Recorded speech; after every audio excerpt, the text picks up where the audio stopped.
Okay. Do a little tweet. I think we looked at this, but I didn't finish it. Get this shit off my screen here.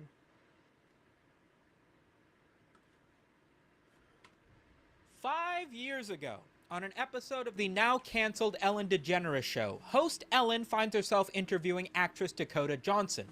And while making some lighthearted jokes and welcoming her to the show, she points out that Dakota Johnson's birthday was just a month ago. Where were you? How was the party? And why wasn't I invited? To which Dakota Johnson, in a now famous clip online, responds, "No, Ellen, that's actually not the truth." How was the party? I wasn't invited. Actually, no, that's not the truth, Ellen. You were invited. Going on to explain that just a year earlier, Dakota Johnson was on the same TV show where Ellen DeGeneres made the same comment about not being invited to her birthday party despite them barely knowing each other. And so Dakota Johnson went out of her way to invite Ellen to her birthday party this year, only to be met with the same joke on the same TV show after Ellen DeGeneres didn't even show up to her birthday party. Last year, you gave me a bunch of about not inviting you, but I didn't even know you wanted to be invited. But I did invite you and you didn't come. So I know what you're thinking. Sumito, I love listening about how celebrities aren't actually friends in real life. That's totally why I watch your channel. That's not the interesting. I thought he was going to say how celebrities aren't people.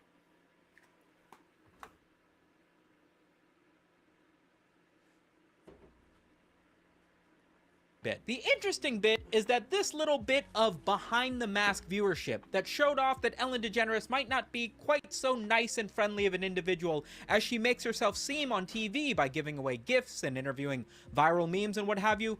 From what it seems, this interview and this clip going viral actually sparked a bigger conversation that led to other people, other guests, other celebrities, other people on Ellen DeGeneres' show to be more vocal about the reality of what Ellen was like and was like to work with. All of this culminated in just a few short years later, the Ellen DeGeneres show would find itself canceled. Not canceled like how we use it on YouTube. I mean like actually taken off the air. And so the headlines write themselves. Dakota Johnson gags Ellen so bad that she has to quit her show. But what if I told you the rabbit hole actually goes much deeper than that? It's not an awkward moment with Dakota Johnson that led to the Ellen DeGeneres show getting canceled. No, in fact, it might be something as convoluted as the biggest butterfly effect to hit the internet. The Ellen DeGeneres show might have been canceled because of the September 11th terrorist attacks on the World Trade Center. That's a lot of nuts! The first Gamer Supps collab of 2025. There is a new Gamer Supps waifu, Gerard, who works as an intern at Cartoon Network. Just a week before the September 11th attacks, Cartoon Network announced a new television programming hour that they would be calling Adult Swim, a more adult-focused animated Cartoon Network under the subsidiary of Cartoon Network, and this would allow for creatives to be able to make cartoons that were a little bit raunchier, as I'm sure you're familiar now. Gerard had been working and co-created a TV show by the name of The Breakfast Monkey, about a Scandinavian monkey superhero who would try to inform people about the importance of eating breakfast every morning, which sounds great. But unfortunately, Cartoon Network felt like this pitch was a little bit too similar to their already well-doing Aqua Teen Hunger Force, and as a result told him that they wouldn't be making his show. As if Gerard's week couldn't get any worse, he would find himself hearing a large explosion during his commute to work, and would get off of his train or cab or bike or whatever to find the plane that had impacted the World Trade Center. According to some places on the internet, this is actually him in this picture. The gentleman with the bag He found the whole plane? over his shoulder right next to the street lamp, which is awful. Gerard found himself so moved, so traumatized by witnessing the attack more or less firsthand that he decided that it might be time for a career change, and realizing that he didn't have a future in making the show that he had tried to develop at Cartoon Network, Gerard wanted to make a major shift in his career plan and ideally try and focus on music and try to make a band that would allow him to express the sorrow and trauma that he felt he wasn't able to in his everyday life, and would actually find a lot of mainstream success. That band is one you may have heard of. It was named My Chemical Romance. Yeah, no shit. The Gerard I'm talking about is Gerard Way. Right when he said Gerard, I didn't even look up. I was like, he's going to be talking about My Chemical Romance. like, wow, really surprised us with that one. The lead singer and creator of the band My Chemical Romance, a band that was mostly popular in the early 2000s in the alternative rock, pop, punk rock era along the lines of, you know, Fall Out Boy and Panic at the Disco and what have you. And Gerard Way has said in interviews since then that the band's music was very much a therapeutic expression of their shared traumas and what have you, hardships through life, one of the most iconic issues of which obviously being the September 11th terrorist attacks. They actually have a song by the name of Skylines and Turnstiles off of their album I Brought You My Bullets, You Brought Me Your Love, specifically about the September 11th attacks, which means that 9/11 indirectly affected the creation of My Chemical Romance. It directly influenced Gerard Way's change in career, and not to jump the gun too much on the meme that we're talking about, but this in and of itself has already been a bit of a meme on the internet that 9/11 caused the creation of My Chemical Romance. To take it yet another step, famously, Family Guy creator Seth MacFarlane was due to be on the plane that would be hijacked during the September 11th attacks, but he missed his flight because he was hungover and showed up 15 minutes too late to board, which also means that 9/11 indirectly also affected the creation of Family Guy to some extent. My Chemical Romance would go on to make music for several It's funny because two of the hijackers also showed up late for the flight, 15 minutes late, and they let them on the plane. years, inspiring an entire genre of music, an entire generation of youthful people to be inspired by their music, myself included, although I will admit I was probably not as inspired as one young woman by the name of Stephanie, who stated that listening to the dark fantasy and dark themes of the My Chemical Romance albums led to her working on her own book about dark fantasy, in which a young woman falls in love with a vampire and has to pick between him or a werewolf. You guys may have heard of this series. It's called Twilight. That's right, Stephanie Meyer, the author of the Twilight Saga, has stated My Chemical Romance as one of the major inspirations for her writing her book, specifically stating that the My Chemical Romance song Famous Last Words feels like to her a romantic rendition of Jacob, the werewolf character's entire storyline, and even putting I'm Not Okay, I Promise, the My Chemical Romance song, under her... So now we're going to say that 9/11 gave us 50 Shades of Grey. Twilight playlist, a list of songs that she stated she listened to inspire her while writing Twilight. Stephanie Meyer would actually end up reaching out to My Chemical Romance to do music for the film adaptations to her book. The band would turn her down and would later actually write a song about the entire situation titled Vampire Money. Stephanie Meyer's Twilight, both the books and the movies, were a mainstream success, inspiring almost everybody and their mother, although My Chemical Romance is too good for Twilight? Get the fuck out of my face. Specifically young women through the entirety of the world to watch and fantasize about these characters and this storyline. In fact, I specifically remember my girlfriend in middle school was a huge Twilight fan, and when she asked me if I was Team Edward or Team Jacob, she broke up with me when I told her that I had been cheating on her. But that's a different story. The main thing to pay attention to is that this inspired a tremendous amount of fan fiction amongst the internet. Everybody and their mom was writing their own fan stories, their own fantasized versions of these characters and their own situations. One particular a little more important than the rest. What I would argue is probably the most famous Twilight fan fiction in history was a BDSM themed fan fiction from Twilight by the author E.L. James. This original Twilight fan fiction had the characters named as Edward and Bella, and you can still find the original fan fiction floating around online by the name of Master of the Universe. Of course, as it became more and more popular, she changed the names to be Christian and Anastasia, and would change the original working title from Master of the Universe to its now known title, 50 Shades of Grey. That's right, if you didn't know, 50 Shades of Grey very famously started... You should use the @ on the server. That's the thing, I don't necessarily want to send everyone a notification, you know? Maybe in a little while. Out as a fan fiction, a BDSM fan fiction, sort of fetishizing the two main characters, Edward and Bella, which means 9/11 didn't just inspire the creation of My Chemical Romance, which inspired the creation of Twilight, But all of that would then go on to inspire 50 Shades of Grey. When 50 Shades of Grey saw mainstream success as a book, obviously it was then made into a film adaptation, and when they made it into a film, guess who stars in that film? If I could tell this guy about the "Baby It's Cold Outside" to 9/11 connection, he could make this video all over again.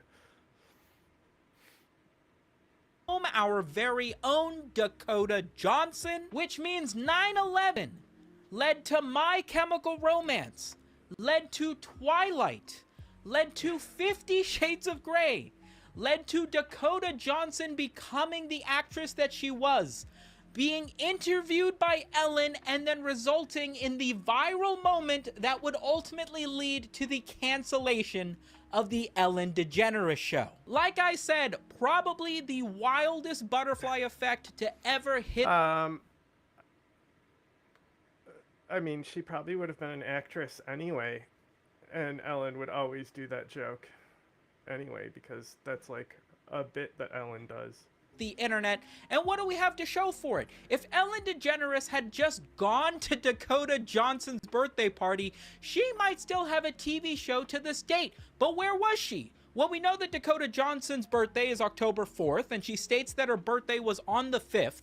We don't know where Ellen DeGeneres was on the 5th of October. However, the day afterwards, on October 6th, Ellen DeGeneres was seen very famously photographed at a Dallas Cowboys football game, sitting next to George W. Bush. Coincidence?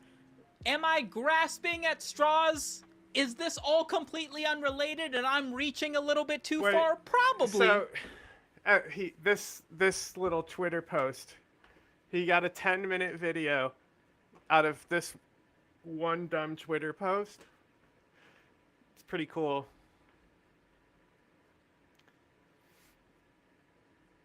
Terrible place filled with sex, money, drama, backstabbing, power, and all the intrigue of a daytime soap opera. Depending on your political persuasion, there are heroes and villains abound, and plenty of characters to root for, and plenty of characters to enjoy their downfall. This video is to serve as a map to newcomers, describing some of the bigger players, the dynamics of creating YouTube content versus streaming, and how, if you're an aspiring creator, to navigate the many opportunities and pitfalls of the space. Firstly, let's address how the space was born. 20 years ago, if you were a politics nerd, your conversations about the topic were relegated to a 30-minute drunken ramble at a house party. You would often be dragged away by a girlfriend, and the conversation would be interrupted by awkward stares from people listening in. With the maturation of social media, you can explain, debate, opine, and fight for days on end. If you're sick of the topic, and after a short break, you can come back with a fresh vigor for yelling at people on the internet about politics. Since the late thousands, online personalities realized they could create their own ideological niche on YouTube, a correlated fan base, and revenue that scaled with the amount of eyeballs on their content. Political pundits were no longer reliant on an Ivy League education, a nepotistic connection to a mainstream news organization, and a bunch of favors and backroom deals in order to get onto a debate or news show like The View or Politically Correct with Bill Maher. Instead, if you were even minorly gifted, you could post videos to the internet and hundreds or thousands of people would watch, like, comment, and subscribe. Early adopters of this opportunity were the channel The Young Turks, who started posting political content in 2005, and the New Atheist movement, dominated by a few charismatic personalities. The New Atheist movement often found themselves either boxed out of mainstream conversations or having to play by the sensibilities of a hostile audience, with a notable personality to our story being Sam Harris. Online, they could find thousands of like-minded people, create a community that allowed them to sharpen their... Can you imagine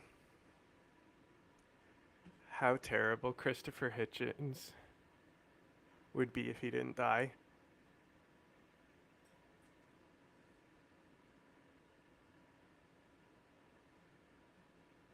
Not mentioning What the Bike. Oh my god. You're old as fuck. research and rhetoric, and become all the stronger and richer for it. This was a fad through the middle 10s with a parallel development in live streaming. Posting recorded content was already an amazing opportunity, but the new frontier was live streaming. In the late thousands and early 10s, it took high-end equipment and a healthy chunk of technical knowledge to get a half dozen pieces of hardware and a half dozen pieces of software to all talk to each other, resulting in a live broadcast. In the early days, the pioneers of this technology was the precursor to Twitch known as Justin TV. Justin TV allowed people all over the world to create a broadcast and stream to an audience of hundreds or thousands. Video gaming was heavily emphasized, with early Justin TV administrators suspending accounts if they were just talking with prolonged periods of time without engaging with video games. A talented smack-talking StarCraft 2 player named Destiny received several suspensions for talking to his audience about politics and current events without playing video games. He fought these suspensions as nonsensical because he still had a dedicated audience, either willing to watch the commercials of his livestream or pay him donations, which the company got a cut of. Twitch eventually relented, seeing the money coming in from a variety of content as worth the risk to advertisers pulling out for controversial topics. During the middle 10s, content was pretty evenly divided between the two platforms. YouTube was for recorded content, and Twitch was for live streaming. Online politics was divided between these two mediums, with YouTubers overshadowing streamers due to their size and discoverability. As new atheism burned out as a topic, the anti-social justice warrior movement was born, and with it household names in the online political world. I didn't know Twitch did that. That's so stupid.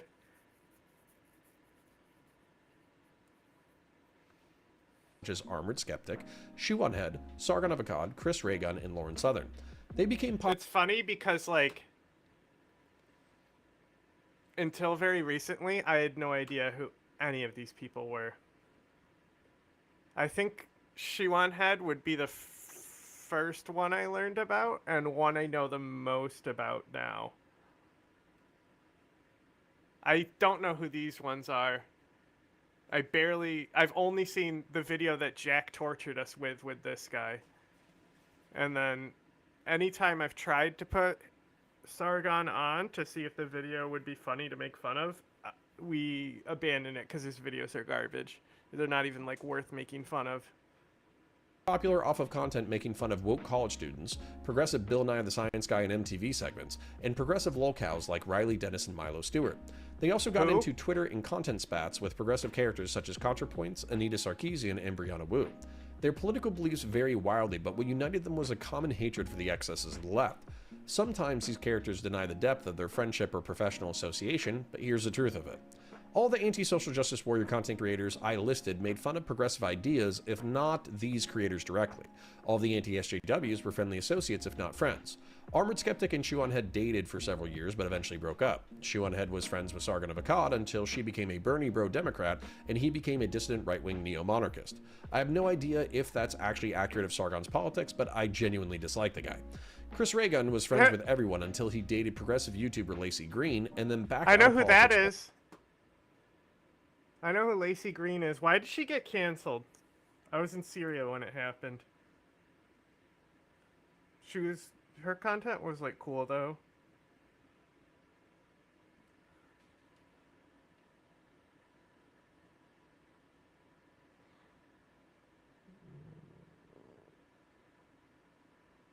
Yeah, so, like, for the longest time, I thought Anita Sarkeesian was the,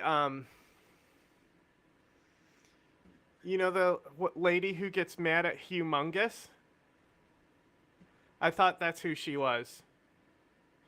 Because I would hear people talking about Anita Sarkeesian, and then I would be like, oh, it must be that annoying lady. And then, you had the same confusion? No way, that's so funny.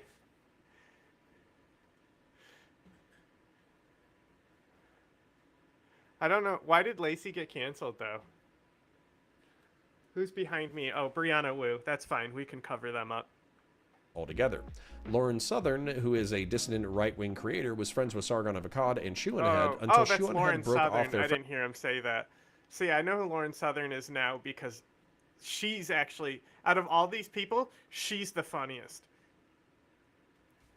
Like, what a fucking moron, bro.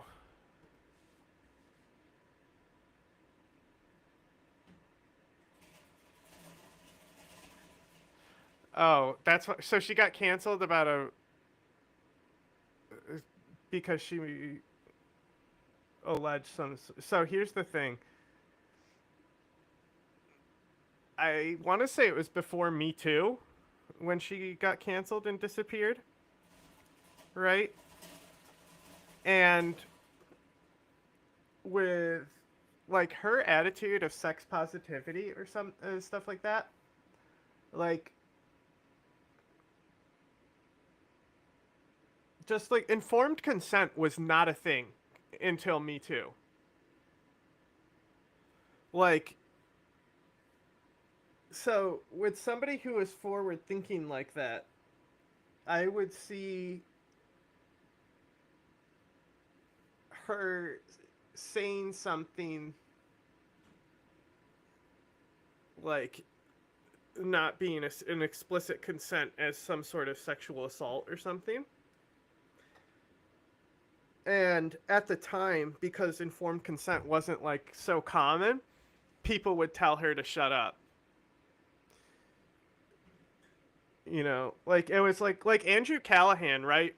Like he still had to do a little hiatus, even though like everyone that he slept with, they said they consented, except one had more credible accusations. That said, he auto canceled himself before those really bad ones came out, and all of that, like even in his video he's saying like they did say yes but I pressured them. Like he acknowledges that what he did was wrong because it wasn't in the lines of informed consent, and I'm just taking a shot in the dark. That's what it was about. Informed consent shit. Friendship due to Lauren Southern's political extremism. I believe they have since mended their relationship. As a result of this informal network, these creators were able to break into massive audiences just outside the mainstream. Dave Rubin was a commentator for the Young Turks, but became disaffected with the progressive movement and became a centrist supervillain in Content Nexus. Dave Rubin launched his channel by talking to new atheist public intellectual Sam Harris, finding his treatment on the Bill Maher and Young Turk show repulsive. In the middle to late 10s, Dave Rubin had Armored Skeptic, Sargon of Akkad, Chris Reagan, and Lauren Southern onto his show to talk about online politics and the excesses of the left. It was actually Lauren Southern who videotaped the viral college protest.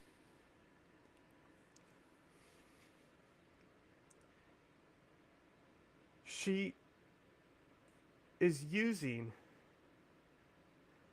a fucking rig for her smartphone.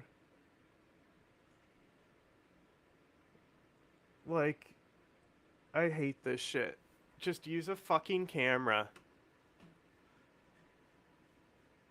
It's because they want to like post this shit directly online at the fucking event. What's this down here you got? What's this little Georgian flag? You pro Georgia? Is that what's going on down here?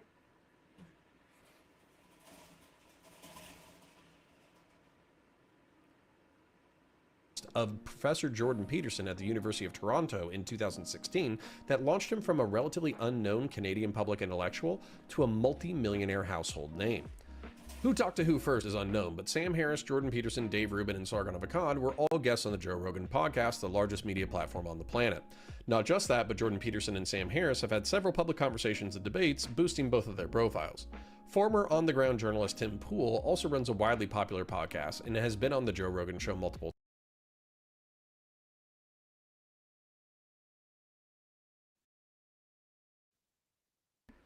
Stop honking at me. Bro said former on-the-ground journalist Tim Pool. No. No. I mean, he may have been hired to do that job, but he did not produce anything. That's why he... like, can you imagine his producer... And I think they gave him a producer slot because just because he had Google Glass, right? So like that's true. He did do the Sweden story, but that wasn't for Vice. But like whoever was above him, like the producer above him or the manager above him, right? Can you imagine after him doing that fucking Turkey story where he just ran away from the protests and got zero footage? And just said, we heard things from some guy, and not even getting the footage of the guy? Like, you're not going to just put the footage of the guy you talked to who told you things? And then just fucking getting all that and being like, there is literally nothing here, and somehow we need to put something together to release something. Like,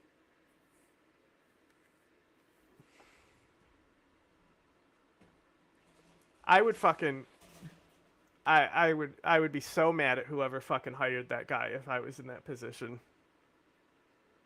Times and routinely hosts or covers these creators' content. In particular, Lauren Southern and he have worked on several documentaries and were both part of the Russian psychological operation Tenet Media. Now, this was the peak of online politics in the late 2010s. This was a time with the most amount of collaborations, friendships, and when millennial YouTube personalities seemed just on the verge of breaking into the mainstream. But it all fell apart. Armored Skeptic burnt out on politics and content creation and removed himself from the scene. Chris Reagan also burnt out on politics and now only does occasional pop culture commentary. Sam Harris felt like his takes on Islam and his association with Dave Rubin were capitalized on by a right-wing resurgence in Trumpism, which was personally horrifying to him. He removed himself from the state of play. Dave Rubin went from a liberal centrist critical of the left to a Trump sycophant incapable of criticizing anyone on the right. He has desperately clung to Jordan Peterson's coattails, and Joe Rogan has disavowed him as an opportunist grifter. Joe Rogan and Jordan Peterson are in rarefied atmosphere, having been catapulted into the highest levels of media, with mainstream media outlets begging Jordan Peterson for airtime and mainstream politicians now begging to be on the Joe Rogan podcast. Joe Rogan and Jordan Peterson only need to participate in online politics as it serves them. Now, that is a fairly decent summary of a slice of YouTube politics. These characters created content independently, gained audiences independently. I was not any here for orbiting this. They did, any friendships they maintained for clout, money, and influence is fairly opaque. Their content creation and Like, I know all this now. And, like, I watched all these Joe Rogan episodes, like, when I was really sick and had, like, nothing better to do. social maneuvering landed them hundreds of thousands, if not millions of dollars, and they climbed high enough to almost break into the mainstream conversations. However, when it comes to streaming, clout, power, money, and influence, or its evaporation, it's all available for people to watch as entertainment. Streamers are the modern radio. Not every moment has to be entertaining, but people put streamers on in the background while they play video games, do chores, or even work. Professional streamers are often live 5 to 8 hours a day, and the best way for them to maintain viewership is to engage in drama with other streamers or to watch the dramatic fallout of personalities and current events while their audience cheers and jeers. Most streamers are vehicles to content, meaning they are a frame through which to view other entertainment. Very few streamers are content themselves, meaning they are so talented that just through their presence, charisma, rhetoric, and antics, they can be the entertainment. 3 men currently dominate online political streaming: Destiny and 2 people who could be described as former orbiters. By 2016, Stephen Bennell, also known as Destiny, was burnt out on video games. In his words, he was worried about the rise of Trump and felt like progressives and liberals were wholly incapable of holding it together in a debate. He stormed onto the scene by debating JonTron, a wildly famous comedy YouTuber, but then made his way through the debate gauntlet. Destiny debated or had conversations with Lauren Southern, Sargon of Akkad, Jim Medeker, Stefan Molyneux, ContraPoints, Andy Milonakis, Vegan Gains, Asmongold, No Bullshit, Dick Masterson, Nick Fuentes, Andy Worski, Amos Yee, Bad Bunny, Pokimane, Brittany Venti, Baked Alaska, Christy Winters, White Nervosa, Vosh, and Hassan Piker. He's of course talked to more people, but these are just the ones who pop out from his... I knew maybe half. Transition into politics. Each one of these people are creators or background characters with a following, lore, and personality, adding up to thousands of live viewers and millions of post-recorded views. Destiny acquitted himself well in these debates and conversations and was proven to be intelligent, quick-witted, often well-researched, and above all else, entertaining, as either a hero or a villain. If you were on the left, he was a hero because he was finally taking the fight to the arrogantly stupid and myopic anti-SJWs. If you were on the right, he was a libtard cuck debate lord who used sneaky debate tactics to win arguments. This gained Destiny notoriety and thousands of live viewers, meaning that if you jumped onto a stream to talk or debate as a creator, you were guaranteed an increase in viewership I gotta yourself, say, this video which brings is us like to orbiting. Torturing Orbiting me right is now. when a smaller creator engages in debates, conversations, or similar content to a larger creator in order to capitalize on their already established audience. Orbiters will often be accused of quote-unquote being clones or skinwalking a larger creator because of just how similarly they copy the larger creator's mannerisms and style of content. Orbiters will often avoid talking about dramas and public events that might make their patron look bad, so they do not upset the larger creator's audience. Alternatively, an Orbiter can be a wrestling heel, someone who the larger creator can spar with as an opponent because it's high viewership content for both creators. Another detrimental term associated with this behavior is being a quote-unquote waiting room I know for what a he's larger... talking about generally, and that's why I don't care. Like, this is like me listening to Jack talk about how he responded to somebody on Twitter. Like, I don't care. I do not care about your Twitter arguments, bro. Creator. This is like, why don't you write an article instead of a fucking reply on Twitter? You know what I'm saying? when a streamer intentionally schedules their content around a larger creator schedule. This is this girl, moron. So they can be a holdover show until the bigger content creator goes live. These behaviors are maligned and often used as insults, but the truth is, orbiting can be very lucrative. Destiny at his peak was making hundreds of thousands of dollars per year and might even be scratching now towards the $1 million mark. This has landed him a considerable net worth, making him pretty comfortable in engaging with wildly controversial conversations or debates. Just by getting onto his stream, you can net a few hundred people in your chat trying to see if you're doing well or getting your teeth kicked in. This makes being Destiny's Orbiter, his online friend or enemy, a potential career. Unfortunately for the world, Cenk Uygur of the Young Turks has a nephew named Hasan Piker. Unfortunately for Turkey, Hasan Piker's dad is a multimillionaire executive who sits on Turkey's Board of Trade. Unfortunately for New Jersey, Mehmet Piker chose to have his son in New Jersey to get Hasan U.S. citizenship. Unfortunately for the United States, this means that Hasan Piker... Hasan was born here. What? Came to the United States for college and has been a political pain in the ass since. Hasan first worked for the Young Turks as a pundit, but then moved into live streaming to try to start an independent political commentary career. Stephen Bennell, also known as Destiny, saw it fit to help Hasan set up his channel, raided into him several times, had several friendly streams with him, and several contentious debates. This helped raise Hasan's profile and income to the point that he successfully snowballed that into a live streaming career. Hasan's early relationship with Destiny and the relationship fallout allowed him to rip out a chunk of Destiny's audience as his own. Destiny was a debate champion on the left, but he had quote-unquote liberal sensibilities. This means he cares about things like individual rights and mixed economy capitalism. Destiny might like a progressive tax structure to support welfare programs to help the hungry and destitute, but he doesn't want to slaughter capitalists and landlords in rivers of blood, decommodify basic human needs, and have the workers own the means of production. This means that he is not a quote-unquote leftist, and therefore not hardcore enough for young impressionable socialists and communists from the West Coast and Pacific Northwest. Hasan appealed to these more hardcore leftists, appealed to their revolutionary fantasies, and was able to tease them away from Destiny's audience and into a following of his own. As a result of ripping out that chunk of Destiny's he accepts his son was born here, but is okay. Audience and snowballing that into a hardcore leftist audience, Hasan is now, unfortunately, the largest political streamer in the Western world. Hasan has launched into his Unfortunately, like, who the fuck cares? Like, why do you care? Destiny's so much worse than Hasan. At least Destiny is more pro-Ukraine, I guess. Like, who the fuck cares? Unfortunately, this person is successful. He got car, he got mansion, he got house, he got dog, he got money. Like, why do you care? own orbit and took several Destiny orbiters with him, Mike from PA, Bad Buddy, and Denims in particular. As an example of how lucrative orbiting can be, Mike from PA started as a Destiny heel, then went on to be a Hasan Piker waiting room. In a post he made to boast about his success, he was shown to Hasan Piker waiting room. Bro, that's like a really good fucking insult for one of the blandest dudes of all time. Well, he probably dislikes Hasan's influence, I would guess. Yeah, fucking, it's called being a hater. Like, get over it. Like, who cares? Like, the most influential person at any point in time in any sphere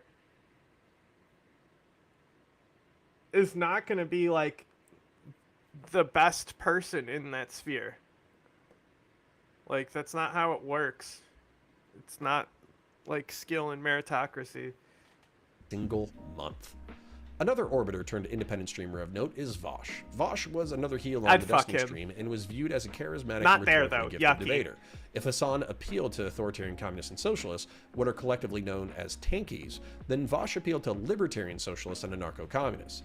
These are people What? who believe that capitalism is evil and exploitative and may need to be destroyed in a revolution. But what follows should be a system with less central control and less hierarchy in line with Marx's vision of a more free humanity. Sounds like nonsense to me.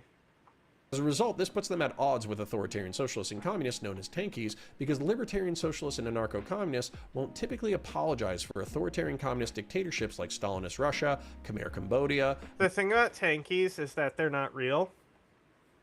I think what's far more important is, like, Hakeem, who cares? Sometimes his videos are funny to put on and stuff. Like his On Authority video was so trash. Second Thought is much funnier, but also every video he makes is the same. But like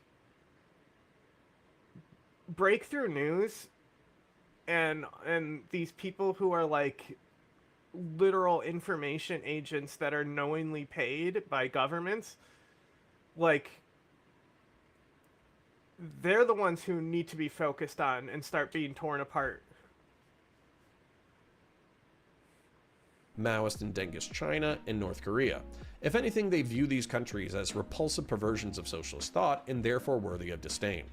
Vosh appealed to this hardcore, if less authoritarian segment of Destiny's audience and had a series of debates with Steven before and after he started content creation. As a result of a fracturing relationship with Destiny and several very heated and contentious debates, Vosh stopped doing collaborations with Steven, but there is still a decent crossover between the audiences.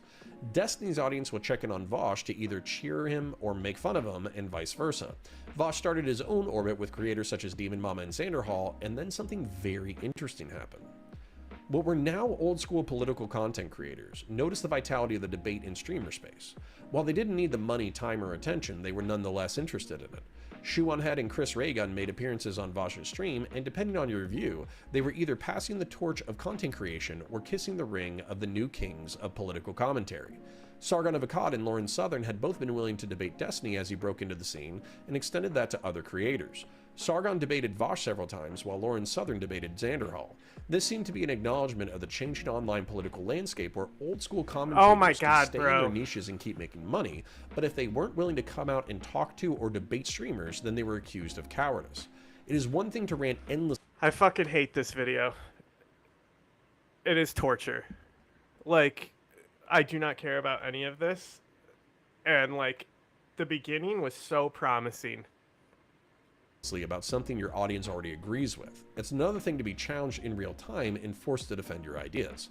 This content was wildly popular because creators became avatars for their audiences and their respective ideologies. In a debate arena, they became rhetorical gladiators fighting for the cheers and boos of the audience. Watching someone whose politics you love stomp someone whose politics you hate is visceral fun and engaging.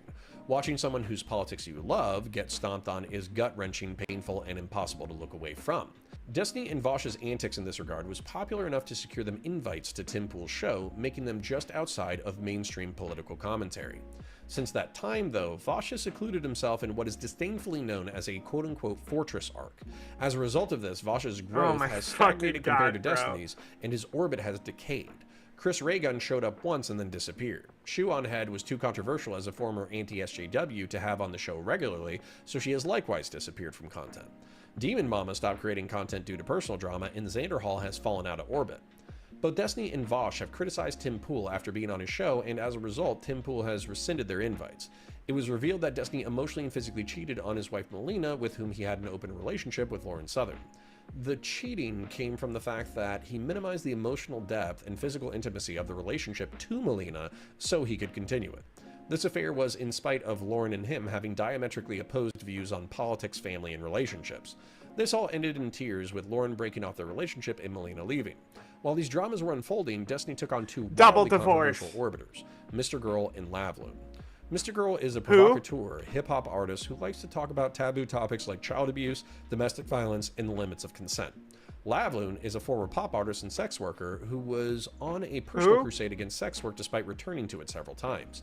These characters were wild, abrasive, entertaining, and pushed the limits of what was socially acceptable even on a live stream. They infuriated other orbiters and the audience with their antics, but people couldn't stop watching whenever they were on. Destiny, for reasons that would take its own dedicated video to unpack, confided in Lav and Mr. Girl his marital and extramarital issues, hastening the implosion of the orbit. Mr. Girl and Lav left the orbit to the cheers of large parts of the audience and had become vociferous critics of Destiny's personal and professional conduct. Now, despite these personal and professional earthquakes, Destiny has been on the warpath. He made it his mission in 2023 and 2024 to be available for every large show and podcast he could possibly get on. This was partly enabled by a newer orbiter named Not So Erudite.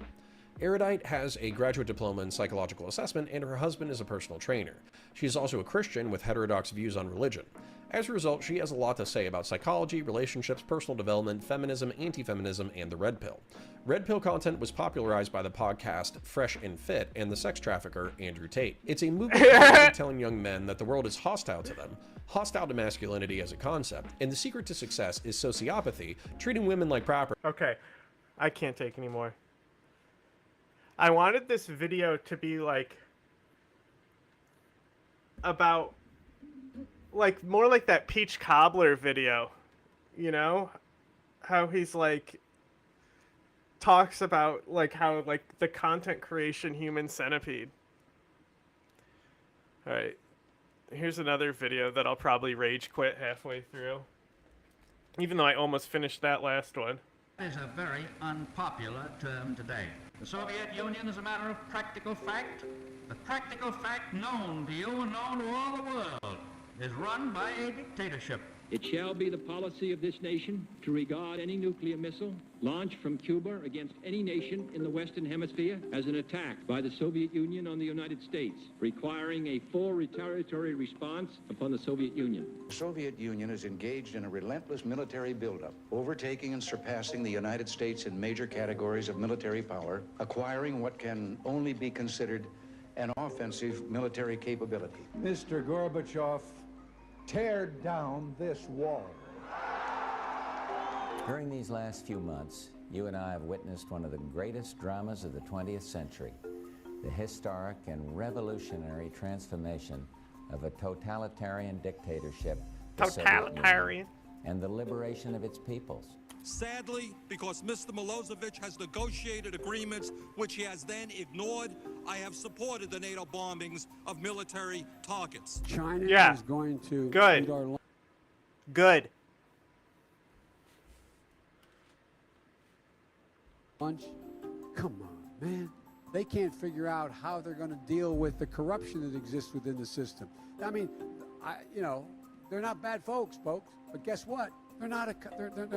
I spent more time with Xi Jinping than any world leader had by the time we left office. This is a guy who doesn't have a democratic with a small d bone in his body. This is a guy who is a thug who, in fact, has 1 million Uyghurs in reconstruction camps, meaning concentration camps. This is the guy who you see what's happening. Reconstruction camps.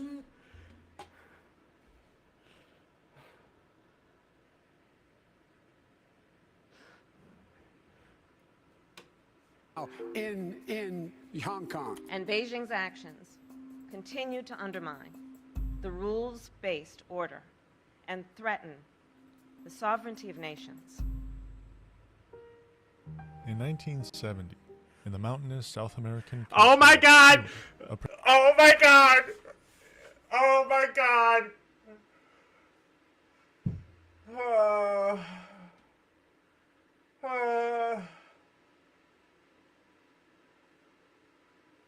Every fucking time, bro.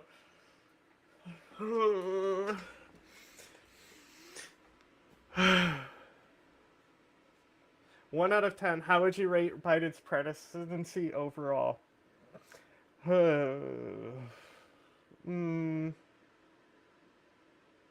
Now,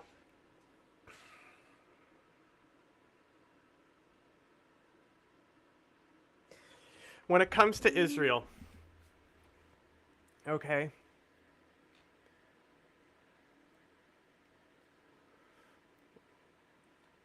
would anyone else be different? We know how this relationship works with the U.S., right? So I think that's like the main thing, that like anyone in the space is going to like criticize, is the enablement of genocide. That's certainly what I criticize, considering he's ended them in the past. The Afghan withdrawal was a disaster, but it needed to happen. Trump is wrong when he says that he would have done it better. And other than that, like, as far as America goes, we dropped less bombs. I would have liked to see more aid to Ukraine. And I hope what Zelensky says with Trump will take place. Like, they'll get the aid ahead of time so they can use the aid as leverage instead of waiting for Putin to escalate. Have the aid already there in place, so when Putin escalates, there's an immediate retaliation. You know, it's this last year when he was attempting to run for president and stuff. It's rough. Dude thinks that he could have won the election and been in power even longer. Like, get out of my face. And then I think another criticism that could be levied at him is the Bernie Sanders, like, sidelining him. I think that's the things that deserve the most criticism. And, like, compared to other presidents, you know, like Clinton, I can also say enabled the genocide, but he didn't do it directly with American bombs. He did it by not using bombs. And, you know, Clinton resurrected the Democratic Party, but I wasn't really around and aware of the world when he was around. But 9/11, but the George Bush election in general, with Al Gore and shit, got me into politics when I was a kid, and I was dedicated since. So, like, George Bush is still my number one enemy. But, like, out of the 4 presidents, I have to say Biden is probably the best. And that's why I still voted for him, because the alternative would be Trump, who is one of the worst. But, like, it's hard to say who's the worst between him and, like, Bush. Like, and especially now that we're going to get another 4 years of Trump, we'll have to look at it. So I would say, what does a 10 look like for a president? And, you know, the standards that I have are so high.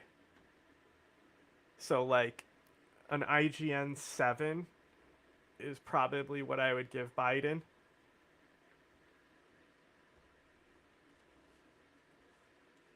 Which is, you know, technically their average. Presidential election was underway, where 83% of the country turned out to vote. Representing the Popular Unity Party, Salvador Allende. Bernie was sidelined. Biden, when COVID hit, Biden literally called him on the phone and told him to get out of the race.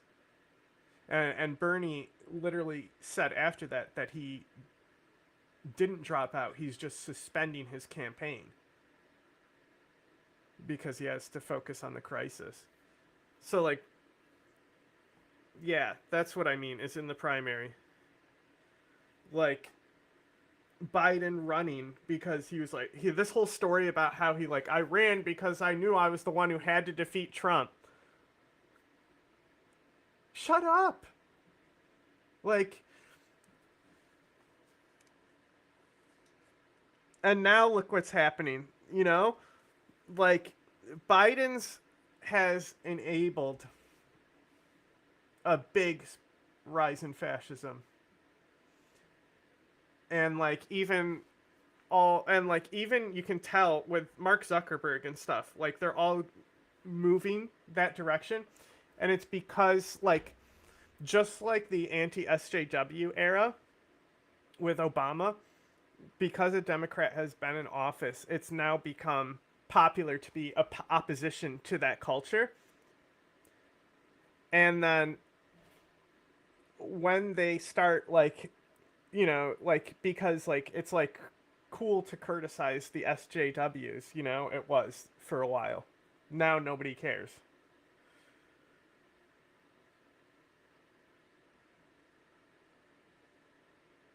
So anyway, I can't believe this opened with Salvador Allende.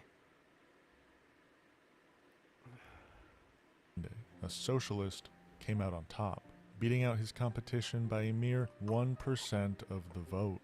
Interesting. And after only 3 years, on September 11th, 1973, communist dictator Salvador Allende was kicked out of office by the people he brutally ruled over.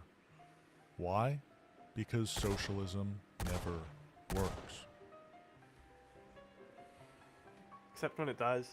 In 1983, in the former West African country of Upper Volta, a violent coup d'etat led by communist Pan-African terrorist Thomas Sankara ousted the democratically elected government. After gaining control and naming himself prime minister, Thomas Sankara changed the country's name to Burkina Faso, land of the proud people. Proud of what? Proud Boys. I ask. But after only 5 years of violently ruling over his own people and doing absolutely nothing else, he was killed by the same people he claimed to represent. Why? Because socialism never works. I get it. It's in sarcasm. 1953, He's in the saying Southeast Asian country rule. of Korea, after 3 years of the U.S. military trying to emancipate its people from communist rule, the USSR-backed northern half of Korea split from South Korea due to Soviet pressure. And to this day, they continue to live under communist rule under the brutal Kim regime. And we all know how that's going, because socialism never works. In 1917, in the beautiful monarchical Russia, a violent mob of left-wing terrorists known as the Bolsheviks overthrew the Russian monarchy, ousting Tsar Nicholas II and brutally ending his entire lineage. Nearly 80 years passed of Russian communist rule, while at the same time invading and implementing communism throughout Europe, Asia, and Central America, ever encroaching on the last bit of democracy in the West. But after 80 years of brutal communist oppression, the Russian people finally had enough, rising up against their brutal dictatorship in the name of democracy, liberty, and justice for all. Their decades of suffering were truly brought to conclusion by the destruction of the Berlin Wall. Okay, is this still your, like, the intro segment? There's no chapter markers, bro. Like, he had this whole first 2 minutes filler intro stuff, and now it's like, we get it. They're like, do we need every fucking example? Like, we get it. And you're too dry. You're not, like, making this entertaining. This is torture. And the liberation of West Berlin. How did the fiercest communist regime in the history of the world eventually collapse by the mere power of its oppressed people? It's just, this is such a silly narrative that he's going to take. I'm already predicting it, right? But it's like,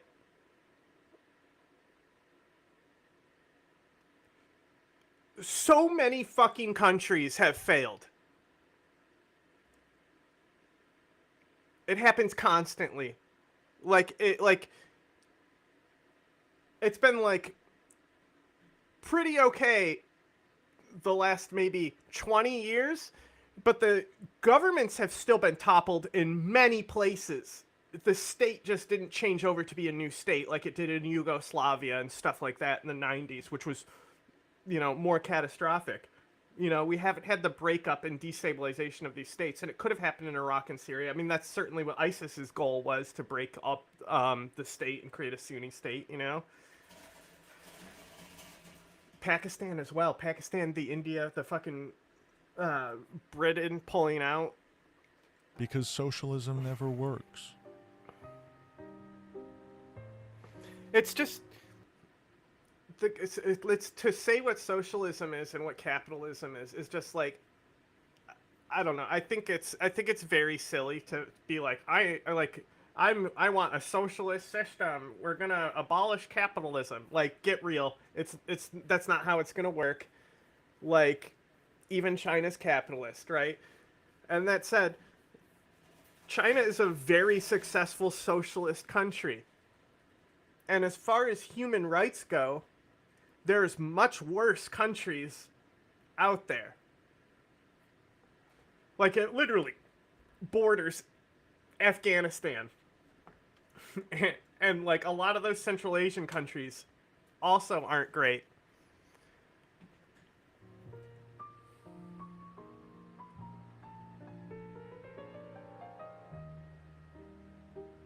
But after the fall of the Soviet Union, one communist dictatorship remained in Europe.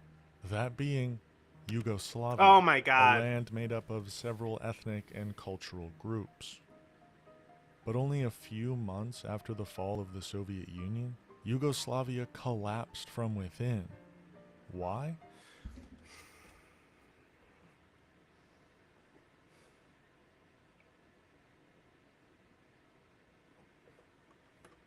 Say it with me now. Socialism never 5 minutes of works. this. Get it. Gentleman from Vermont's recognized. I thank the gentleman for yielding. Mr. Speaker, the Constitution is very clear. It is the United States Congress which has the power to determine issues of war and peace and to decide whether our young men and women are put in harm's way. It is the President who is the commander-in-chief of the military. It is the Congress which determines whether we use that military. I have heard today that some people think that the U.S. participation in Kosovo now is unconstitutional. They're right. But the U.S. participation in Vietnam, Grenada, Panama, and many other conflicts which took place without congressional authorization were also unconstitutional. Sadly, because Mr. Milosevic has negotiated agreements which he has then ignored, I have supported the NATO bombings of military targets. It's not Argoslavia. Yeah. Argo, fuck yourself.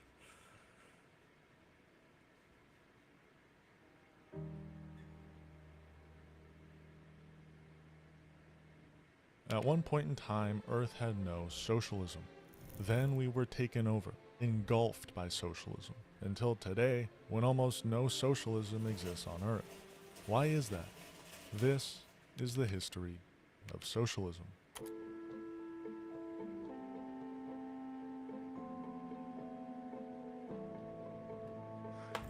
Okay. So, the thing about socialism is I really don't understand how it scales up. Like, if we had a socialist UN, you know, like, I'm cool with, like literally crucifying capitalists, so. Vladimir Lenin is viewed as the father of socialism, the man who orchestrated the October Revolution, when a group of anti-capitalist Bolshevik terrorists stormed the Winter Palace and brutally ended the Romanov lineage, and after doing so implemented communism all throughout Russia. For the next 60 or so years, Russia was catastrophic for the underdeveloped world. Invasion after invasion, Russia was spreading communism all throughout the globe, like it was an infectious disease searching through every alley and stairwell for its next victim, steadily building what we now know as the Soviet Union. Spanning all the way from Soviet-backed North Korea to the Soviet Republic of East Germany, the USSR had a chokehold on freedom and independence. Is this even like going a as far as to sarcasm invade video? Afghanistan, an inhumane act, for the sole purpose of spreading communism. No. This was truly a dark time in Earth's history. I understand that, like, this has got to be, like, sarcasm, but like I'm waiting for him to like get to the point. However, for whatever reason, one by one, these communist dictatorships began to collapse, turning away from the dark side overnight. Dictatorships collapse. One collapsed a month ago. Guess what? You could say he was a capitalist, but it was certainly worse living there than these socialist countries. The USSR, done. East Germany, collapsed. Vietnam, cooked. Chile, no. Dunzo. Yugoslavia, bye-bye. And just like Vietnam, what was that why was Vietnam in there? like that, good was returned to this earth. But that's easy. That's understood. That's just history. The reason I'm here today is to answer the one question that is on everyone's mind. Why did these countries collapse? How did these countries collapse? Did society just become lazy? Maybe no one wanted to work because everything was handed to them. Okay. Or these hot take. The Soviet Union and Yugoslavia were extremely successful socialist countries. And the fact that the era of empires ends. World War II, you know? Like, the Third Reich literally is about, like, you know, like, the next Ottoman Empire, you know? Like, that's what Hitler was trying to do, right? And, like, after that, like, the British Empire started dissolving. Like, the British Empire breaks apart over decades. But nobody looks at it the same way as the Soviet Union and Yugoslavia. It's the exact same fucking thing. Like, empires collapse. And the fact that Yugoslavia and the Soviet Union continued after that as empires is a testament to, like, how good their systems were designed.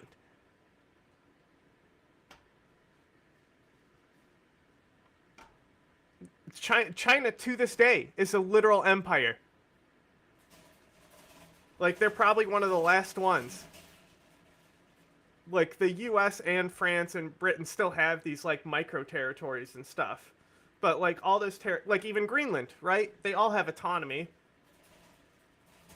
Dictators hoarding all the wealth for themselves and their friends, a phenomenon all too common in the history of these socialist countries. This is why socialism always fails. The reason why socialism was largely unsuccessful in most of these countries is because of the Soviet Union. Like, if you didn't follow their model, there was no support for you.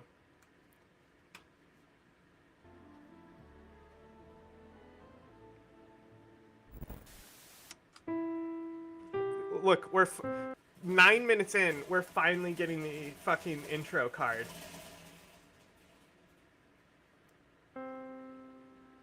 Today's broadcast is brought to you by viewers like you. Become a member today and unlock exclusive content at Oh boy, more content just like this. .com/Northstar Radio. Let's take a closer look at the history of communist Chile to hopefully find a source, a reason, a catalyst, as they say, for its collapse. In 1973, Chile elected communist dictator Salvador Allende, but only a week after Allende took office, communist Chile's entire economy collapsed, and so did Salvador Allende's reign. But why? Why did communism work so poorly for Chile that their entire economy and society collapsed in only a week of Allende taking office? Well, communist Chile was quick to implement government handouts. Left and right, they threw money at every poor, sick, hungry, desperate individual they could find on the street. And overnight,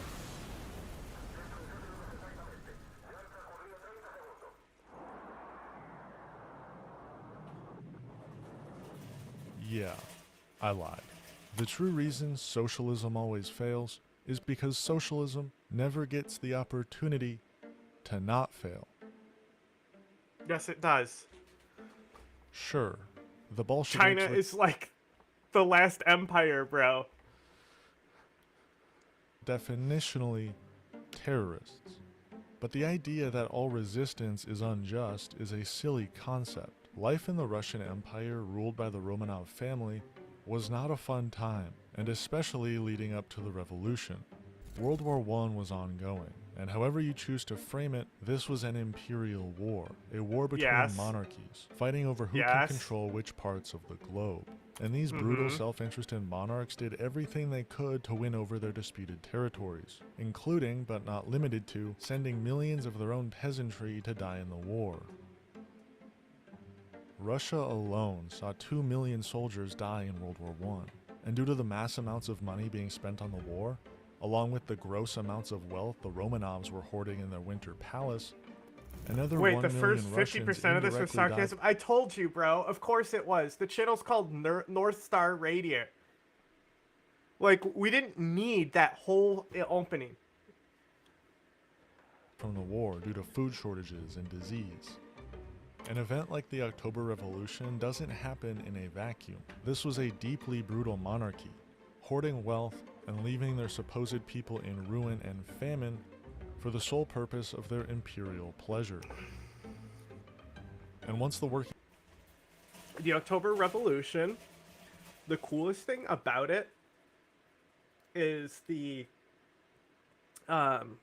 nationalist like seeds that they plant beforehand, like making sure that they like were passing around these ideas and stuff, and like taking control of like the education systems and making sure like, you know, enough people learn about these things that they can plant the seeds of the revolution. It's very interesting.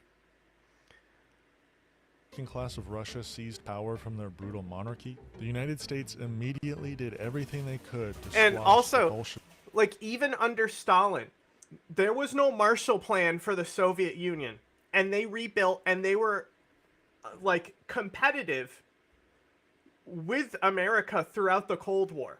How much of their people suffered in consequence of that compared to America doesn't matter. If we're doing straight power projection and the success of a state, the Soviet Union was an extremely successful state, and it was a fucking empire. Like, empires shouldn't exist in that era. The fact that Stalin, like, was strong enough to pull all that shit together, that, like, his immediate successor, it didn't fall apart immediately. Like, even in the Mongolians, after Genghis Khan, their empire fell apart. Alexander dies, the empire fell apart. Like, this happens. Guess what happened in Yugoslavia? Tito died. The empire fell apart. Bolshevik government and any sort of spread of communist values. And as it was a literally, threat to their the reason why the Soviet Union collapses is because the gerontocracy all dies. Like, Gorbachev isn't even, like, at the top of the party when Eyebrows is in charge, right? And all these guys died, and Gorbachev came in, and the Soviet Union collapsed under him. colonial profits. During the Russian Civil War, fought between Bolshevik revolutionaries and the remaining factions of pro-monarchy Russians known as the White Army, the United States supported the White Army with money, weapons, and anything else they needed to destroy the Bolshevik movement. The United States also imposed economic blockades immediately following the October Revolution as an attempt to starve out the new Bolshevik government. Yet Russia was able to build themselves up. So are we now saying that, like, America interfering, like, handicapped Russia and stopped them from being the true global power when they were a fucking global power and still are to this day?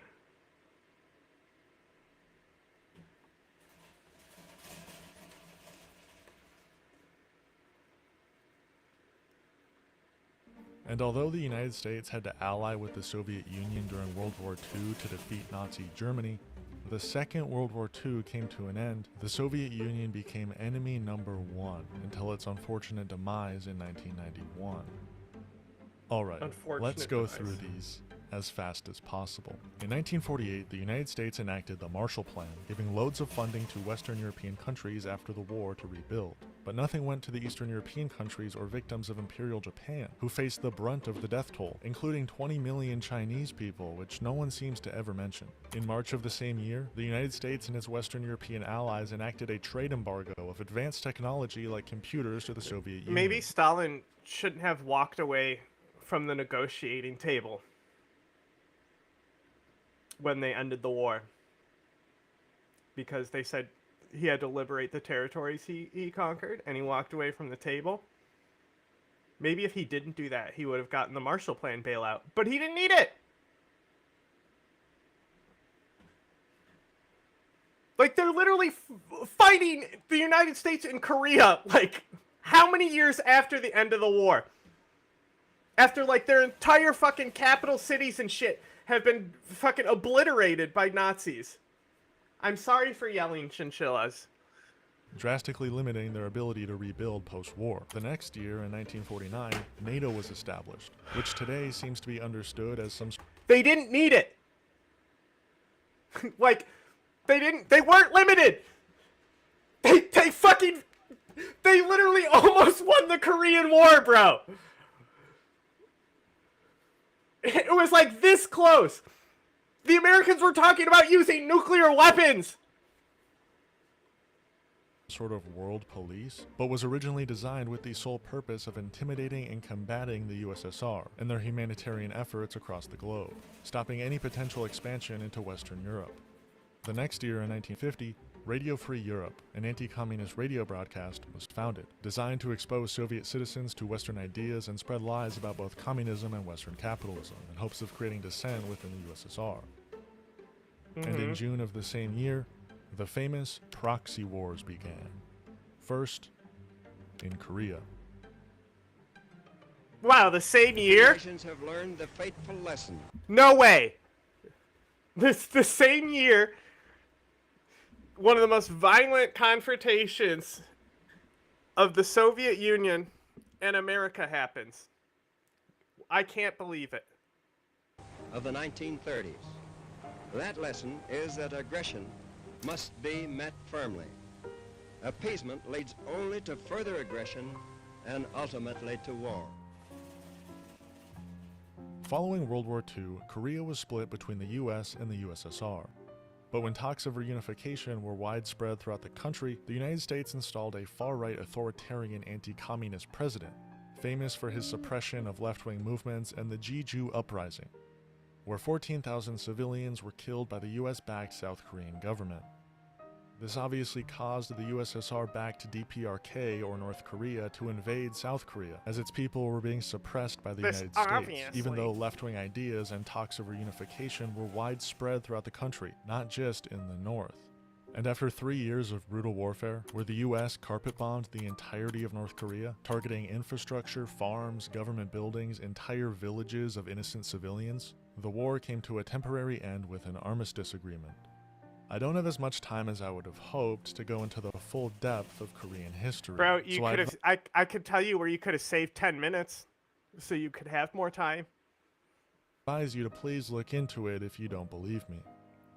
We then moved to Vietnam, where its people were attempting to achieve liberation and independence. Okay, so all these deep dives are countries. North Korea, still communist. You know, I mean, Soviet Union did collapse, but they were a success. Vietnam, still a success. I'd live there.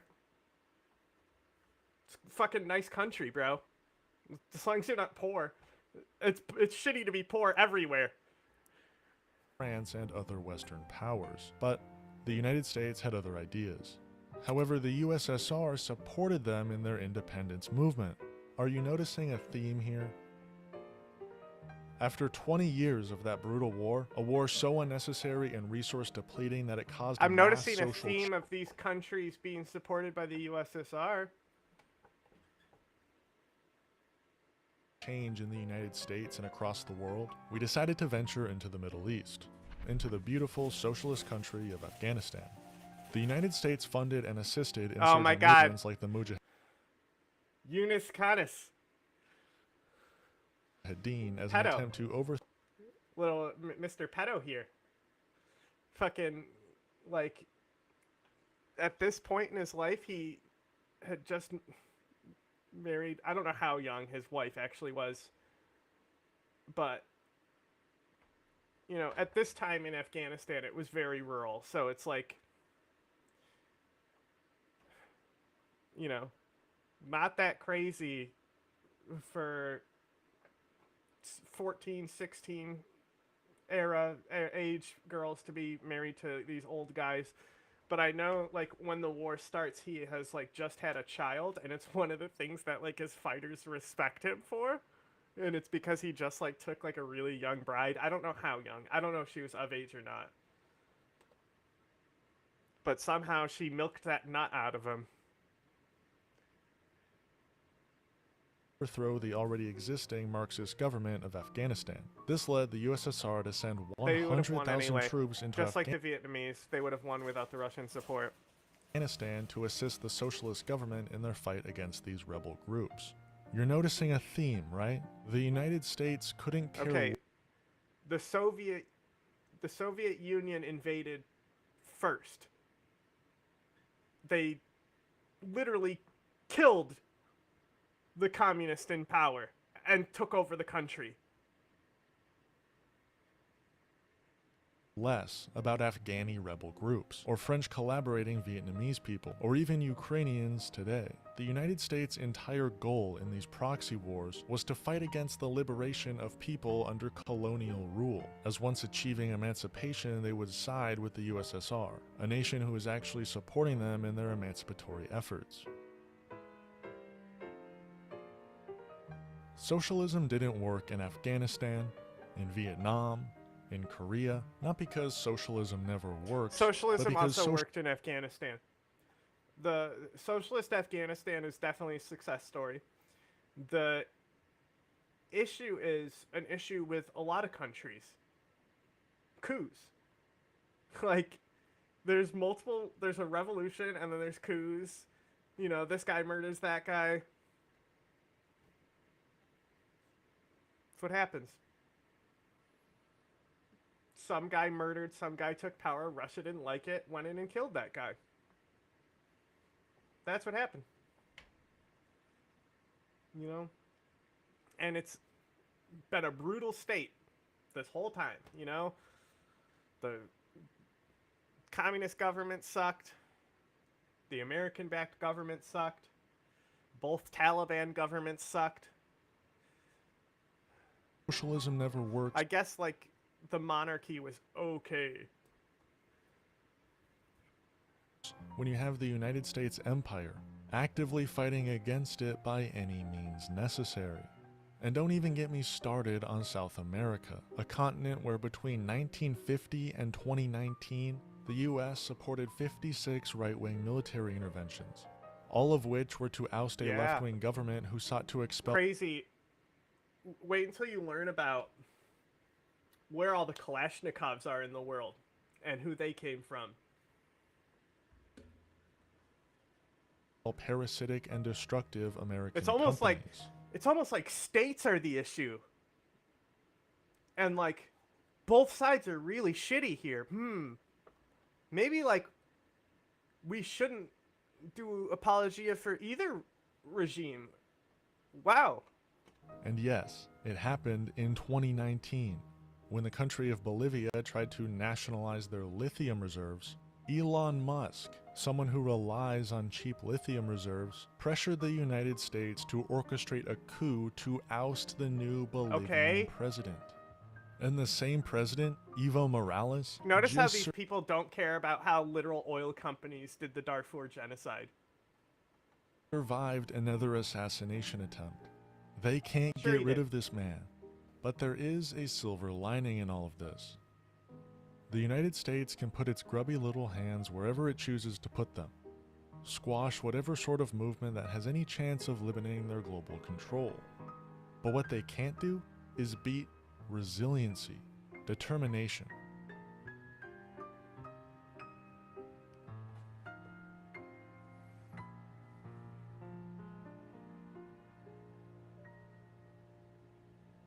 Look, another fucking successful communist country.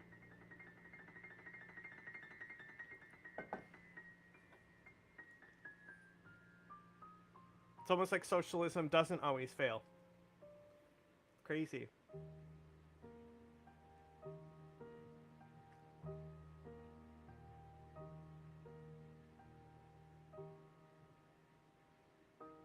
Cubans, they could be numbered. They could be.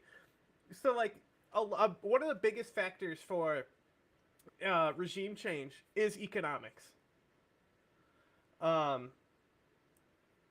know, and I don't think Cuba is worse off than Venezuela, right?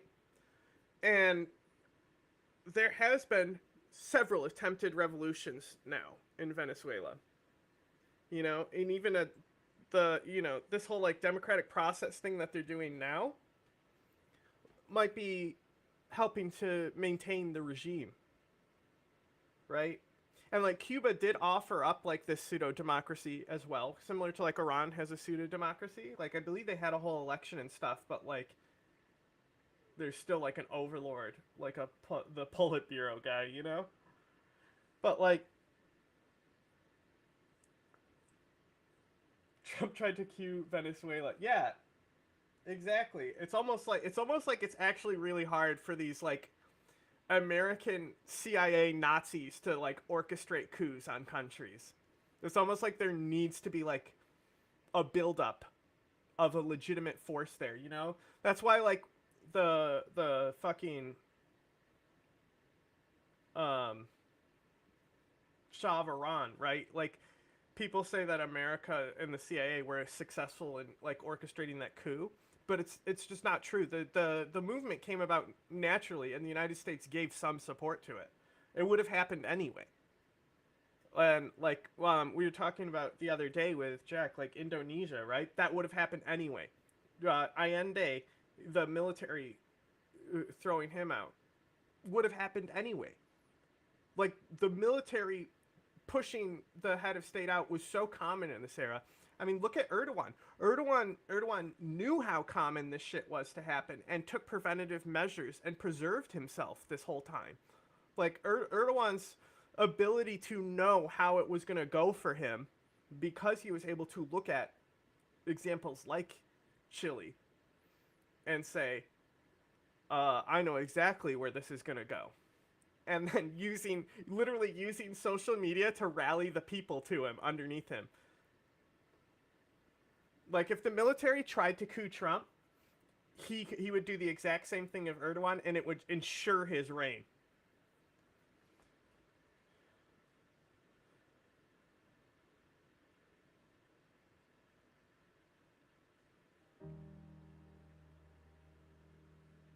In 1953, when Cuban revolutionaries violently took The thing about coupping Venezuela, what does the United States gain? You know? It's risk management. Like, we could have gotten rid of Assad 10 years ago, 15 years ago, 5 years ago. It never happened. You know, really it's Hamas is the reason why Assad fell at the end of the day.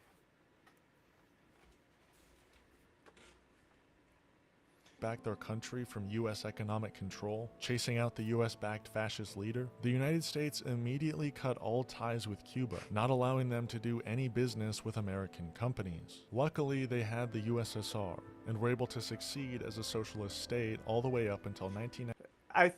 This, much like Ayatollah, and the Afghans as well, but it's a different story for them. But Castro coming to power, he was gaslighting the United States, saying he was going to be open to them. Like, so the United States may have been backing the guy he was fighting, but they were immediately ready to switch sides and transition over to the next government, just like they were with the Ayatollah. Like, the Ayatollah says I'll need you to help counter the Soviet Union, so I expect a relationship to continue if I take power. And the CIA was like, sounds good. Have fun. 91 when the USSR fell. Yeah, that's why I always talk about America that are more like the rats escaping the sinking ship. Whenever, like, anytime governments fall, you'll see, like, America like rats, you know? That not anytime, because Syria is different. And even then, Russia weren't the rats there too. They had been long gone. Period of time became very difficult. They were for there Cuba. in They spirit. didn't have a greater power looking out for them from across the world, but they were resilient. At this point, Cuba was nearly 100% literate, and now that they had to be even more self-reliant than they already were, Cuba began educating its people en masse. With only 10% of the population attending college at the time of the USSR's collapse, to now when nearly 40% of all Cubans are enrolled at a university. This Cuban resilience and their dedication to education has been a monumental success. Cuba now has the most doctors per capita of any country, with 9 doctors for every 1,000 people, which, unsurprisingly, has allowed Cuba to invent vaccinations even the United States has yet to figure out. The COVID pandemic was uniquely difficult for Cuba, since people like Bill Gates refused to make public their vaccine blueprints, and Cuba couldn't buy the vaccines from the United States either, so they were forced to create their own COVID vaccine, and ultimately experienced a significantly lower death toll than the United States. This country gets terrible press, but North Korea has also been resilient.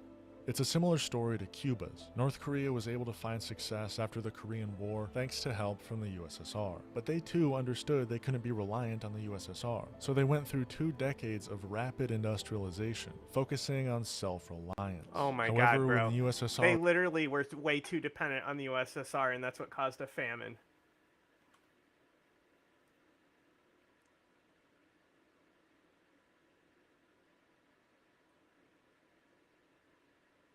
Exactly.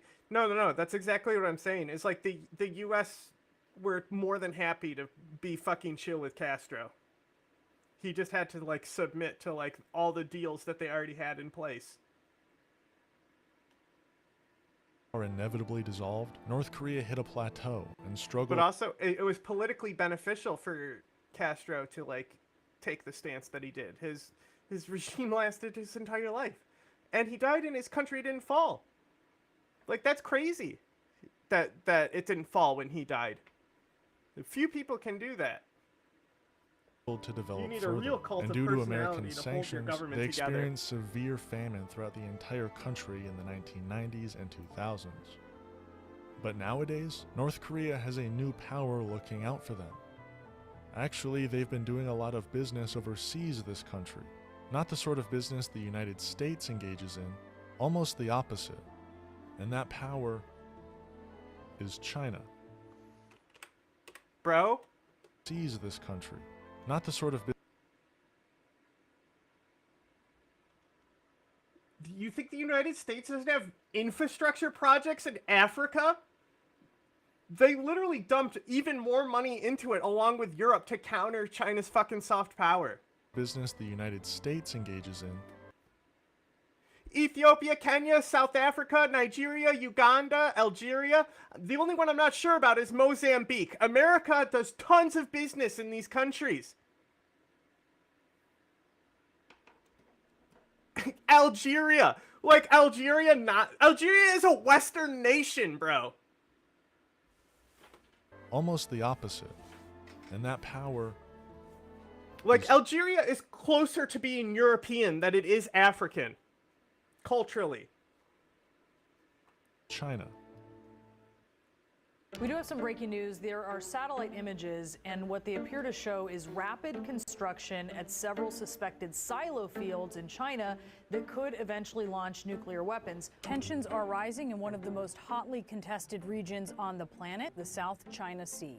From militarized artificial islands to fighter jets and warplanes, China's heavy presence in the disputed region is putting the U.S. and its allies on notice. China and the United States both have been getting involved in other countries.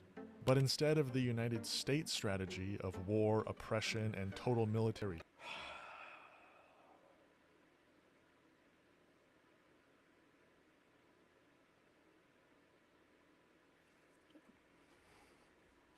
takeover, American and coalition forces are in the early stages of military operations to disarm Iraq, to free its people, and to defend the world from grave danger. China has been going about it a different way, known as the Belt and Road. Oh my god. What happened? I clicked the wrong button. Now Anna Sarkeesian is on the screen. Not Anna Sarkeesian. What am I doing? My brain, bro. This dude is frying my brain with this video. Oh my god. This would never work on stream. It's just too dull. But holy shit, this end. My goodness. In other news.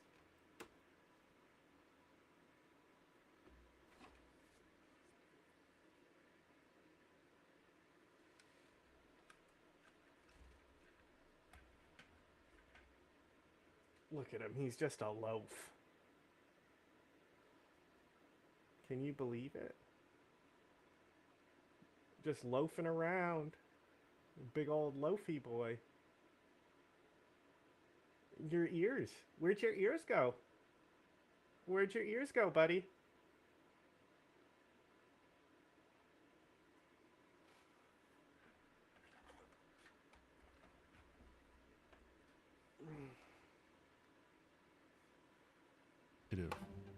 In order to expand global trade, China realized that investing in underdeveloped countries would allow said countries to spend money on China, investing in ports, highways. Every country does this. Taiwan is also really good about this too, because they want to compete with China directly.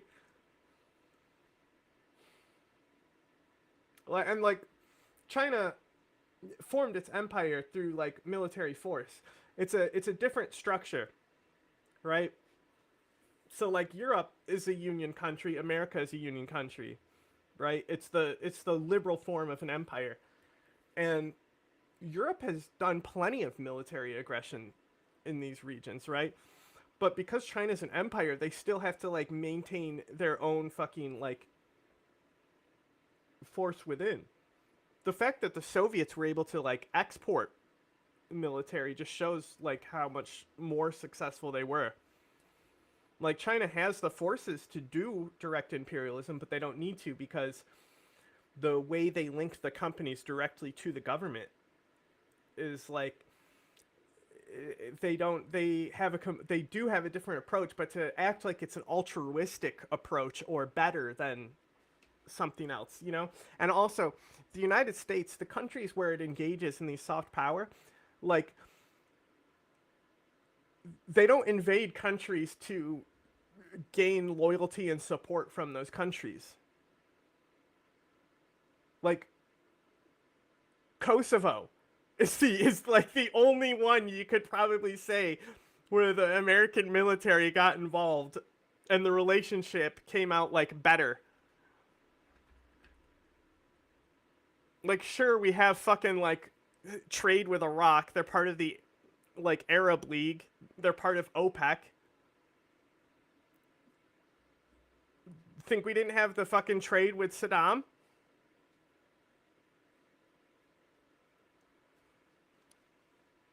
Airports. Like we're gonna now have trade with Syria when Syria opens up. But for a while we pulled out trade in there and didn't really do, I mean, military action against Assad.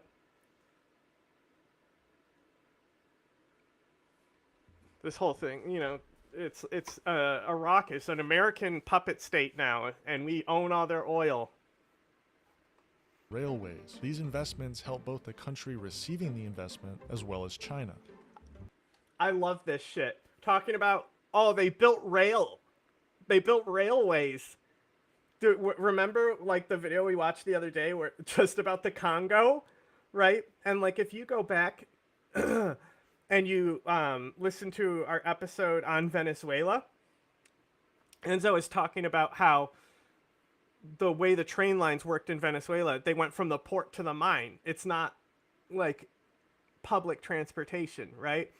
It's the same thing. It's literally what the Europeans did already. Build these rails that are to extract the resources.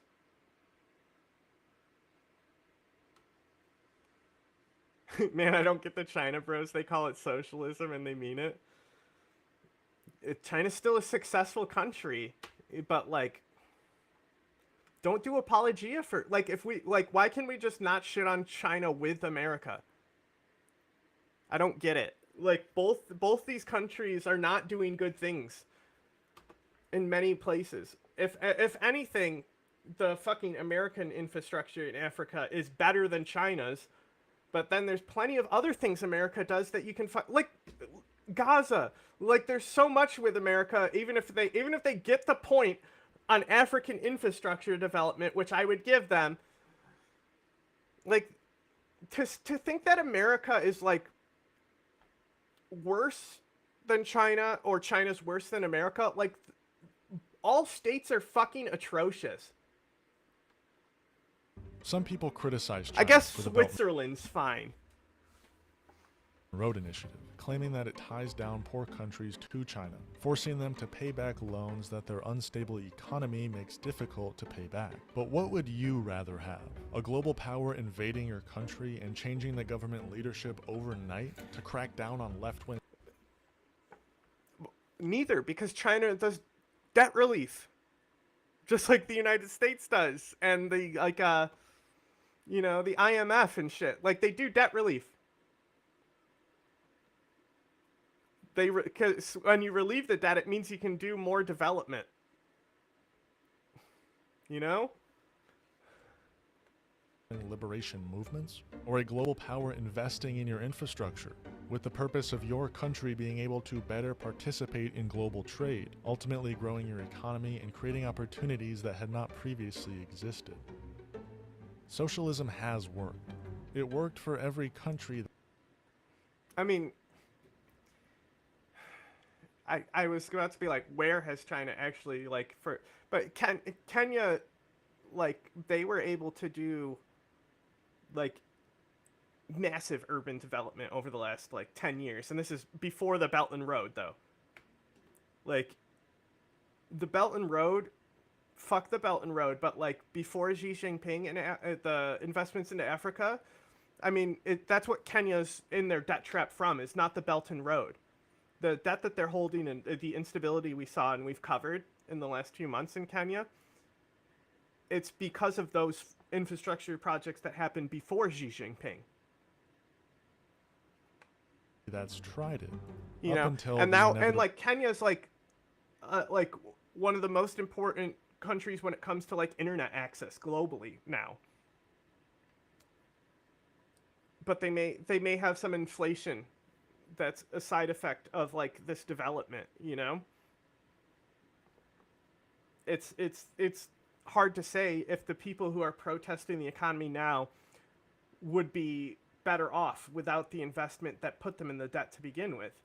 And I can understand that type of argument, which this dude is trying to make poorly. Reaction by the United States. But when people try to argue that socialism never works, they're really admitting it literally that as long as there is it works a all the global time. network of American-backed leaders, allowing for the Oh my God. continuation of America's pillaging of the Third World, as well as a vast collection of American military bases all across the world, socialism can never work. It is always in the best interest of imperialists to squash anti-imperialist movements. Socialism is not anti-imperialist. Especially when that movement is taking place on the Oh my largest Jesus deposit fuck. of crude oil in the entire world. Thank you for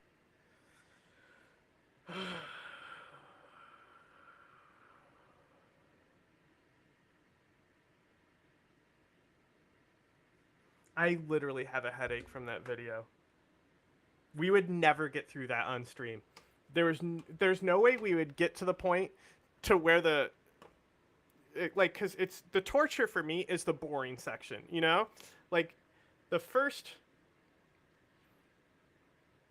10 minutes sucks. Get rid of it. Don't need it. Take the last 10 minutes, fine video. Because that's what gave me a headache. Is the last. That's what I want. I want content like the last 10 minutes. that pisses me off because that's funnier. And I enjoy getting worked up.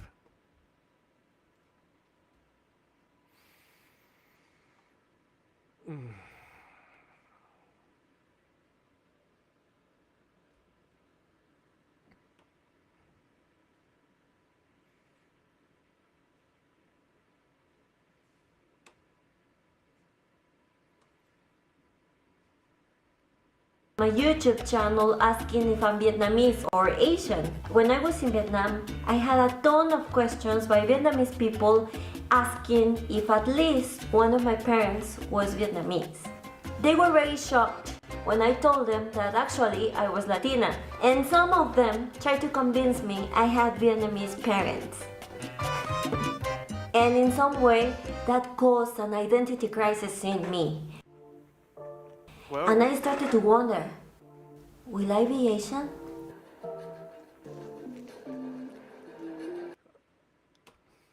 Cut in the I Want to Be Ninja song right here. It's the opposite in Mexico though. A lot of Mexicans would say I have an indigenous appearance, which I would say is true. That's what I would say. That I, yeah.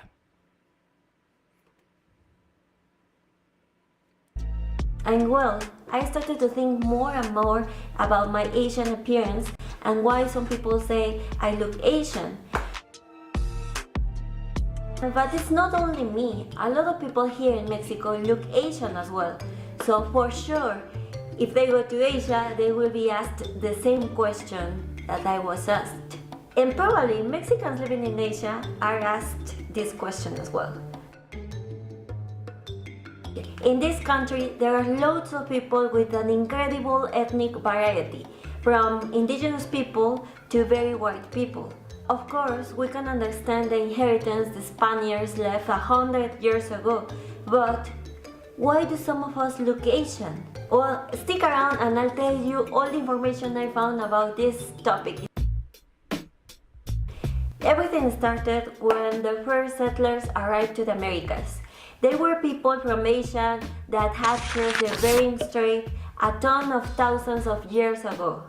That's why the more indigenous a person is, the more remarkable the Asian features are. Not only in Mexico, but all around the American continent. This could be the first reason. I was born in a very small town in Mexico, and it's clear that my Spanish features are minimum. But this isn't the first reason. There could be more reasons that honestly, I wasn't aware of them before. I think the things I just researched weren't taught me at school. I suppose that history extends beyond what a textbook might provide. And if you know more information about this, please let me know in the comments. People out there have asked me if I'm Vietnamese, but they also have asked me if I am from the Philippines. And yeah, Philippines and Mexicans look alike. There are some studies that show that around 1/3 of the people living in Guerrero, the Pacific coastal state of Mexico, had 10% Asian ancient ancestry. This number is significantly high. They were related to people from the Philippines and some of them from Indonesia.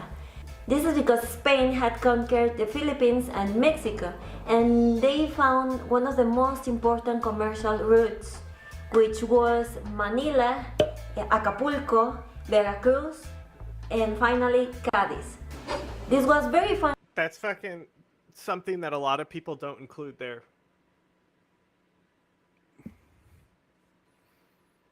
Like, people don't show like that type of image when they talk about this period, because I think especially for Americans, when we talk about these things, it's really framed through the lens of colonialism and genocide, when there was other, like, the priority of colonialism wasn't to just like kill people, you know, like it was to extract resources.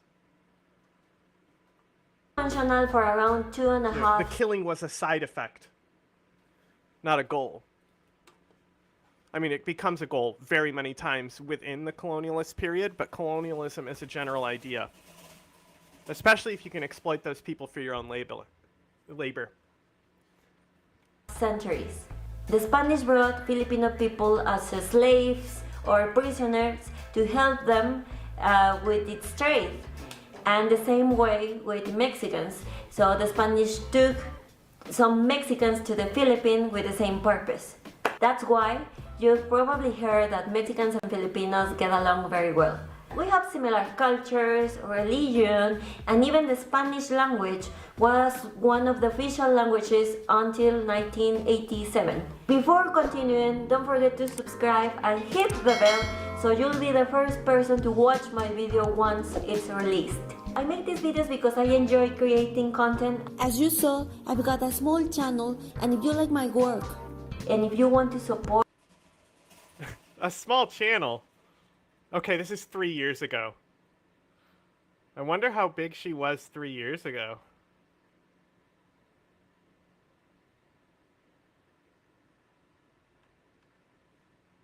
Oh, she even has the follow-up here with this DNA test.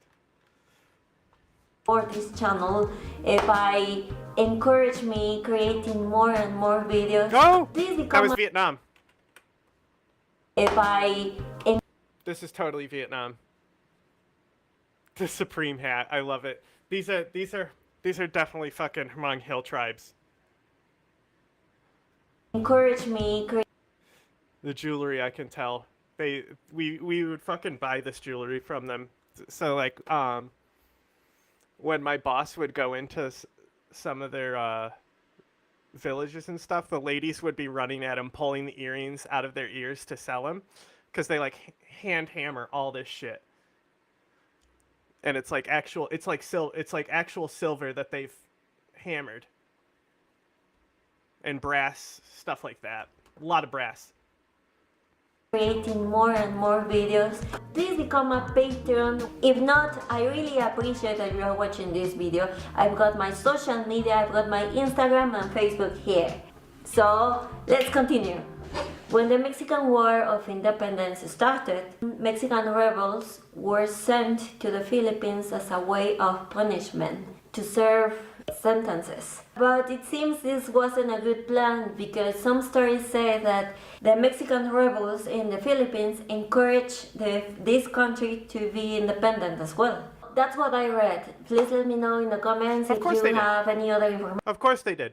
But like the things that happened in the Philippines were horrific. Spain and America. Horrifying.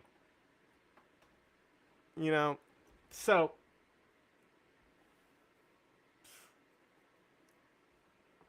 the Torturo al Agua, I think it's called, torture of the water, invented by the Spanish Inquisition, okay? The Americans then used it in the Philippines, and what did they fucking call it? It wasn't waterboarding just yet. Oh, man. It was something like roll them out or something that they were calling it. But they fucking put fucking hoses down people's throats and, like, you know, filled them with water for absolute pain to like use it to torture them, and along with waterboarding and stuff like that. But the other water torture was way worse.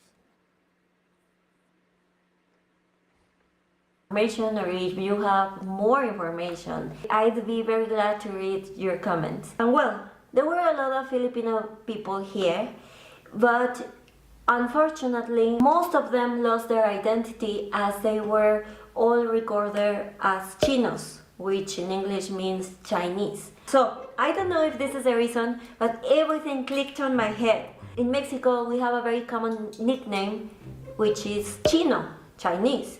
This could be either because a person has a curly hair or because they look Asian. Actually, I've been called Chinita. And now that I'm thinking about more nicknames, I've been also called Koreanita, which means little Korean. And just to clarify, putting nicknames according to one's person features, it's just a playful way to express our feelings towards others. Believe it or not, this isn't racist here in Mexico. Well, this is the second. Once upon a time, it wasn't racist to call people Chinamen either. Reason, but this is an end here. There are two more reasons that are related to Japanese people and Chinese people. My nan has told me that I had a Japanese ancestor. For me, this was super weird because I'm from a very small city in the center of Mexico, so having Japanese blood isn't common, I think. So I never knew what happened with that side of the family, unfortunately. But when I made this video, I found very interesting information about Japanese people settled in the center of Mexico, which is the area where I'm from. 3 or 4 decades before Pearl Harbor, there were a lot of Japanese people living in the United States and around 6,000 people living in Mexico. At that time, Japan was a thriving empire. Roosevelt government saw the Japanese people living in the United States as a threat.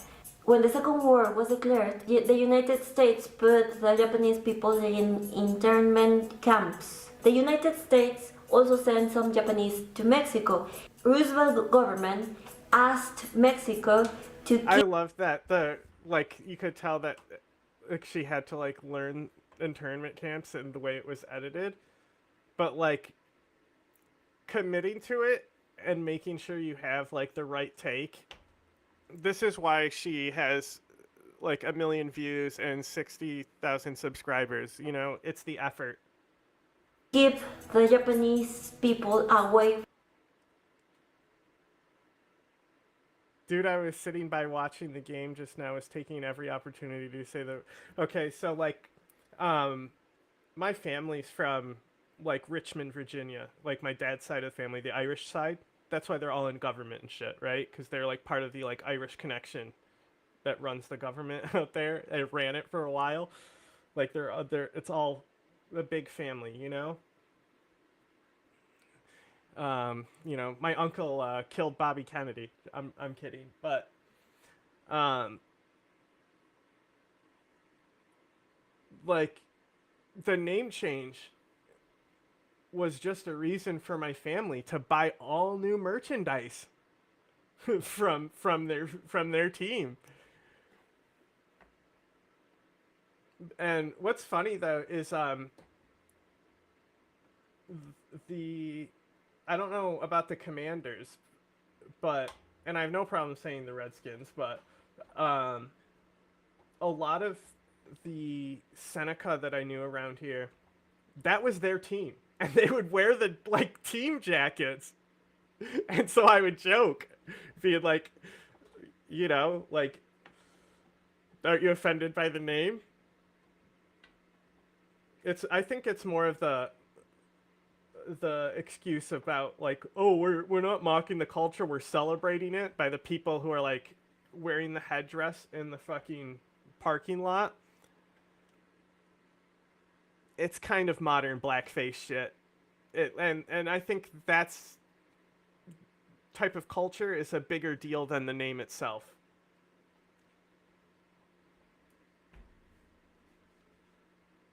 From the northern border. So Mexico government.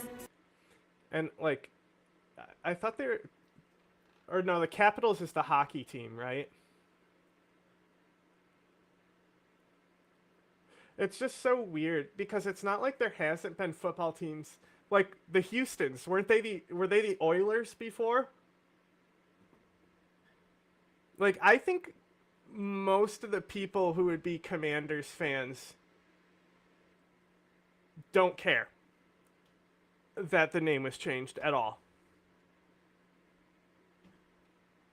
Put them in the center of the country so they could be easily monitored.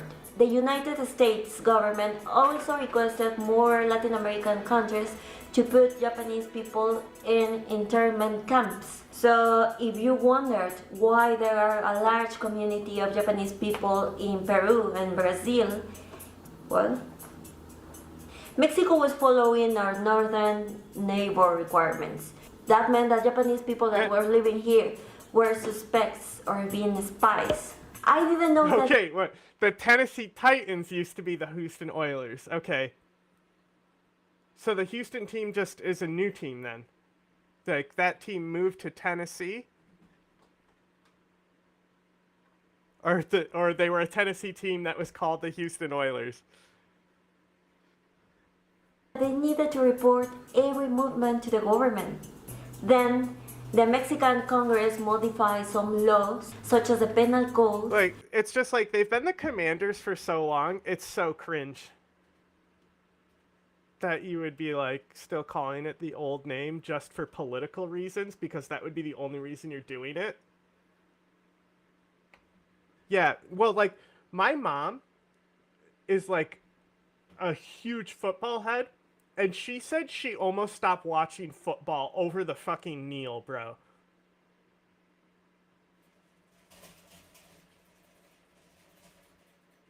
Just go get a fucking wine cooler or whatever you're drinking while you're watching it, you know? A Mike's Hard Lemonade or whatever you fucking have during the national anthem. Like, why do you fucking care that much about it? And they created the crime of espionage. So children from Japanese immigrants that couldn't prove that they were born here in Mexico were considered enemies. This is crazy, I didn't know this. After this, the situation got a little bit worse because soon this became persecution of those who had Asian features. So the children from Japanese people that were born here in Mexico. The only criticism I'd say, it would be like cool to throw up sources, but like I really like how she's like, I researched this, because a lot of video essayists just like you know that they've done the research and wrote the script and stuff, but they're not saying things like, I learned this, I didn't know this. Didn't even know about. And like, it's just cool, like, it's like a humble brag that you're not aware of, to show that like, oh, I did do the research here, I'm not just talking out my ass like North Star Radio. You know, and it's only a humble brag when you're not aware of it being one. Their roots, because their parents wanted them to keep safe. I can't believe it. This was very traumatic for Japanese people at that time living here, and slowly they lost their customs, religion, language, and even some of them changed their last name. They were silent for decades about what happened without letting the children and grandchildren knowing about this. So my nan told me that my granddad's granddad changed his last name because it was very difficult to pronounce. But now that I know this, I wonder, was this the real reason? Although we can still see people in Mexico carrying a Japanese last name, of course. But this is something I ignored. If you're Mexican and if you have Japanese ancestors, and if you know the story, I'd love to hear that. What happened in that situation? And as I said at the beginning of the video, there was another culture that probably left inheritance, and this happened in the north of Mexico. At the end of the 19th century, there was a large immigration of Chinese people to the United States to work in the construction of railways. At the end of this construction, the United States issued a law because they didn't longer need them. I love this. I was like, Chinese Exclusion Act. I hope she fucking talks about the Chinese Exclusion Act. Fucking amazing video by somebody who's clearly like not a political video essayist, right? This was a culture video about why people look Asian in Mexico, and she learned all this stuff, and she's now going to talk about the Chinese Exclusion Act. One of like, I think one of the pinnacle things that's like undertaught in American history. This coincided with the development of Mexicali in the state of Baja California. This city required labor, as the Mexicans at that time weren't enough to do the job. For this reason, from 1910 to 1920, the entry of Asian people was facilitated. And well, I was very surprised for all this information. As you can see, there are loads of factors that make us Mexican look Asian. If you're Mexican, let me know what do you think about this. See, like, touching on the internment camps, like soft genocide on Mexico, like of people who like integrated, you could, like, you could easily frame that as like, forcing like their culture on people, even though who knows, I'm not too sure about this because I didn't know about the Japanese like people that were in there where she was like settled by. But like touching on the fact that America passed the Chinese law to start like kicking the people out, like there was a lot of political stuff in here and presented in a way that's like so much better than North Star Radio. And this is a 10-minute video. She has 2 extra minutes here at the end for her little wrap up where she's saying subscribe. If you have Asian ancestry, tell me your story. I haven't taken a DNS yet. As I said, it wasn't important to me until very recently.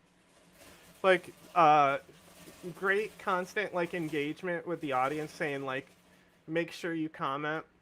She was talking earlier about Pacific Islanders and stuff. That was like a whole like earlier section of the video as well.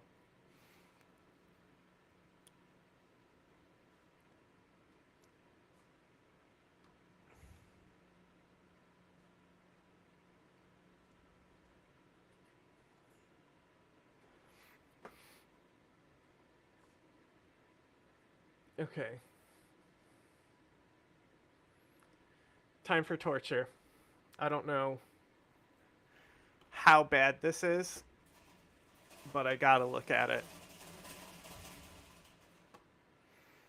To talk to Richard, because I've really enjoyed watching Richard's kind of trajectory over the past 2 to 3 years. Because when I first encountered Richard on Twitter, I have to admit, I probably hated you quite a lot, Richard. It was when you were like sort of Putinist. You were like a big supporter of Putin and everything.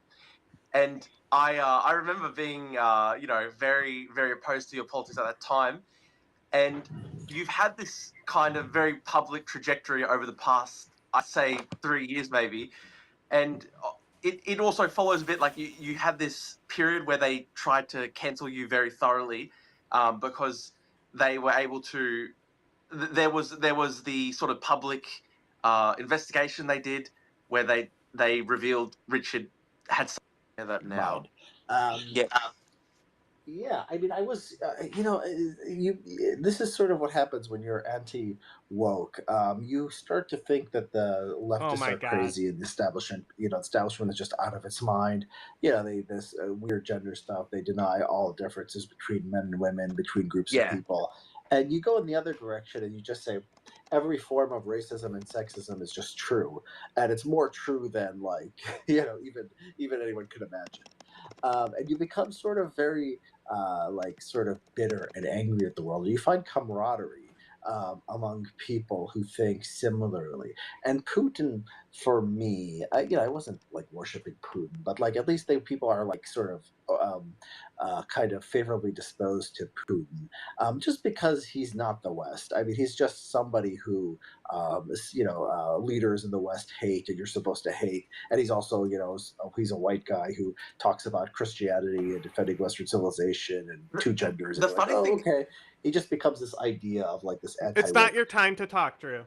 This is so stupid.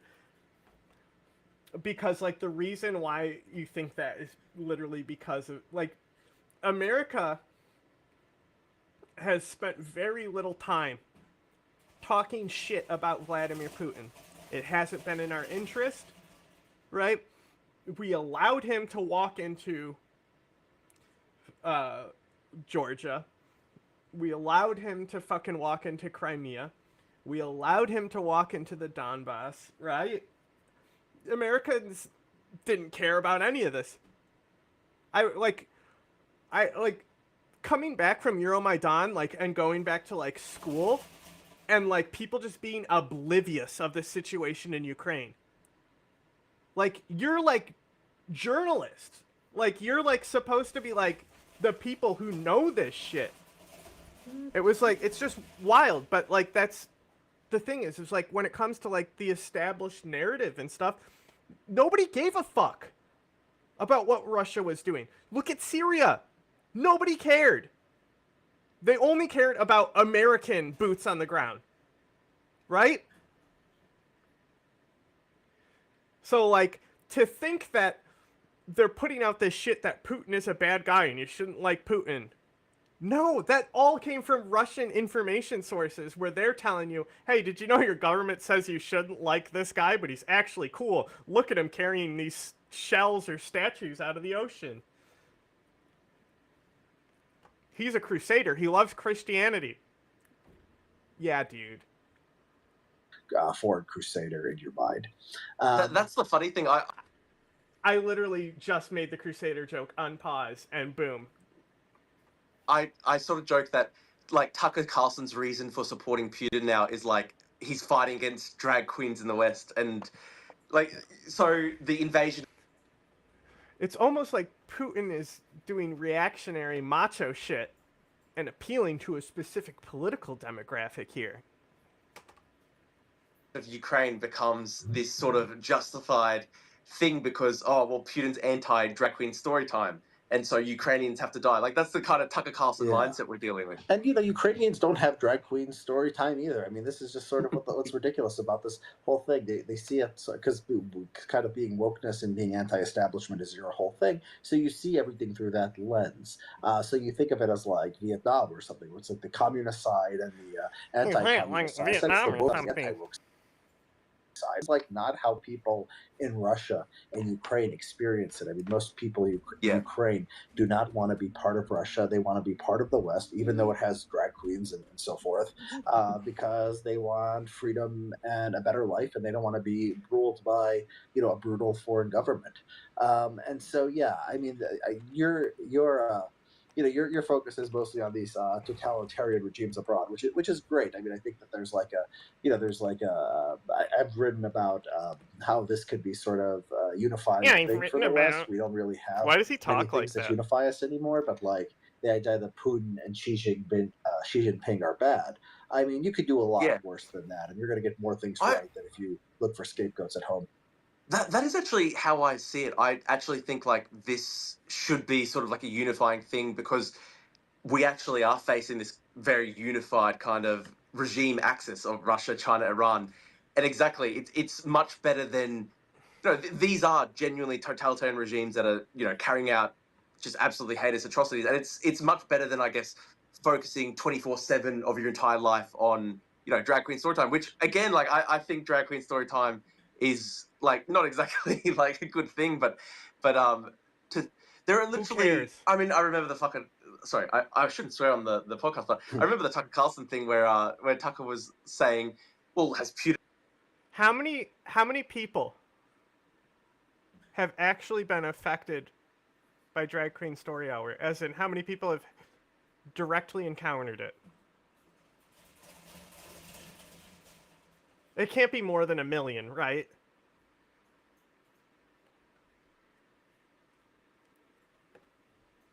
Putin called me a racist, like, and that was his justification for why you should support, you know, literally genociding Ukraine, because Putin hasn't called you personally a racist.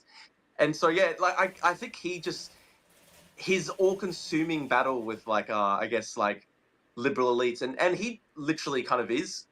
He was sort of like an apostate from the sort of like liberal media class. I think that's why he's always complaining about, like, you know, Martha's Vineyard and all these things. Like, I often listen to Tucker and sometimes he makes these like extraordinarily personal critiques of these people, like, oh, you know, he'll talk for like 10 minutes about Rachel Maddow and yeah, like the people from Martha's Vineyard, and I don't think his listeners, you know, are that personally familiar with the people from Martha's Vineyard, but but it's like That's this the all-consuming hatred that he has That's for them. the because point. I guess that was his sort of That's like how you social create milieu. prejudice. And Yeah. because he has this all-consuming hatred for them, Ignorance. that's why suddenly You make up the Israel has issues. to be controlling the American government. He's got to talk to Sachs and Thomas Massey about that, and this is why Putin must be good in Tucker's worldview. So yeah, I actually liked your post where you said like this could be actually a unifying thing for the West, and it's a lot better than scapegoating people at home. And Yeah. this also comes to one of the major reasons I wanted to talk to you. We've seen this massive Chud civil war over the past couple of days.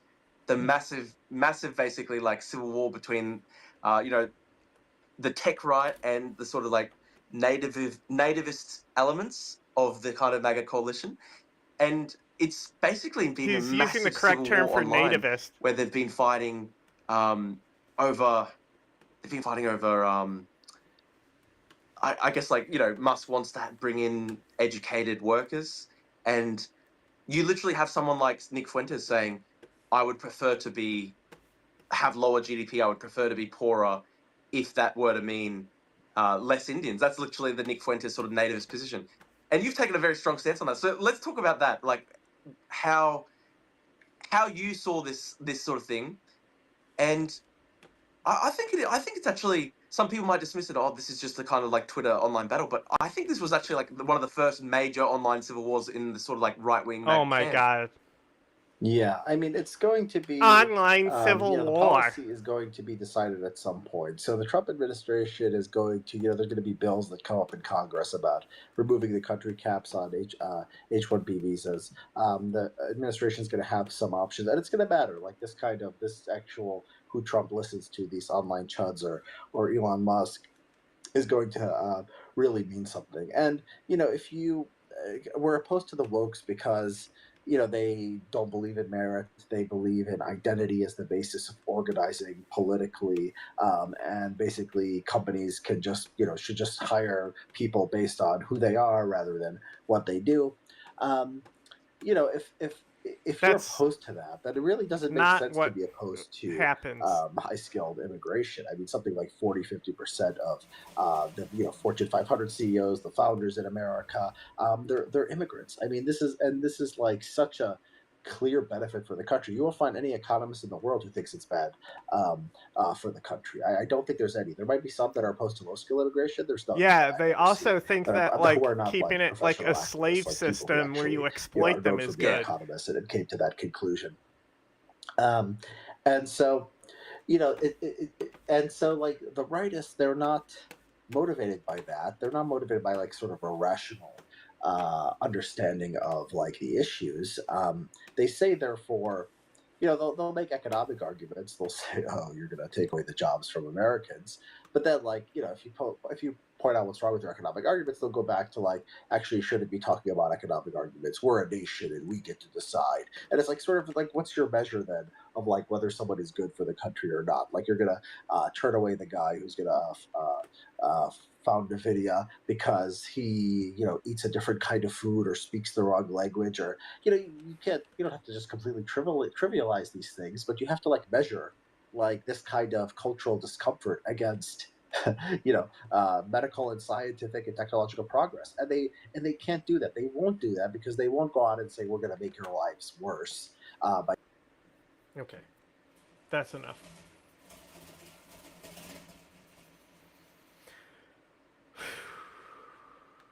That was rough to sit through.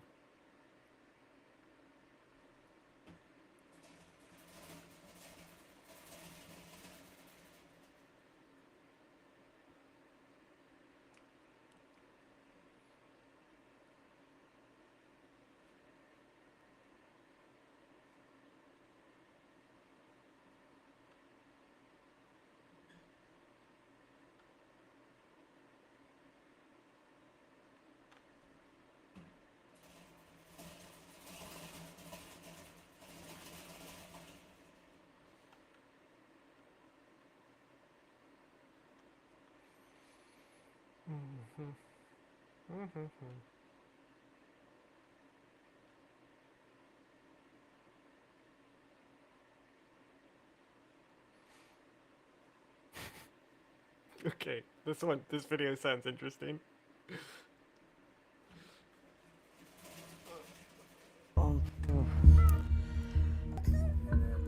Is this okay?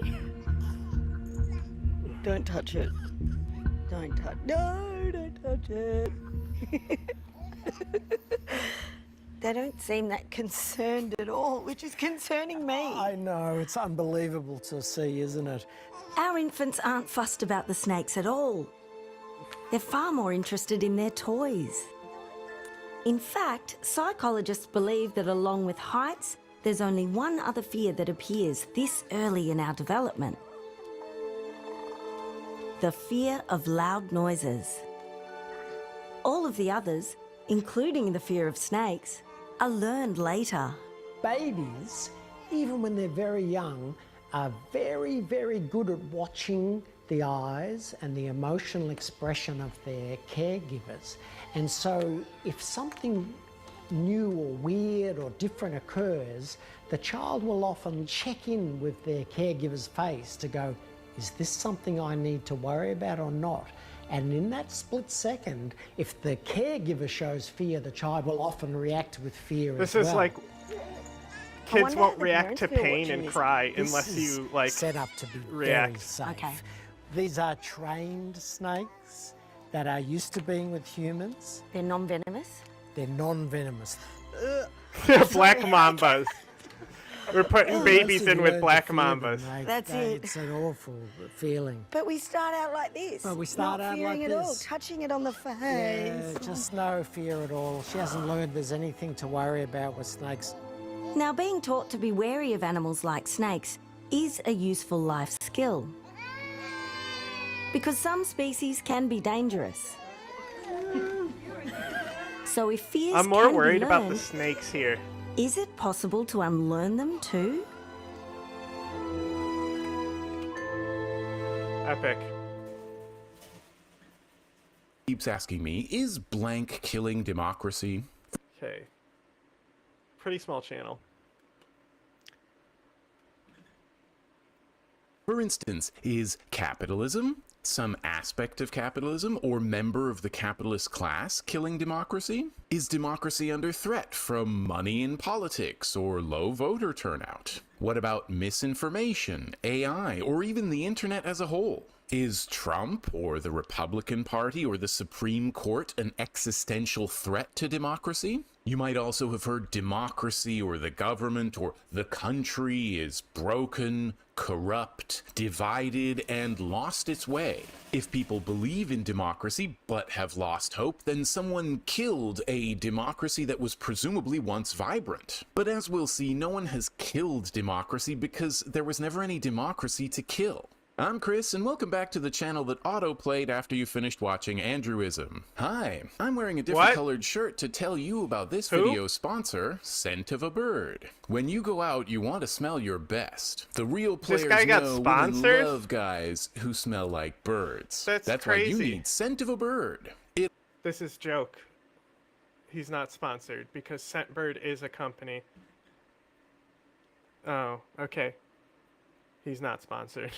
It'll have you smelling like a bird all day long. There are a few assumptions underlying the fear that we're losing our democracy. The first is there are only two ways of organizing the world: democratic state and authoritarian state. There's no other way of organizing society worth trying, or if there is, it wouldn't work for us. That's because we're taught to believe words from authority over the evidence of our own eyes. There's a secret third thing. You know how you can work and organize and make decisions with other people without threatening them with prison? That's because in the absence of force, society organizes itself. I'm not going too deep into that premise today. Click here if you want to talk about how society works. The assumption I want to spend more time on in this one is that we have a democracy. Doesn't democracy mean that the people rule rather than a small class that has all the money? If so, when has there ever been a democratic state?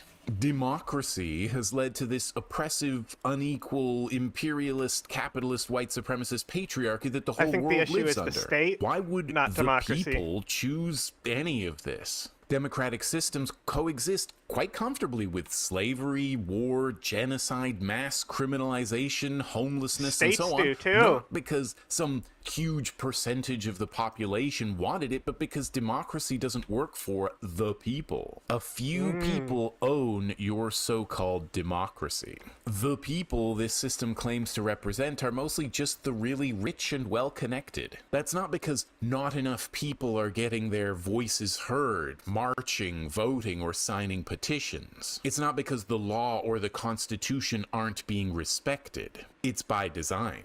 Some people will disagree with me because how could it be undemocratic? We still vote. There's more than one political party. Isn't that what democracy is? Well, if so, it doesn't sound super representative. Does the government do what you want it to? Has it ever consulted you to hear your thoughts on a policy it's considering and then taken your objections into account? Do you feel you have power over the government? Or vice versa? Either democracy is just another word for a system of ruling class domination of everyone else, or it's an unattainable ideal the ruling class dangles in front of us to keep us hoping. Or maybe both. If this system is supposed to be democratic, when was it? Back when the country had slaves? Back when it had colonies? Back when it was drafting the poor into wars for territorial expansion? Was there ever a country that didn't have a ruling class making the decisions for a disenfranchised majority? No, because there are no such countries. The democracy that existed was the system that empowered people to create the problems we have now. It is the system preferred and chosen and owned by the ruling class. It's not that anything they're doing is destroying democracy, it's that there never was any democracy. The proof is precisely what these folks are worried about, that a couple of politicians and judges owned by a couple of rich people can ruin democracy. If it's that easy to destroy a democratic state, just giving access to it to unsavory people, maybe it wasn't the bulwark against dictatorship we were taught. I think Trump and all the worst people in the US taking the White House is an obvious example. Another is the Supreme Court. SCOTUS is supposed to be part of those checks and balances you learned about in civics class. It keeps granting itself and the president greater powers, centralizing more decisions. It's less of a check and more of a lever. You might say what the court is doing is unconstitutional and they aren't supposed to take all this power, but they do. Because constitutions don't limit but empower the state. I know people who were surprised the Supreme Court approved of Donald Trump running for president despite his legal record and after he tried to orchestrate a coup. But they shouldn't be. This week I saw people desperately appealing to the courts to bar Trump from office under Section 3 of the 14th Amendment. And of course, they would bar him if indeed they were compelled to abide by the Constitution. But they interpret and rule the way they want. I'm old enough to remember that in 2000, the Supreme Court handed the presidency to George W. Bush by deciding all on their own that he had won the election. Believing in checks and balances or the rule of law or the power of public opinion to sway the US government is just lying to yourself. We've never had more than a tiny measure of power in this system, mostly voting for one among a selection of politicians. But as you can see from history, starting whenever you want, voting does not make things better. It doesn't stop the people you hate from taking power. It just means if they can trick enough people, anyone can have power over you. If you feel compelled to vote because you'll either get this guy you don't really like or this guy you hate, then voting is a threat. Either vote the right way, ensuring corporate control of the world and mass murder continue unabated, or else a new era of fascism will be upon us. By the way, fascism is when white people have to go through what black and brown people go through the rest of the time. Well, in that case, something must be done. If you hope to preserve democracy by voting in people who will strengthen democratic institutions and checks and balances, well, who would do that? Why would someone want to limit their power like that, or limit the power of their campaign contributors? And that's why it never happens. How many years are you going to continue to watch, hopefully, while nothing useful gets done? How many times do you think I could punch a brick wall until I broke through it? Any number you say is wrong. The answer is I could never punch through a brick wall.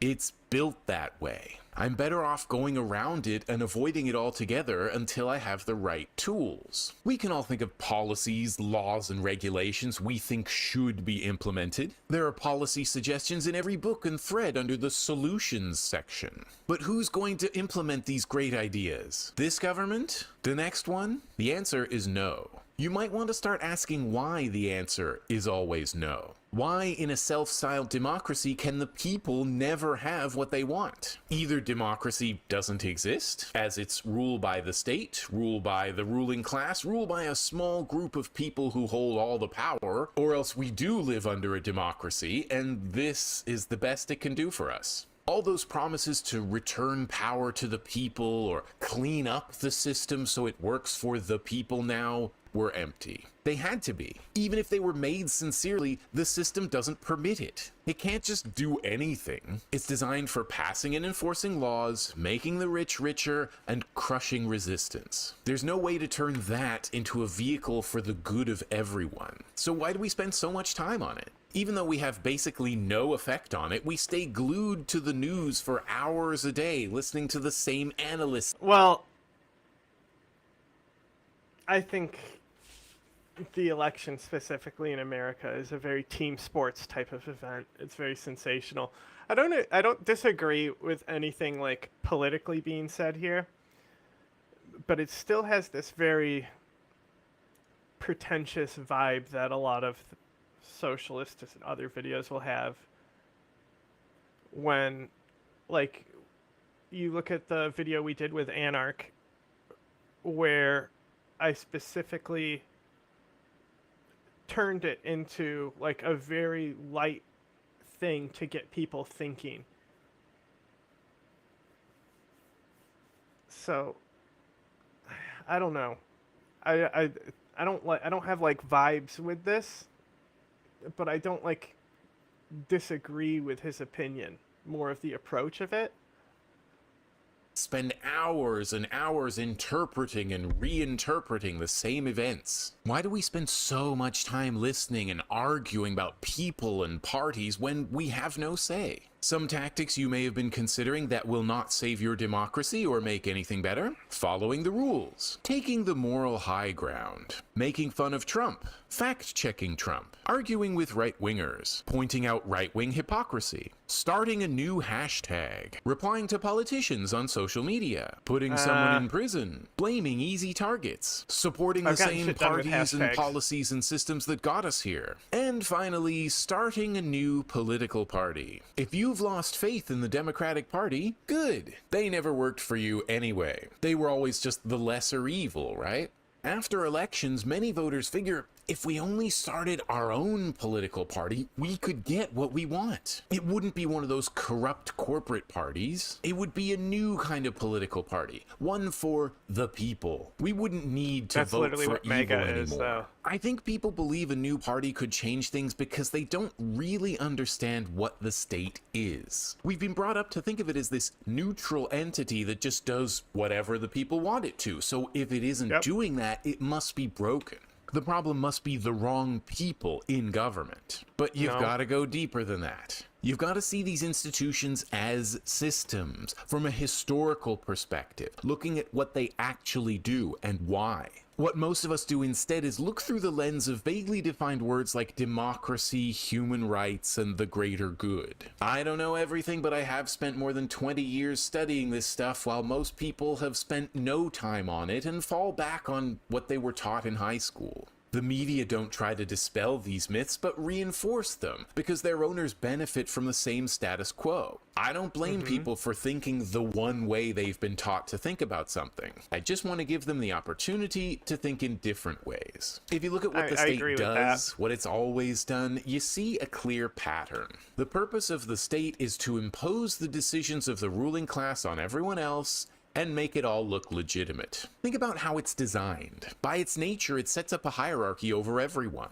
A few people at the top make the biggest decisions and force everyone to abide by them. Why would it be that way if the people were in charge? Hierarchies are set up so people at the top don't have to answer to the people on the bottom. Hence all the soldiers and police and security. People at the top of different institutions have an interest in working together for the many individual benefits to be gained from the patronage. But those benefits can only ever accrue to a small minority of the population because it's inevitably everyone else who pays for it. If you want to start your own party so you can be at the top and get the benefit, like the founder of a Ponzi scheme, go ahead. But don't start one under the illusion you can help everyone and make the world a better place. There's a reason the people in office don't make the world any better. They can't. Oh, sure, they can make tiny changes here and there after years of playing the game and voting for bills they don't believe in. But they don't have the power to make the real change that visionaries want. In fact, the state exists in large part to resist such changes. How would you make those changes? By working through the system. The system prevents change when we need it more urgently than ever. The incentives are all to work for the people who have all the money. And that's another major problem with entering electoral politics, the huge amount of money you need. Again, this is all by design. In America, the people with power want to make it harder for others to contest it. So you can't just declare yourself a candidate. You need to register, which takes money, and work, which means staff. You need to get the word out, which means more staff, plus various costs like offices and websites. There are all kinds of legal hurdles, which means lawyers. Where does all the money come from? Either you get it from big business and rich people, which means, like all the other parties and politicians, you work for them now, or you get it from the community, which means instead of spending that money on things they need, they give it to you to do what you say you're hoping to do. Don't you think that money and that effort could be spent on something more productive? Like what? I hear you ask. Well, think about exactly what you want to achieve. Don't you want to help the community? Because you don't need to go to Washington to do that. Think about what it would take. Isn't there a cheaper or more direct way to get it? How many people do you need? How long will it take? Now you're a project manager. What if I told you, despite everything I've said today about the state, you can still have democracy? Existing so-called democracy is too hierarchical and has too many people. Why would it be necessary to make decisions in groups of millions of people? Why do decisions have to be made by a central committee and imposed on everyone? They don't. We can make decisions by consensus, together in groups of any number. I suggest under 100, but bigger is workable. Together you come up with a framework for making decisions resolving. The way he Existing keeps so-called saying democracy is too high. I mean, it's a fine video. I mean, the whole reason, like, why we want to build 5th gen the way we want to build it is because, like, we want to put change where we think we can be most effective. Hierarchical and has too many people. I'm gonna run to the bathroom while this video finishes. Bishi, why are you standing like that?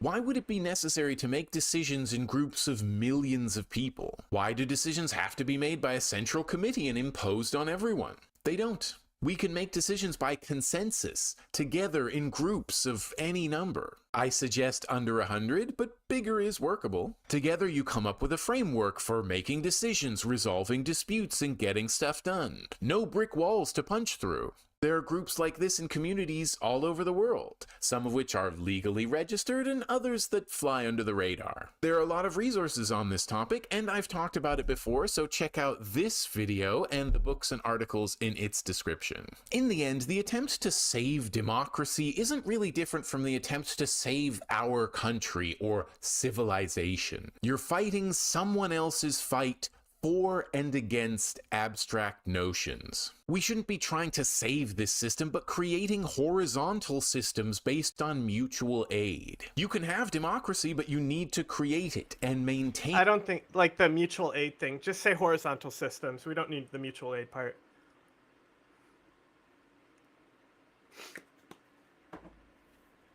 It like a garden. You've got to keep people with authoritarian mindsets from trampling it. Strong communities and organizations make the state and the market obsolete. It's taking your freedom back instead of asking for what you're allowed. If any of this makes sense to you, look for groups who are already getting stuff done near you, or start your own. That way you can work for yourself and your community rather than a system of oppression. And it's urgent. We better start today.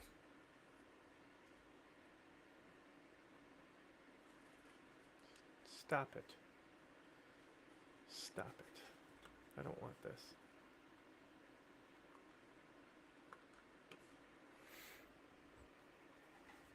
I take break from videos.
Oh, BC, you doing a little dance?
I've been using this gun a lot in the multiplayer here, the Valkyrie. Been kicking ass with it. People, I was looking on forums and people were saying like it's overrated. And like, I used it in comparison to the Vindicator and the Matok. significantly better.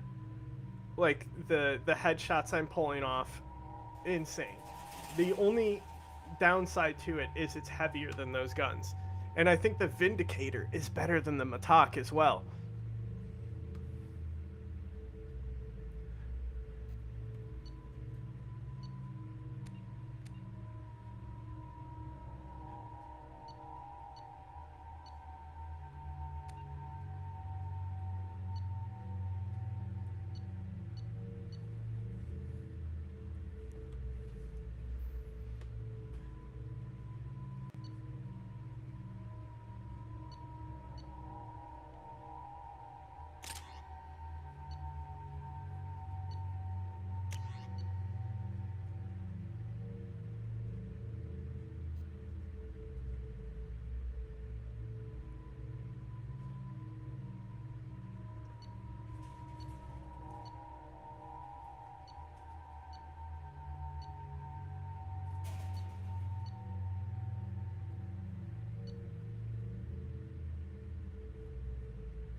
I'm hacking that one. What did you hack? I just have you hack. Enemy firewalls compromised. What are you hacking? I guess it does immediately cool down. Overriding its friend or foe detection. You hacking this? Hack this.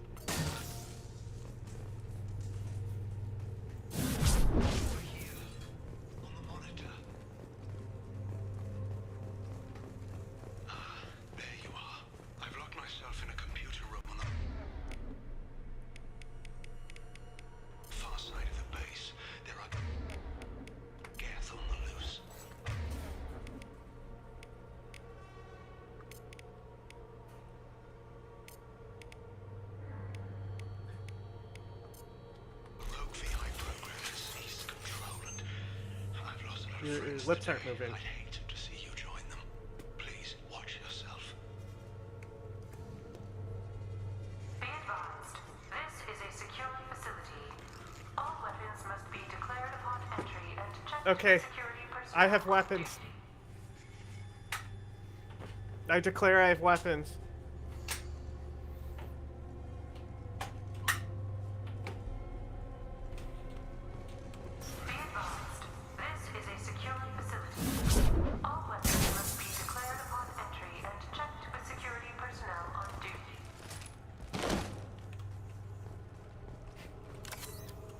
Dramatic.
I'm trying to make it stop, bro. I'm on the mission to make it stop. So you gotta stop watching me, okay? Get your little peepers out of here. On my way. Shut up, Talia. I wasn't trying to talk to you. On it. Affirmative.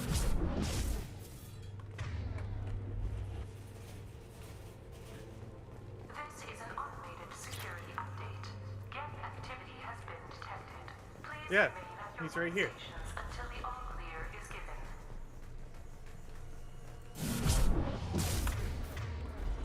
Wait, I still have Geth's shield boost. I just don't get his loyalty, but he keeps the ability. Today's lunch special is excellent.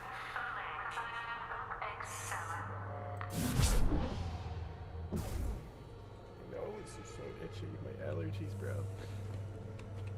And it's only like always like the most surface area of my nose. Emergency shields engaged. Why do I have this? I don't want this.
On it. Affirmative. Incoming.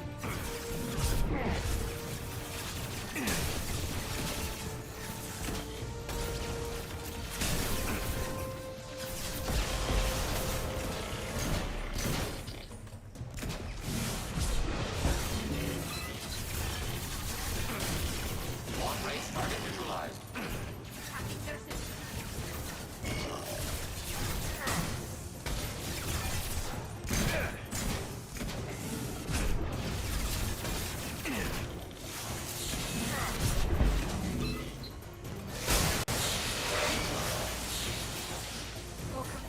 Sniper rifle neutralization ready for next target.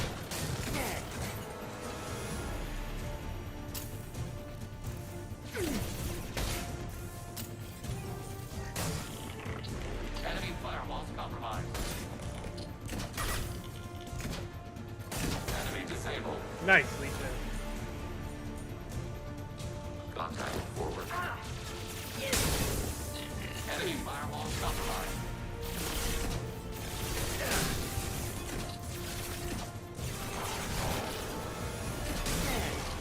Targeting order process. Sniper rifle neutralization.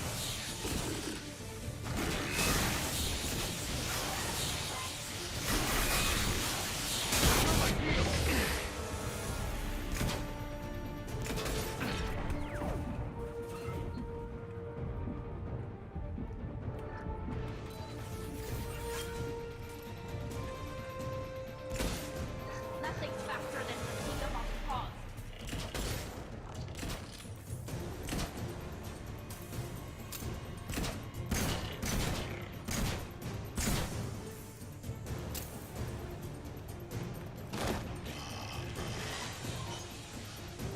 Allied fire!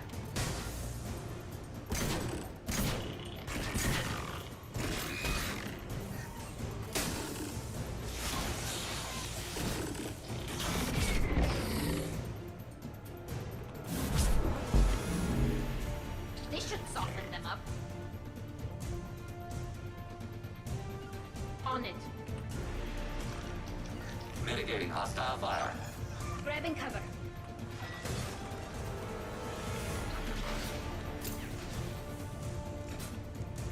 Long range target neutralized.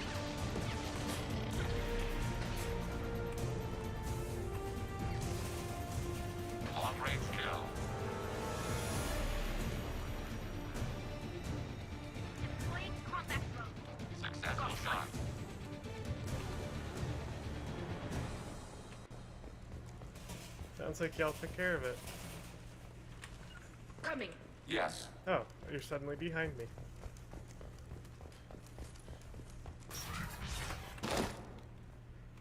Memo to all project personnel.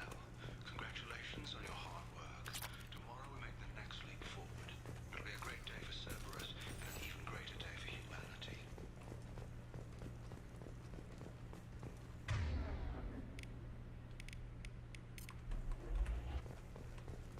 Switch up.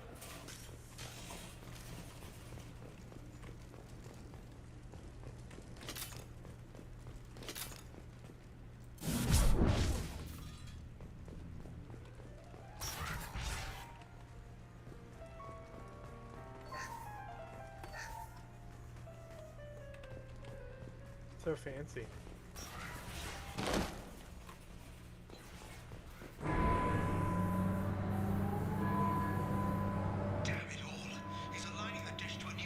Oh, there you are. It's like, where's Legion?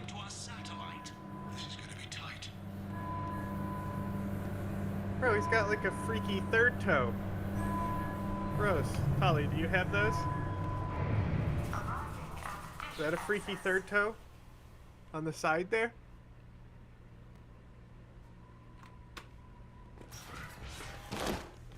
Attention. Satellite broadcast window is opening soon. All upload data must be approved by your department supervisor. On it.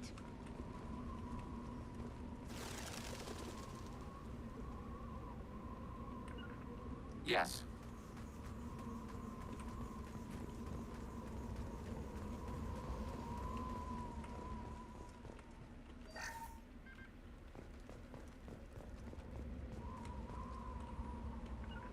Preparing for combat. Under fire.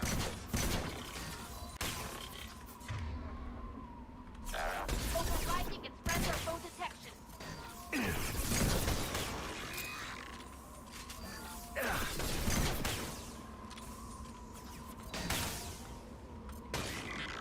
Overriding its friend or foe detection.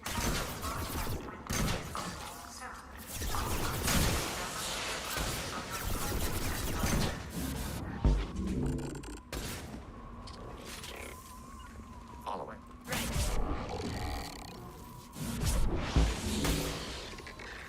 Nothing faster than fatigue of pause.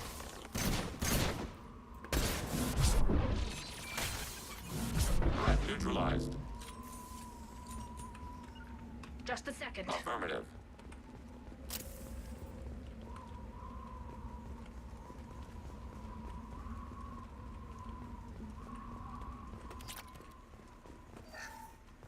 This is Project Overlord with an emergency message to Cerberus Command. We've experienced a catastrophic security failure and are requesting assistance. We may have outgoing comms engine.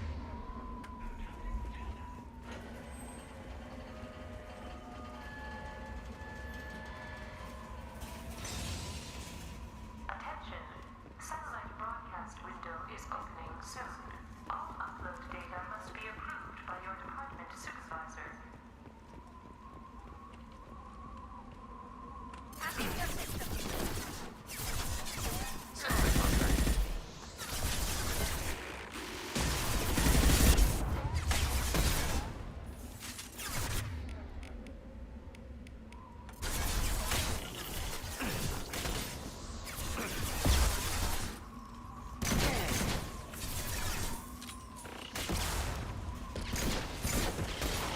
Rerouting microphone identification.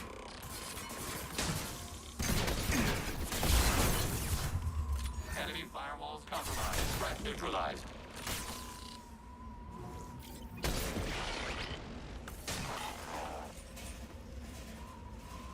Guests suck. Satellite broadcast window is opening soon. All Fucking moron, Jeff. by your department supervisor.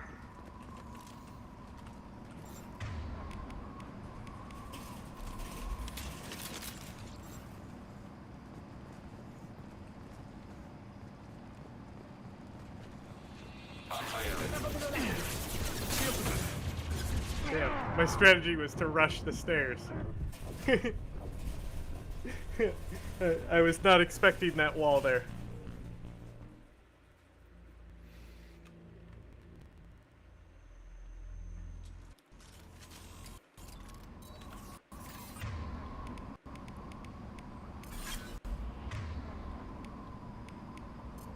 Got it.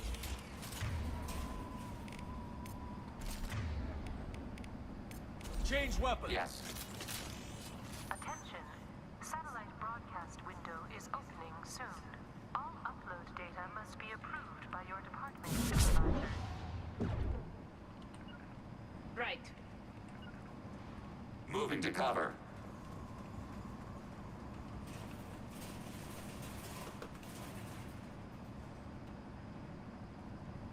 Eyes up front. On it.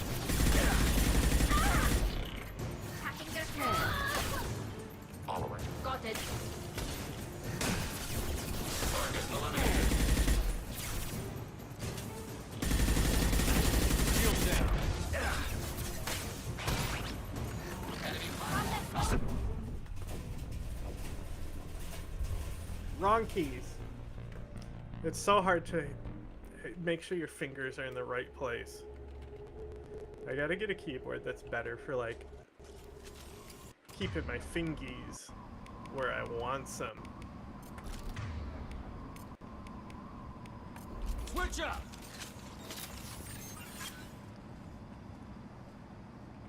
Attention.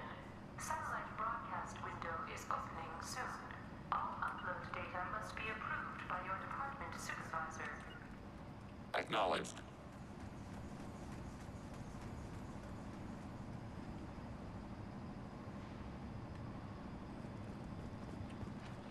Hostile spotted. Targeting order processed.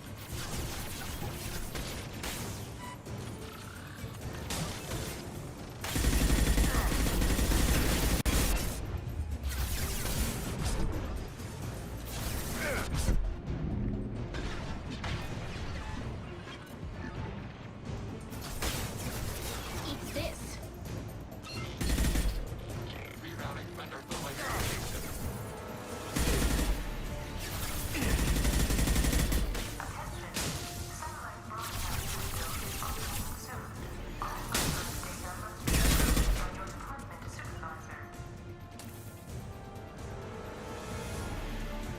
Following path. Right.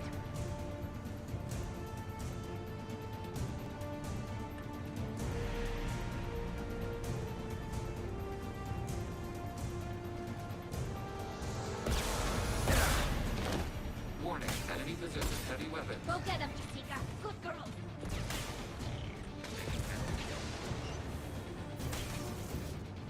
Long-range target neutralized.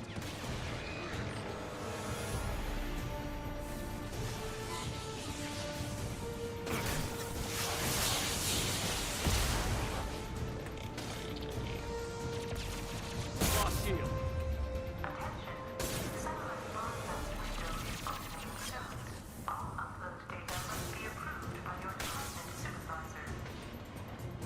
You need to destroy the support struts now. They have their own capacitors. Try blowing them up.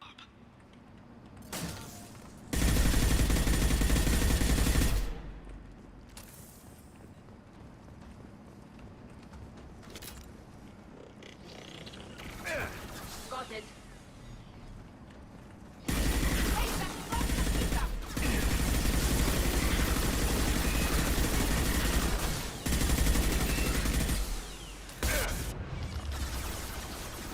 This should soften them up.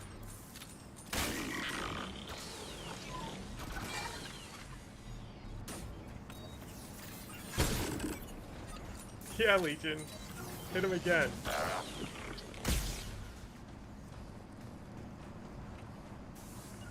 Order received. Got it. Incoming.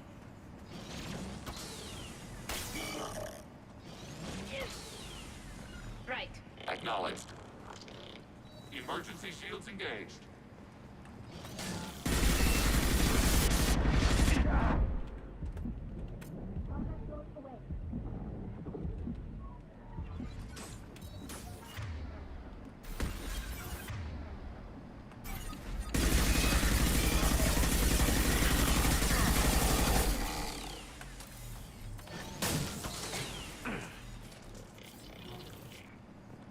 with you, Shepard. Affirmative.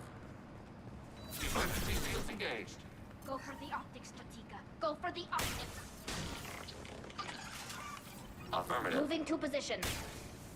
Target. Grabbing cover. Attacking requested target. Taking cover. Mobile.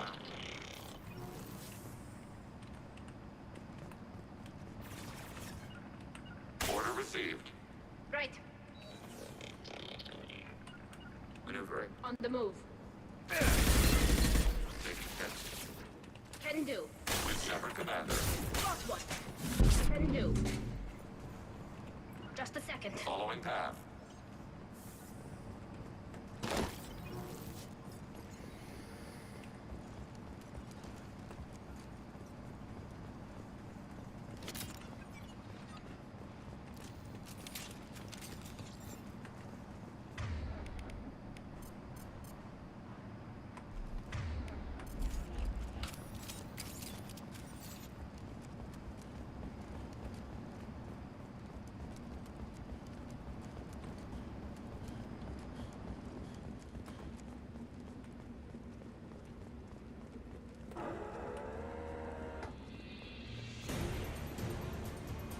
Watch for heavy fire.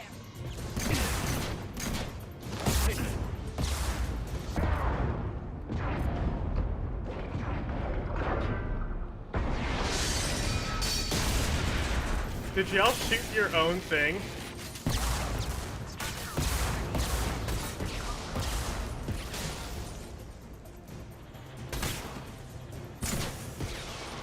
Combat thrown away.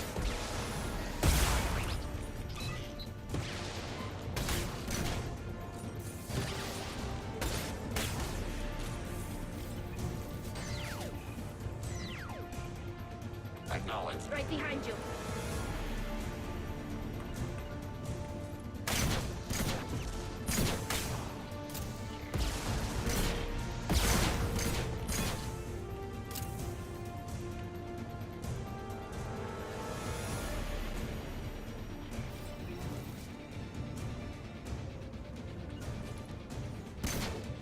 Attacking requested target. Redeploying.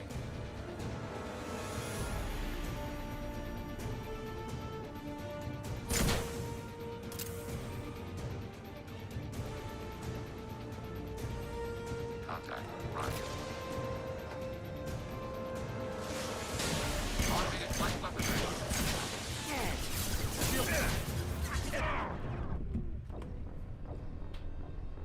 Fuck! I was worried that might happen.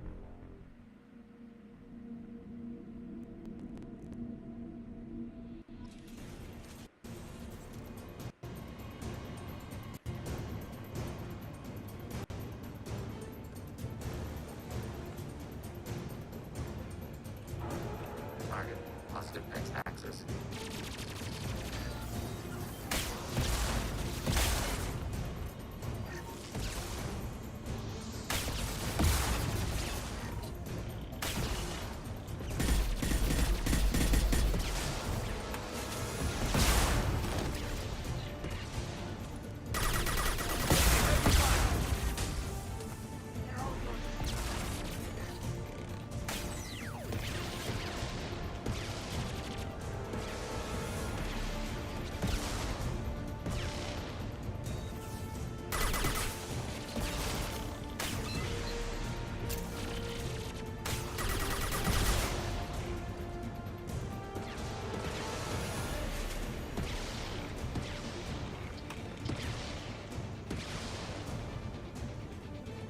Legion, where are you going? Emergency shields engaged.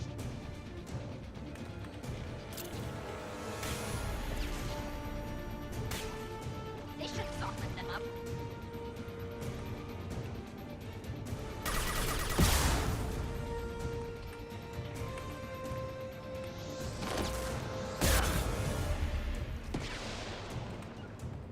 Order received. Can do.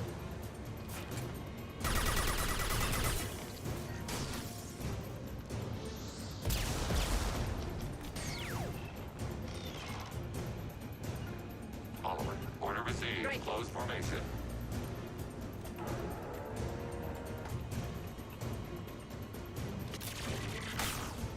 Rerouting power to shield.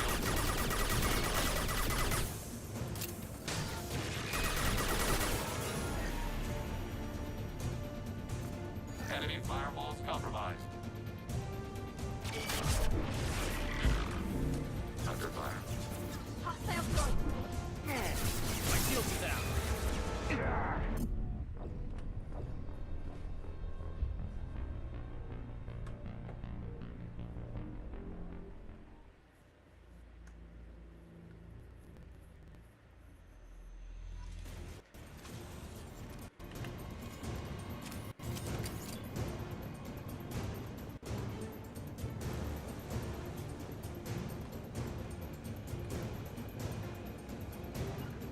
Assuming fortified position.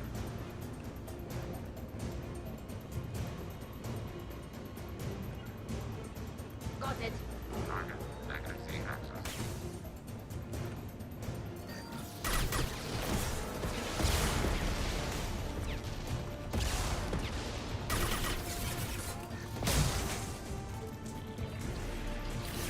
Target processed. Target processed. Target processed.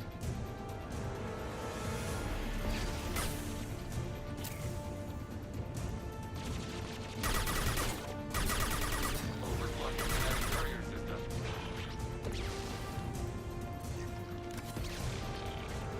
Target contact.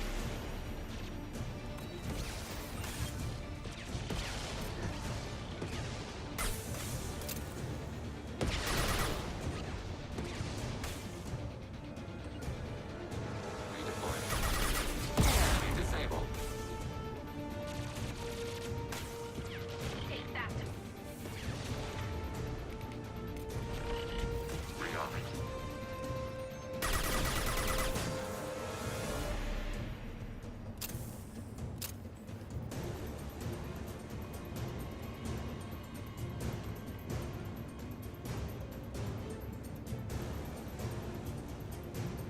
Deploying combat drone. They're all mine. Can do. No. Just hide there. Moving to cover. Warning. Enemy possesses heavy weapons.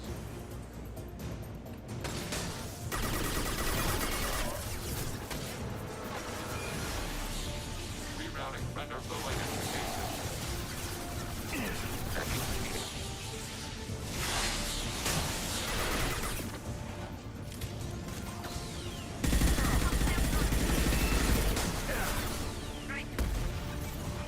No shield. Watch out. That's not my drone.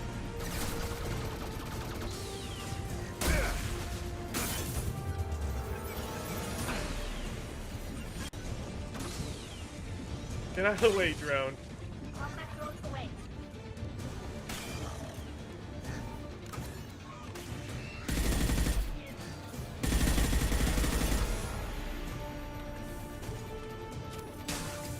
Severe damage.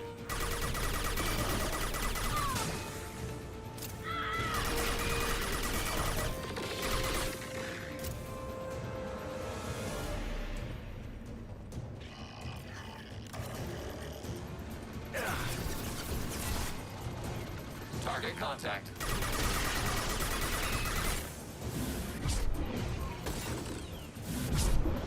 Oh my god, target him. He's just too bulky to knock down.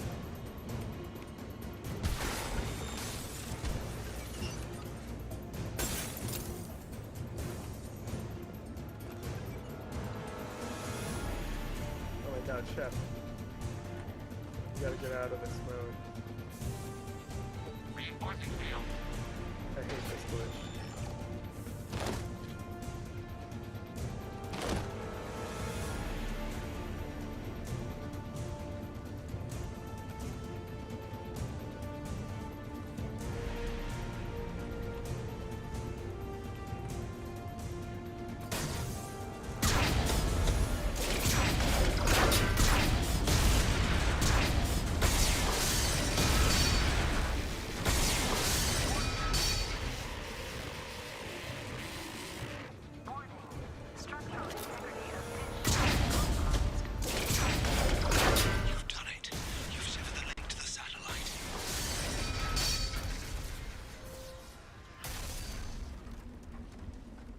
What are you gonna do? Shoot the fucking inanimate object? You've got to be kidding. Move! The whole thing's giving way.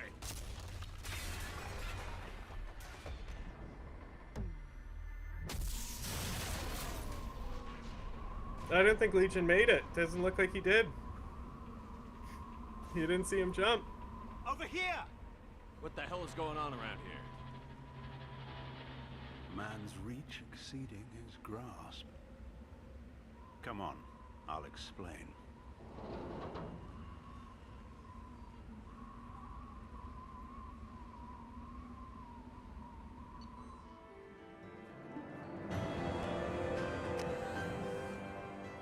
Thanks, Commander Shepard. You bought us some time, though probably not much. This isn't over yet. You owe us that explanation. This is Project Overlord, an attempt to gain influence over the Geth by interfacing a human mind with a VI. The results have been less than satisfactory. Where did it go wrong? My brother, David, volunteered to serve as a test subject, but his mind couldn't handle the VI connection. He's like a virus now, infecting our networks and seizing control of any technology he finds. It's why you had to destroy the dish. Imagine if his program got off-world.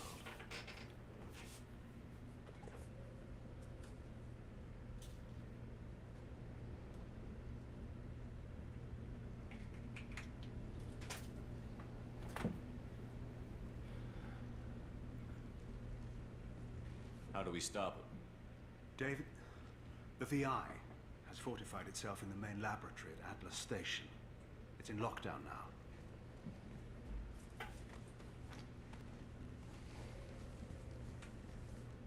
To enter, you need to manually override security from our facilities in the Prometheus and Vulcan stations.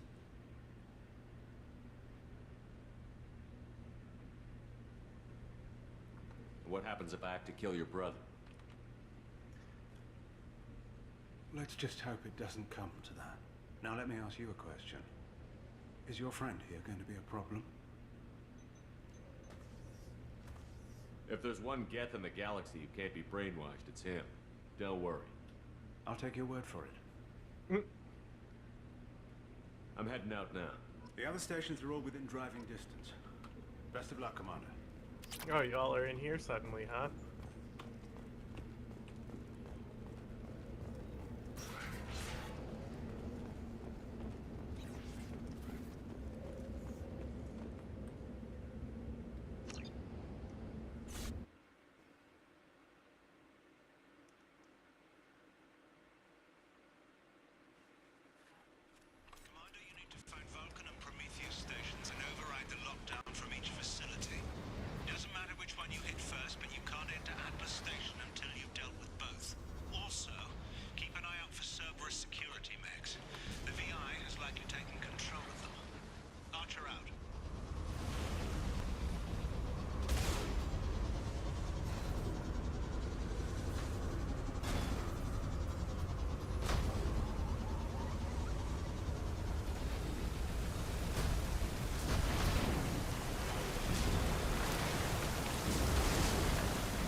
I don't know what this arrow's pointing me to. It certainly is the direction we need to go.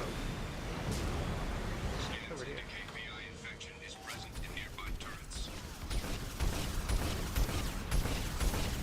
What the fuck is that thing in the sky? They got dragons here?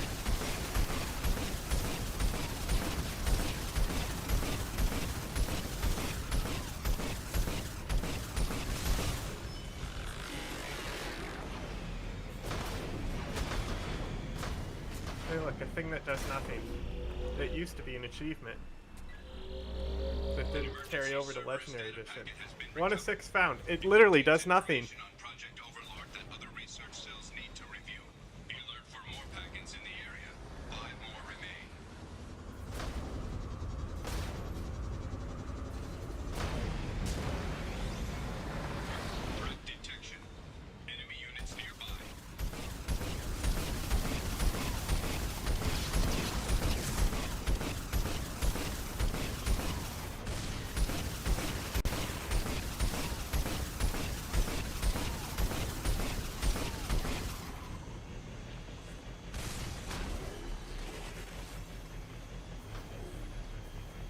Hey, look. This does nothing. Another Cerberus data packet has been recovered. 4 more remain.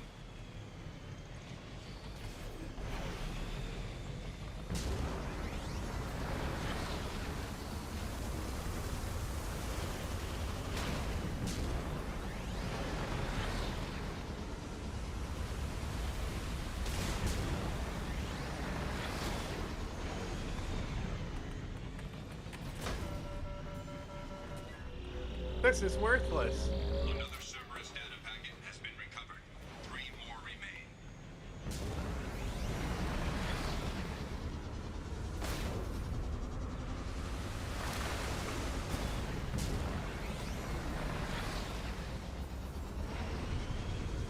Geographic conditions indicate an aesthetically pleasing view nearby. Organic life forms may wish to take note. Okay, buddy.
Shepard, Prometheus Station is a crashed Geth ship full of dormant machines used in our experiment.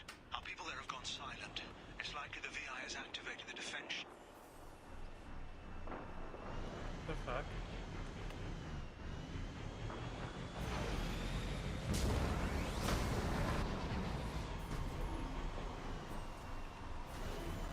That is fucking huge Geth shit. I never noticed that.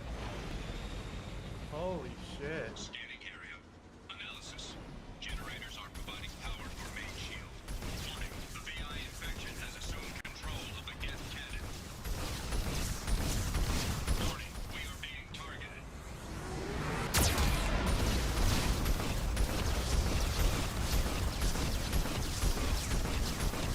Warning. Geth cannon is locking on our location.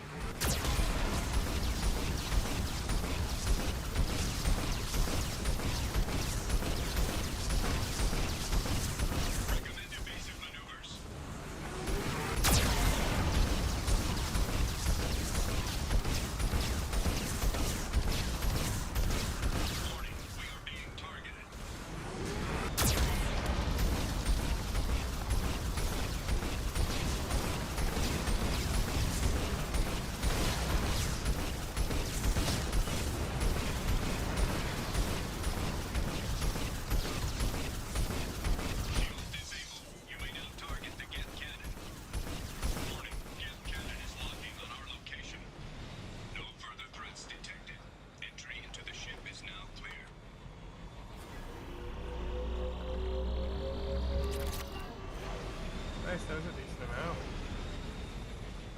I think there's secrets over here. Show me a bag of secrets. This looks like a hard wall. It is a hard wall.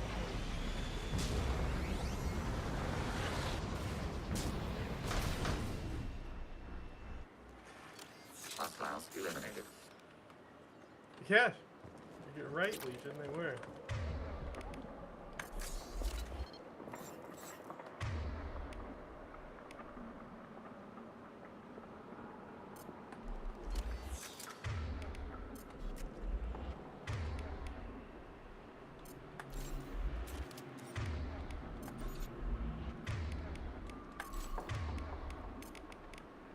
Change weapon. Free army.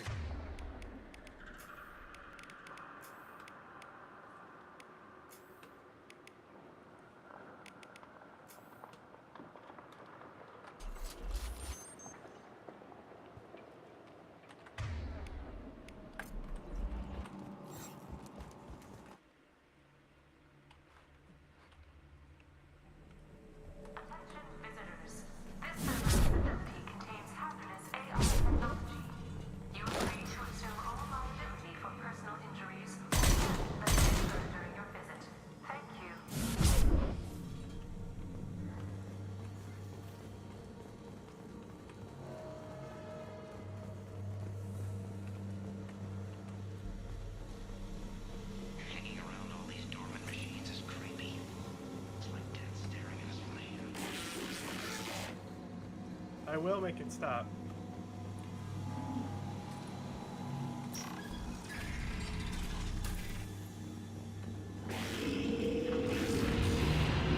I will make it stop.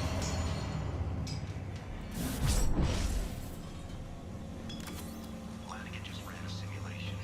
If these get ever wake up, there's a 98% chance we'll be dead within 2 minutes. I'm starting to hate Flanagan.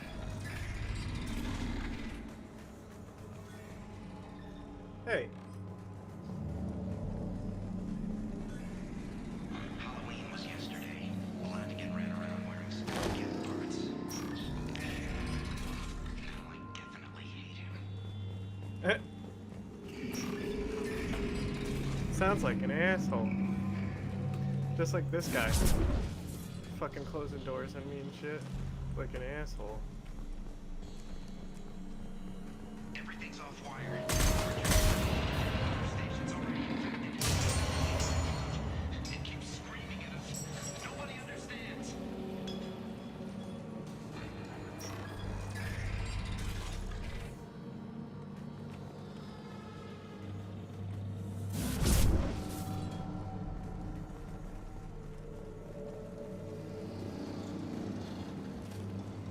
The VI is closing some passages and leaving others open.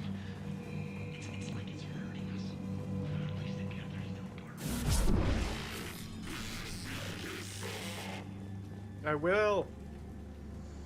But you have to let me. To all Cerberus personnel, in an effort to reduce workplace stress, music has been approved for station-wide broadcast. Nice. I love the music. Scanning area.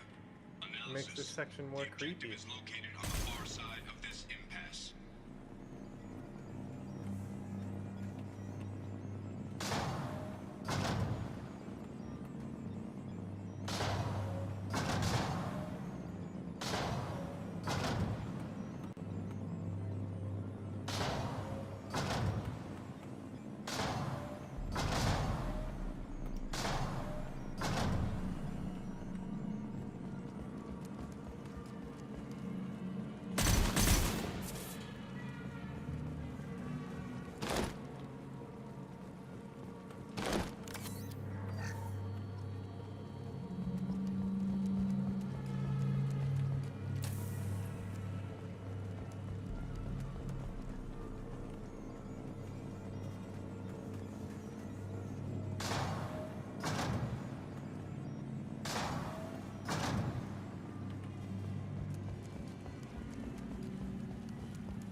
was the catch. I knew this was too easy.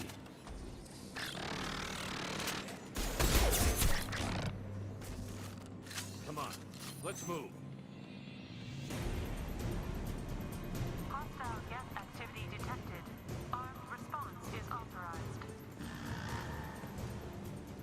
Service reminds all personnel that this emergency is now classified information. Disclosure to outside parties is a violation of your confidentiality agreement. Get note 7 through 14 are now active. Emergency action required. Shield down.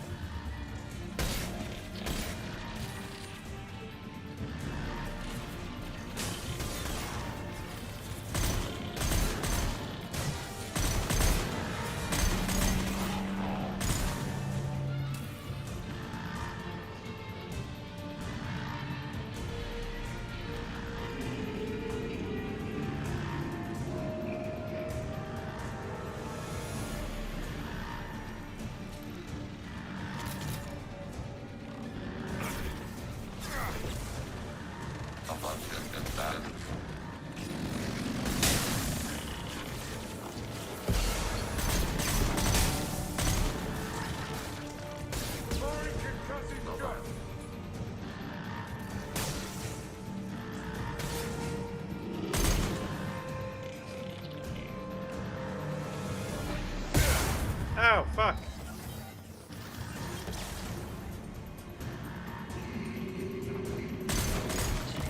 Missed. Taking position. Altering position. Yes. I'm going.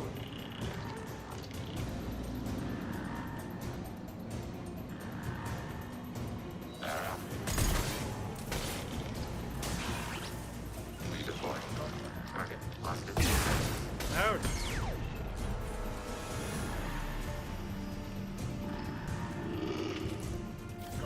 Affirmative. Attention. This is a get stasis alert. Neural activity detected in nodes 1 through 6. Reinforcing shields. Following.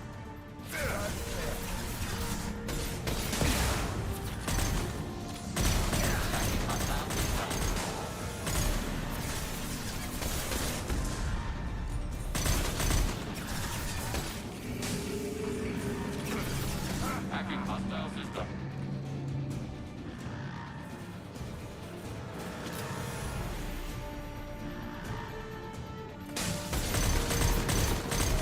Automated flight weapon range.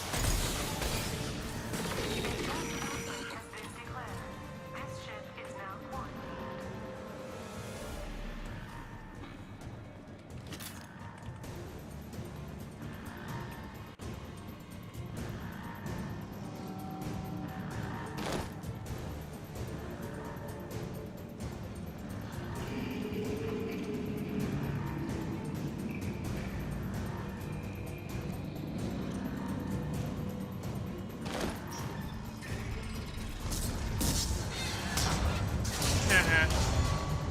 Lock and load.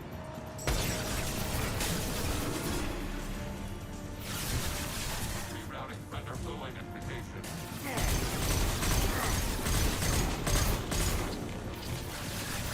Control my field.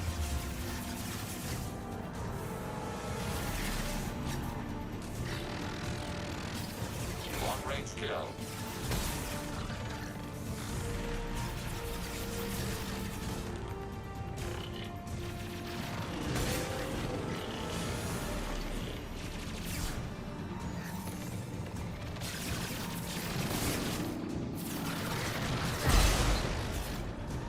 Enemy distance shot effective.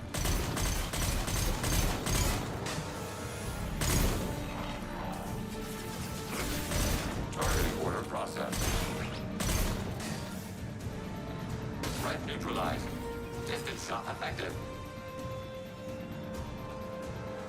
What are you pointing at, boy? You smell something, boy? Is Timmy in trouble?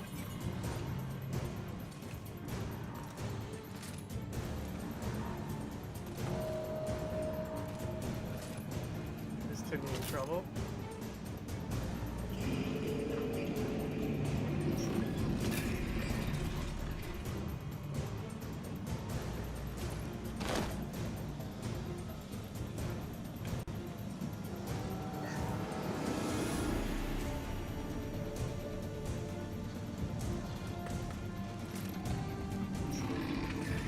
With Shepard, Commander.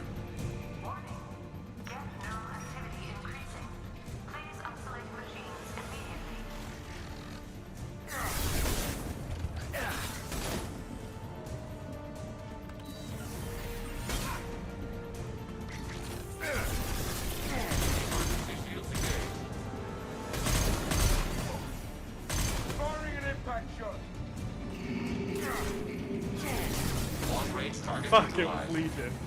Targeting order process. Oh, thank God the combat drone.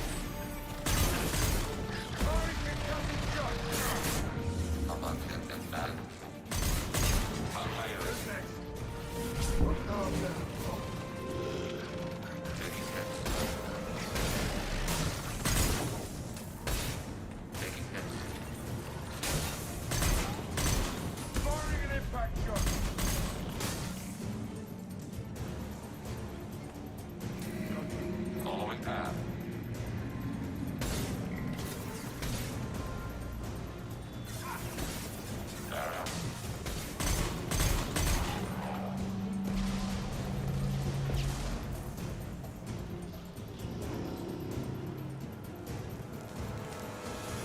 Sensor contact. Routing power to shield.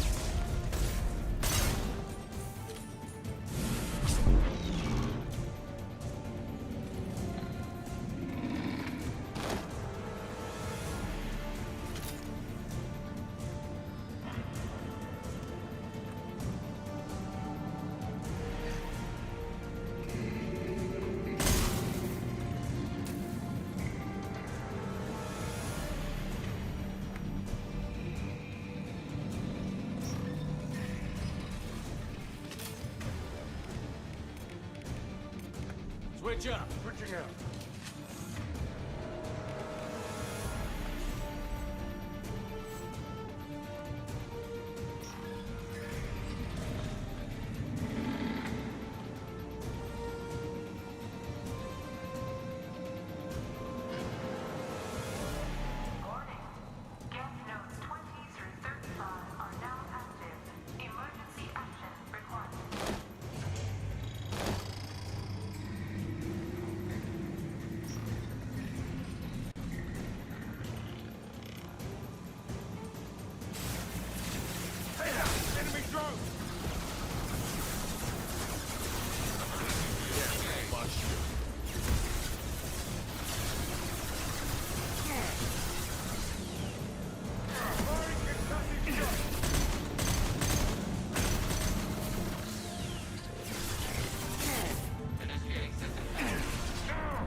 Y'all are in the fucking hallway?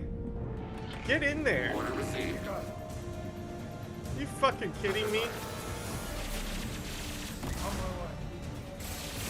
Target processed. Under fire. Push. Acknowledge the critical damage.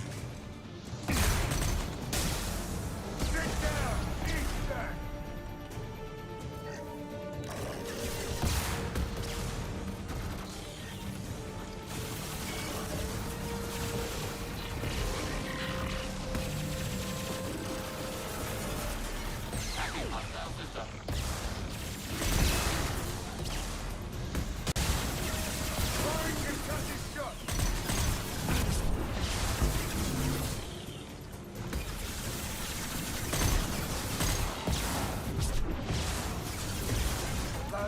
Order received.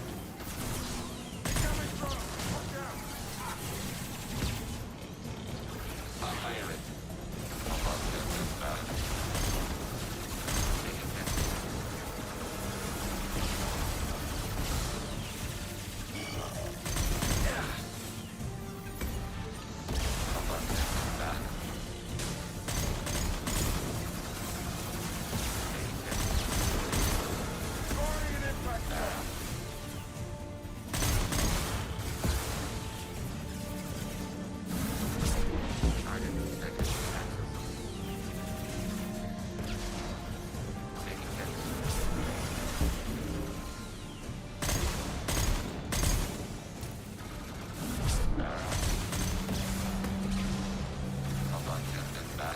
coming back up here to fight, bro? Is that sure what you sure you want to do this?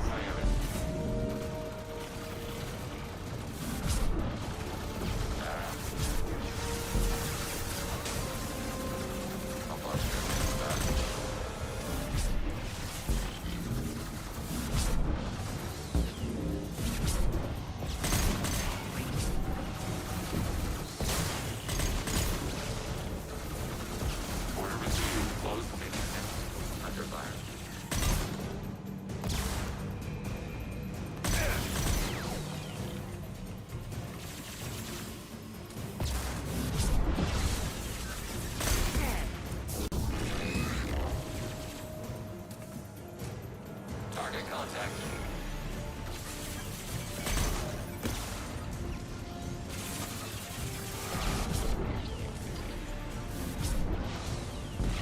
Nailed him.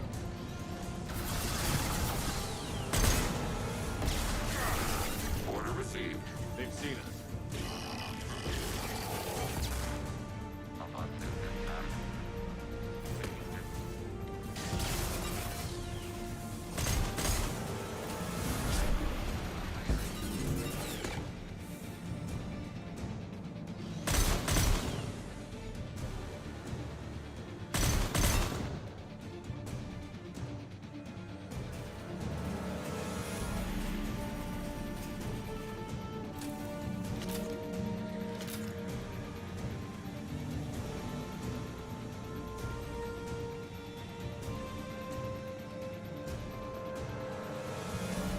I'm sorry, is there like another Geth somewhere that wants some?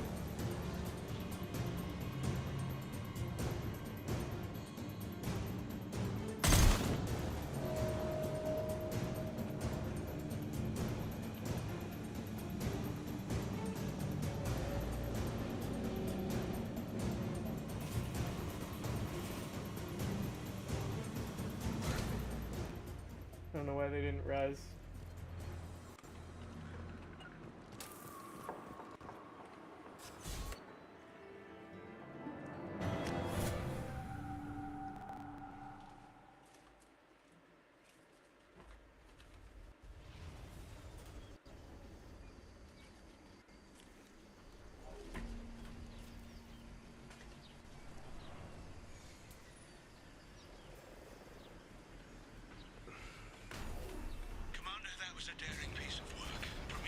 Thank you. Was a success.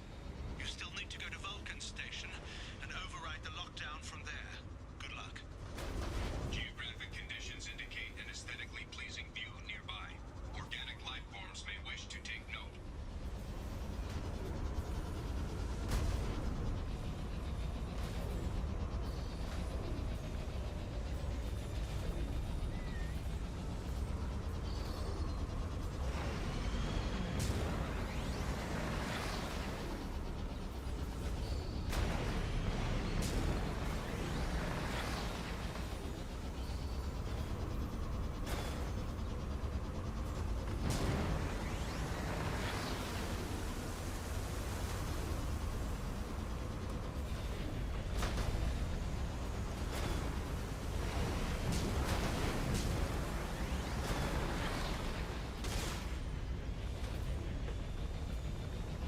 Where the fuck am I going?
Oh boy. I love Cerberus data packets.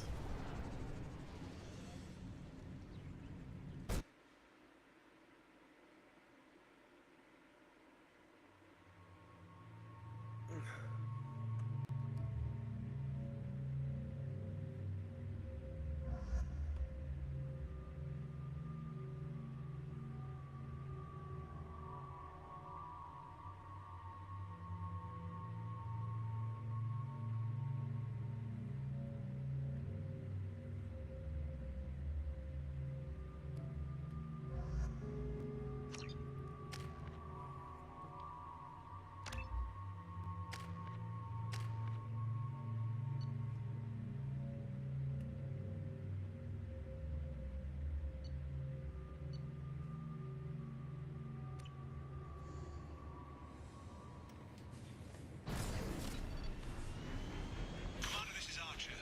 I advise extreme caution. Vulcan Station is our geothermal plant. They stopped reporting in shortly after the experiment. Scanning area. Analysis. VI infection is present within plant machinery. Advise caution. Scanning area. Analysis. Venting stations provide adequate velocity to enhance vehicle lift.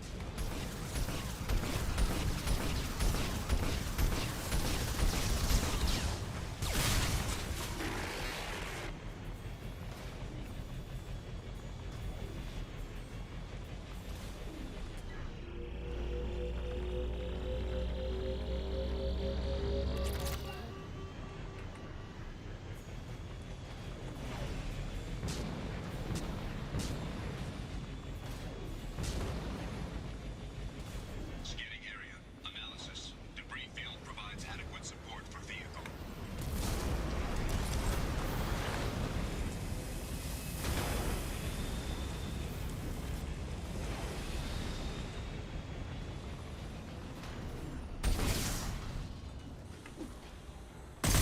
Warning. Automated controls are offline. Core systems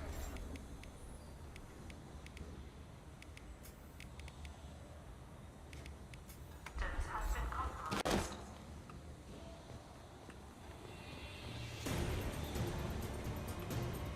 They're trying to fight. Moving to cover. Hostile spotted. Go for it. Go for it.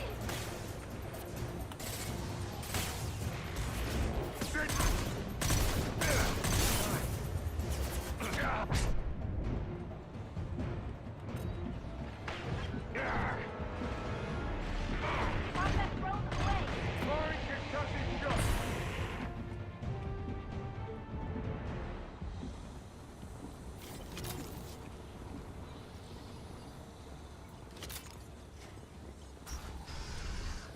Warning. Pressure levels in valve A3 have exceeded maximum threshold. Manual control is required. Venting outflow successful.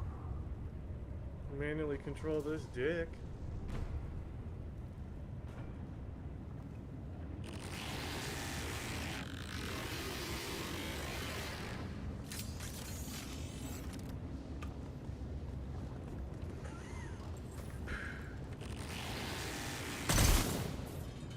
Shut up.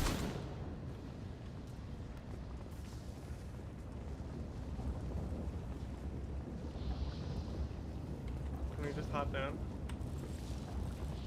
Let's just hop down, guys. Please move. Please get out of my Overriding way. friend or foe detection. Whatever you say, honey.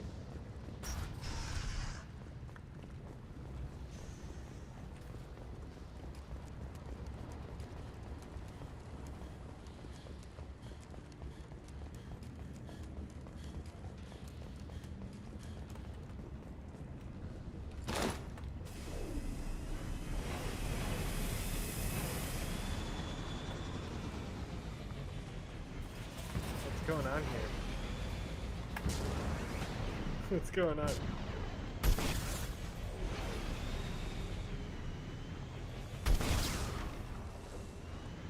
Okay, I guess we're playing like this now.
Don't even look at me.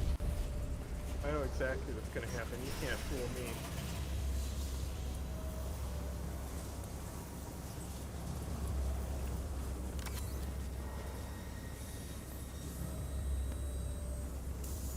We got company.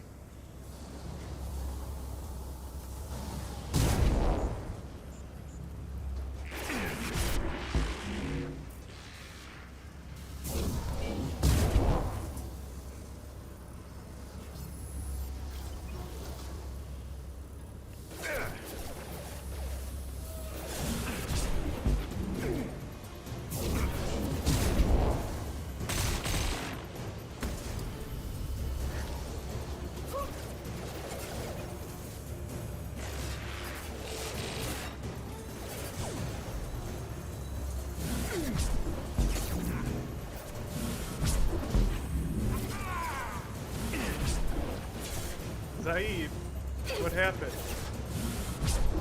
Just a second.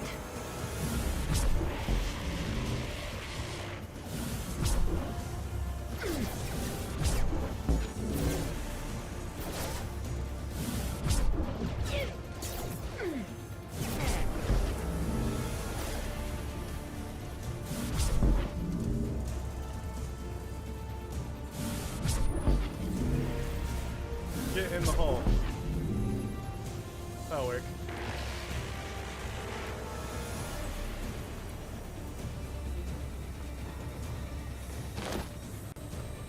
They've seen us. Combat drone away.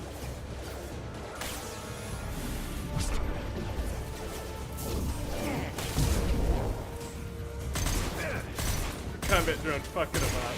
They can't do shit.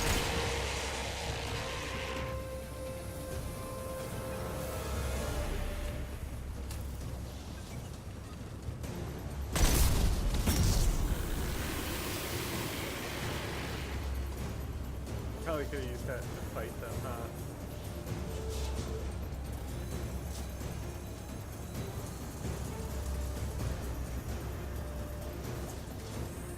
Zaid. He's just a sleepy guy. Little Zaid needs his little nappy nap.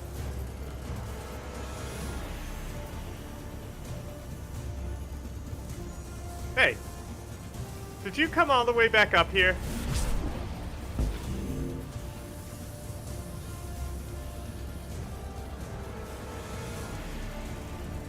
You don't even have a gun.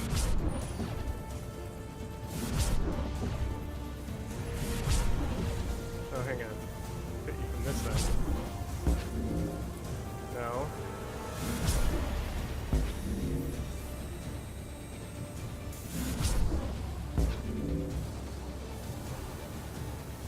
Trouble to the right. What? Oh, upstairs, huh?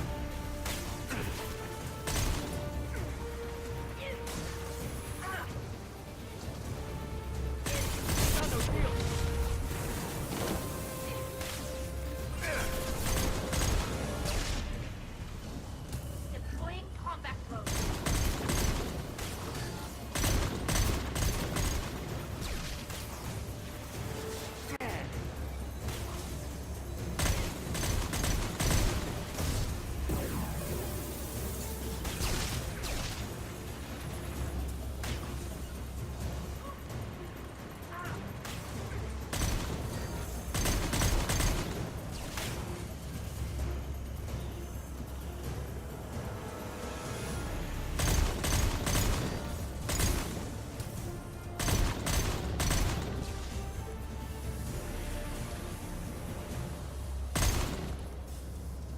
Hey, Zaid woke up from his nap.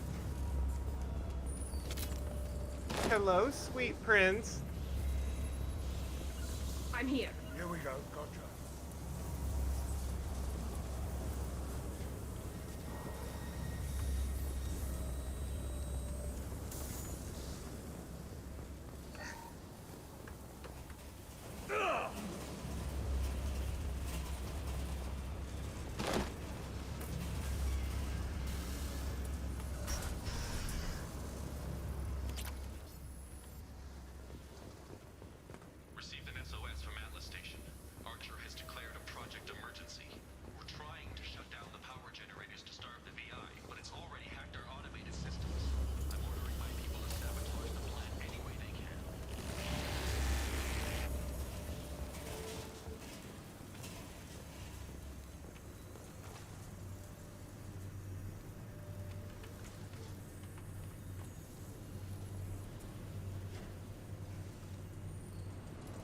We've been spotted.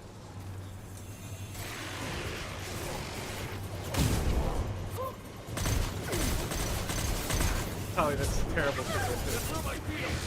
I told you.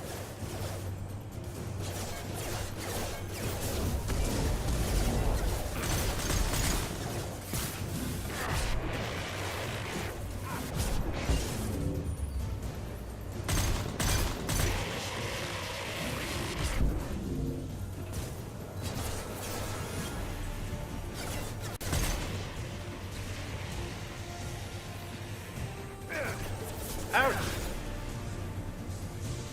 That's very rude.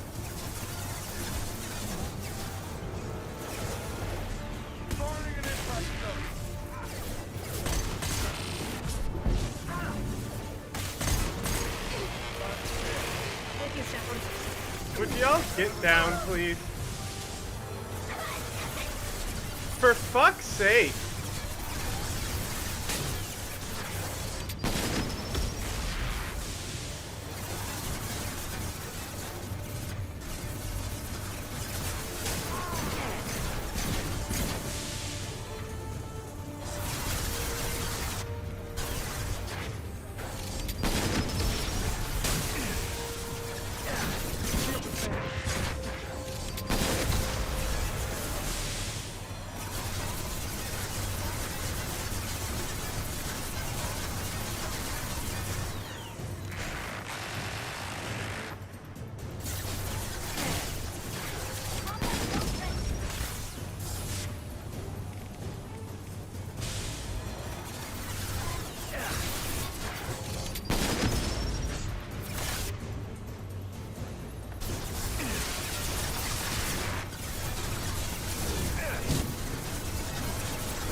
If I die again, I gotta remember not to take that Meta-Gel.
fine. He could not hurt you.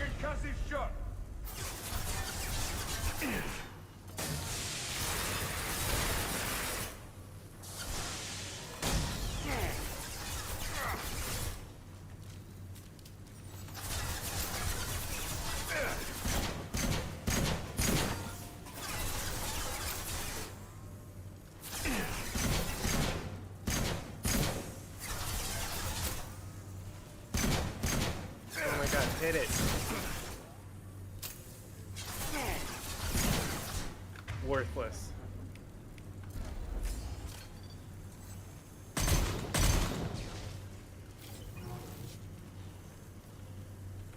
Got it.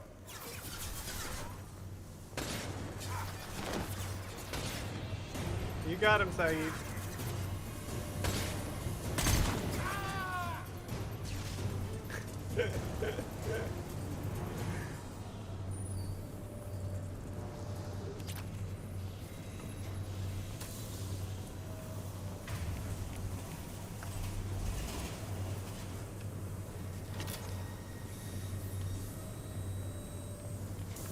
Uh-oh. Oh, thank God.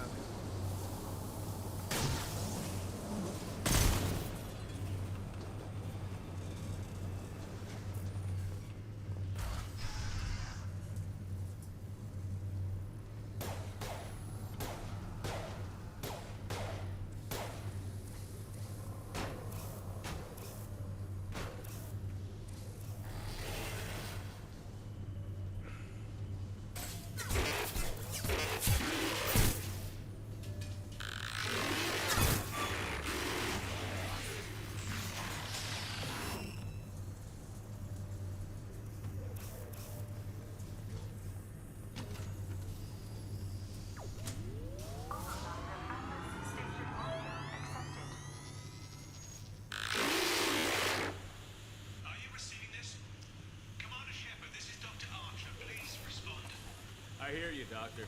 We've hit the override at Vulcan Station and are moving on. It blows up anyway. Oh, Saeed killed it. Shepard out.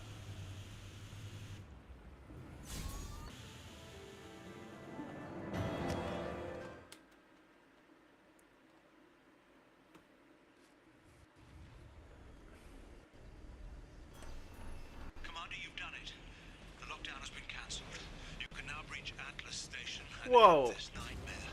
You'll need to find the main server. Space cows are immortal, huh? Crazy. They just came back from the dead? Well, you know, I technically do too. Come on. Geographic conditions indicate an aesthetically pleasing view nearby. I know, you've told me. Wish to take note. That's the third time I've been informed of it.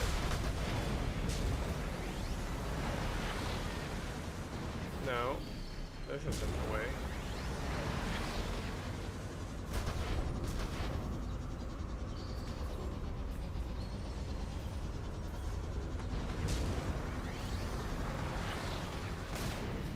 Ouch.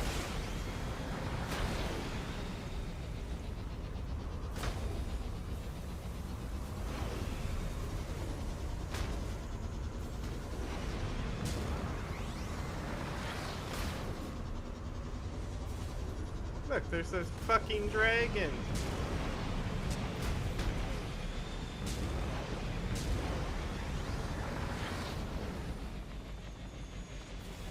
Hostile activity detected.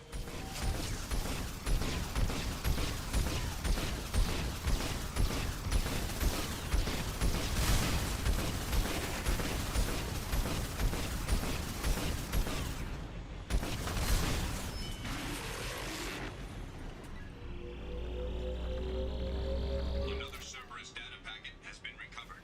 All data packets have been recovered. That does nothing.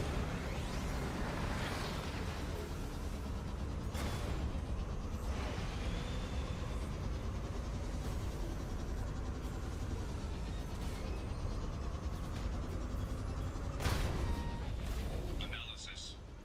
My wife! Are no match for guided missiles.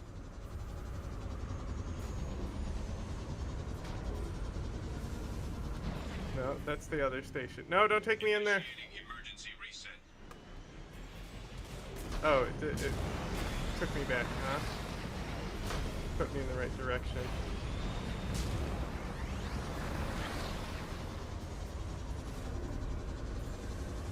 Oh, just missed him.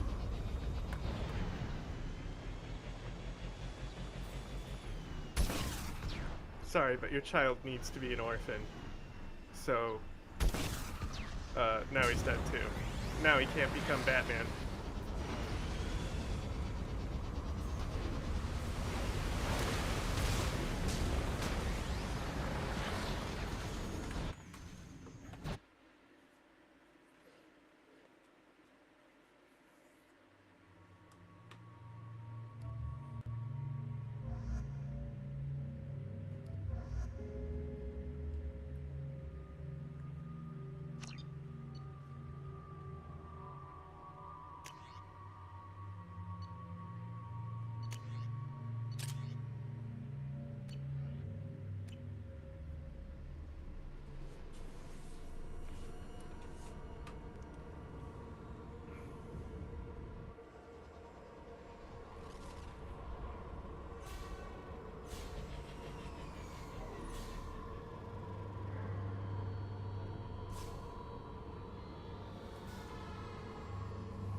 Some troubling readings here. The VI is trying to upload its program directly from your location. Get to the server room and shut down the partial log 155.2. For years, my brother's condition has been a handicap. That changed today. His alternative is the breakthrough I've been looking for. You saved your camera.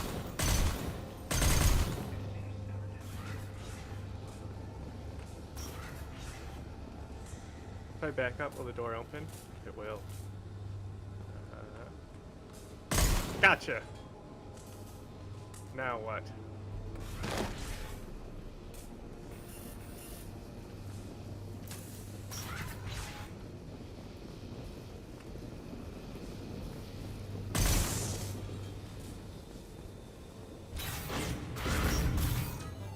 So bratty.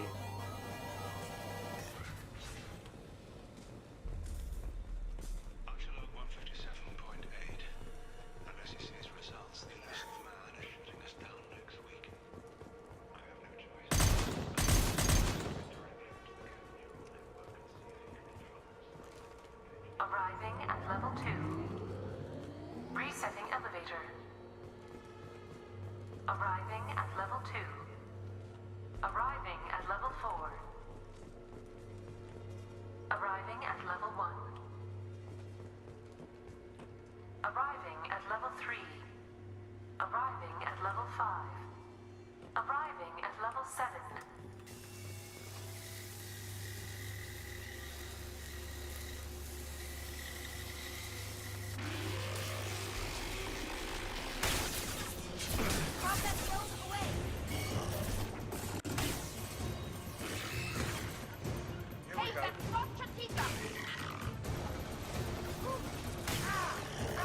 With you, Steve.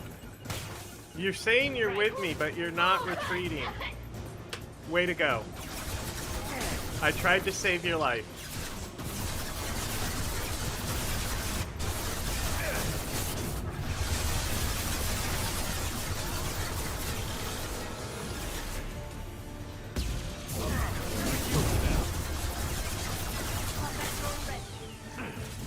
Holly!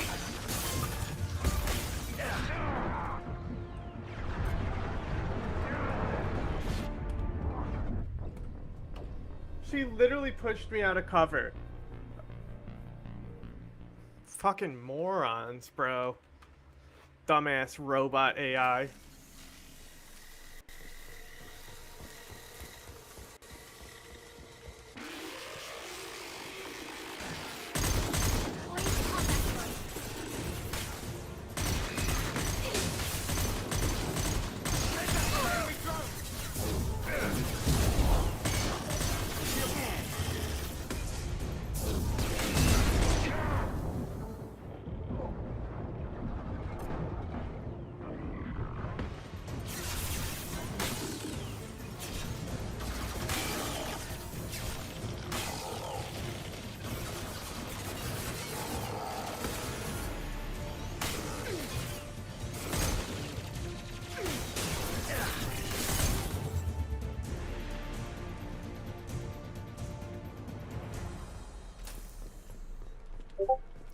Go team.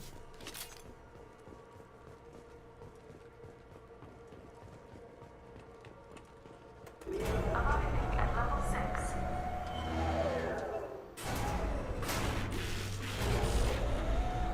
Phase contact facility performed. This elevator is not in service. Please choose another. Smoke detected. Please extinguish all cigarettes. Oh, I'm scared.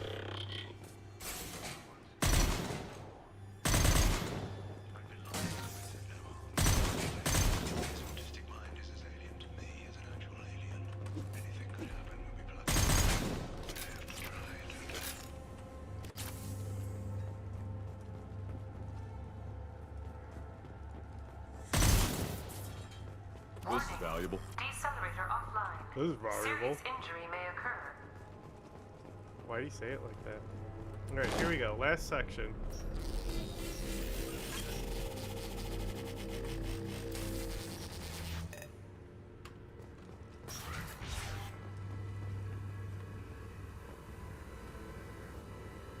Get ready. I wouldn't be surprised if this button summoned a Reaper.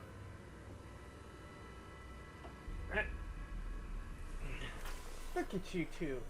You're so pretty. Who's the pretty boys? Who's the little babies? Who's the little guys?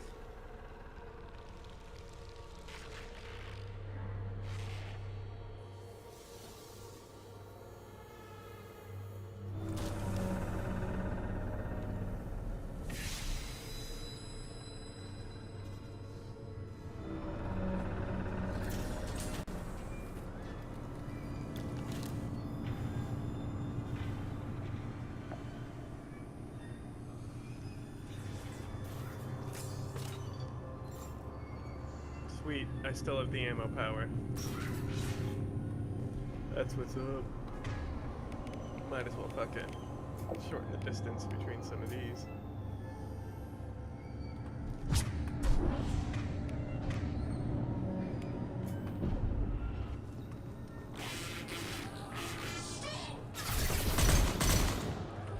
I will. That's exactly what I'm here to do.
It's not just a boulder. It's a rock.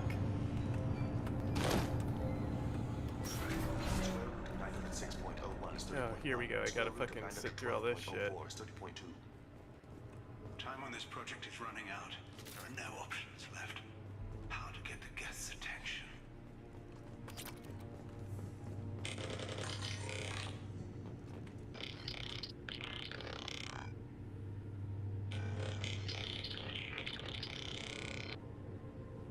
The robot says hello.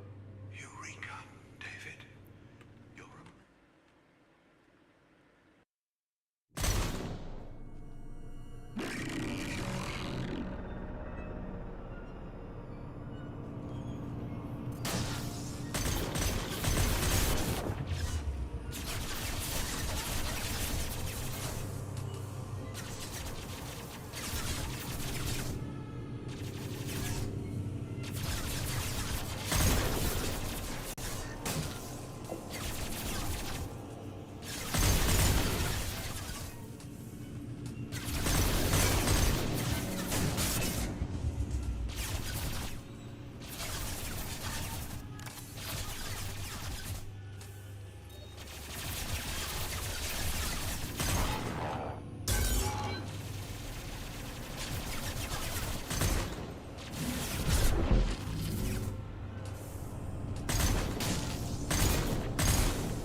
Warning. Elevator exceeds maximum weight capacity.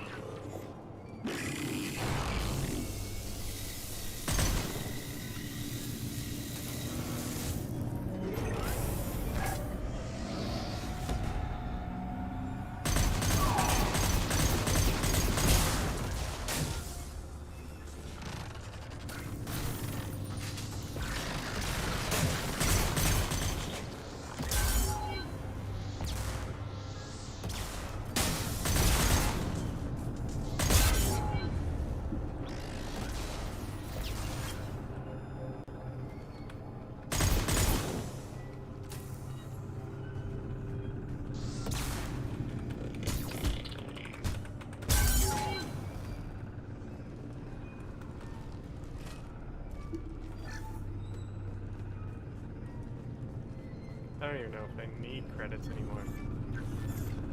Oh, there's always something to buy.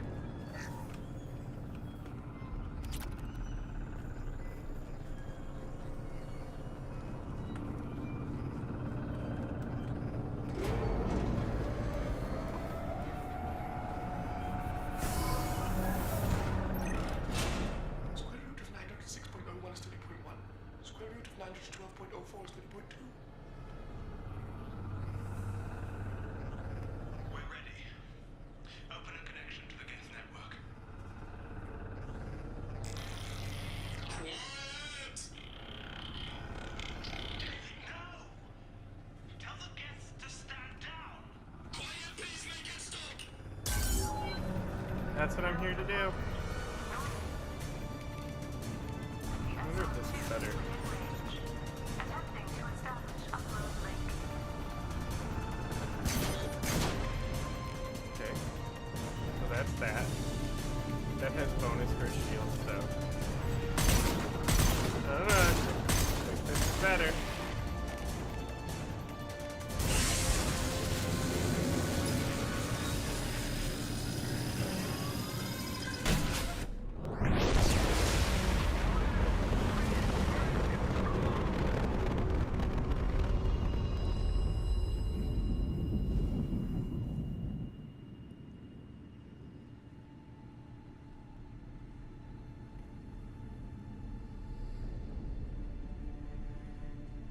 Quiet. Please make it stop.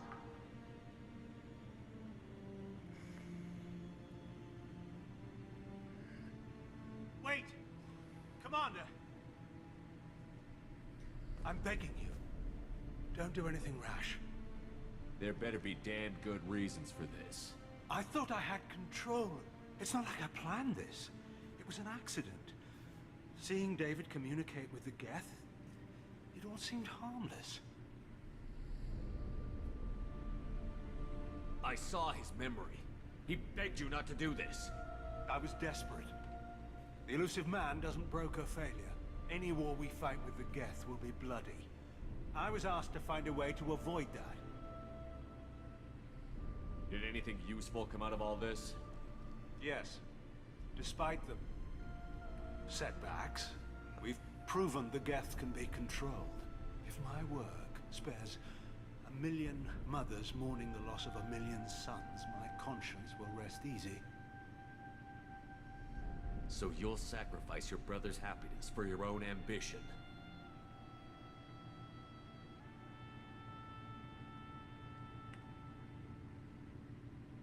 Square root of 906.01 equals 30.1.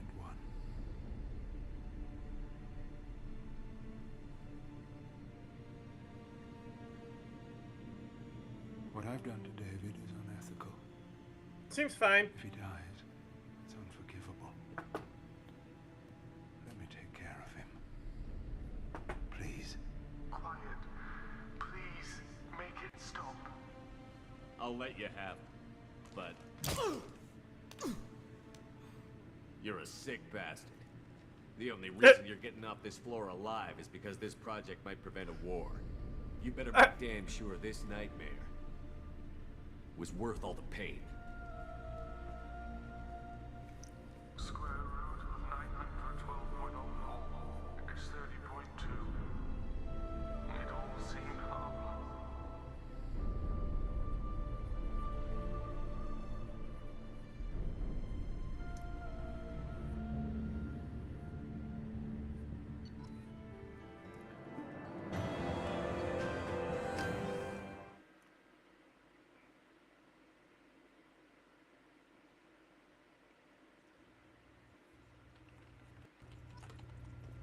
Commander, you've received a new message at your private terminal. I don't care.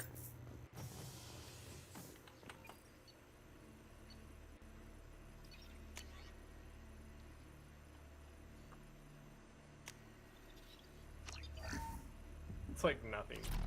20% health. Oh, that will definitely, you know, like, I die in 2 shots to...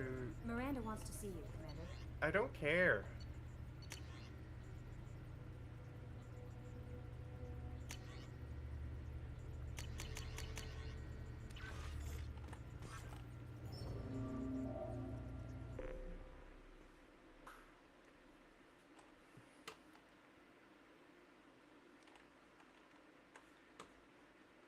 Mm-mm.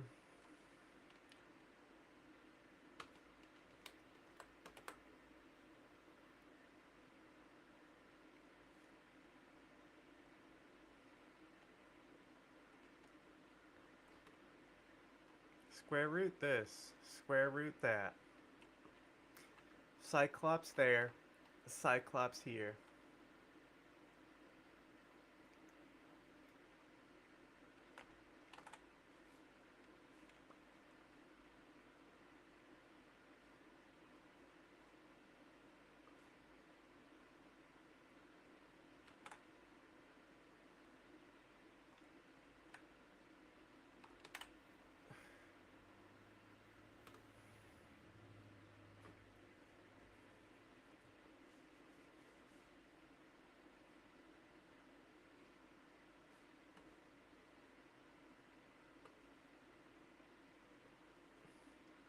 Okay.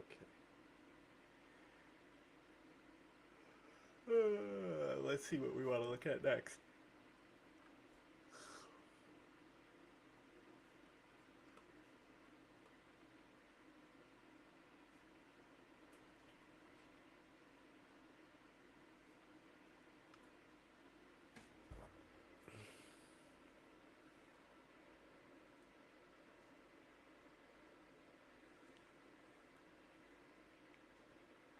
It's so funny that Ukraine fucking sent people to help.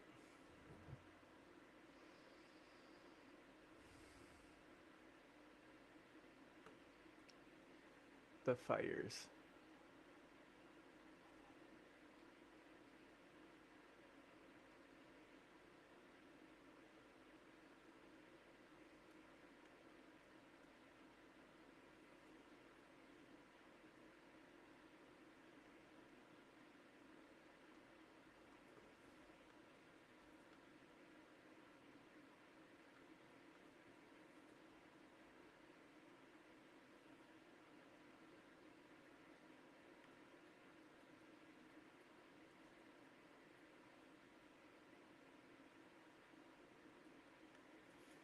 It all seemed harmless.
Girl, your mic.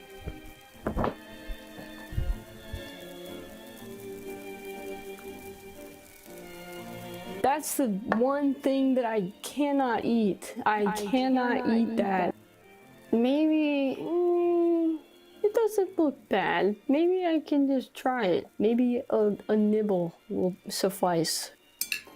You have passed the test. Welcome to the world of forms. It's been a long time, my child. We are glad to see you return. The forms are perfect. Join us. Join us. I ate the packet. I ate one of those little packets that say do not eat on them. You know the ones with the little, the gel packets that they put in like backpacks or containers. What the fuck was... Oh my god. Let's see about this guy. Journalist and peaceful plant lover, Miles Bessier. Today, I'm here to talk about one of the biggest challenges that the US military has ever faced. No, it's not Putin, or Kim Jong-un, or nukes. It's American teens. Dun dun dun. America's youth have an all-time low interest in military service. This has been one of the worst years for U.S. military recruiting since Vietnam. The U.S. Army faces a recruiting shortfall. So every service really struggled this year in this fiscal year to meet their recruiting goals. And that's got the Pentagon and our politicians freaking out. In 2022, enlistment in the Army, the largest branch of the military, was down by 15,000 soldiers, or 25% of their target. And only 9% of 18-year-olds report even any interest in signing up. So today we're asking, why is Gen Z rejecting the military? When it comes to military recruiting, the US has a pretty complicated history. Our country had mandatory conscription, aka the draft, for multiple wars. We're talking from the Civil War to World War I to the Cold War. But the Vietnam War really changed things when young people took to the streets and said enough is enough. Thousands of people protested the draft and US militarization. The government, for the most part, did away with mandatory military service by 1973 and made enlistment voluntary. Goodbye draft, hello marketing. The US had to do what everyone else has to do in free market capitalism: convince people to buy what they're selling. Check out these ads from the 1980s. See, I'm out here from my hometown. It doesn't matter whether you're a man or a woman, only that you're good. Roger.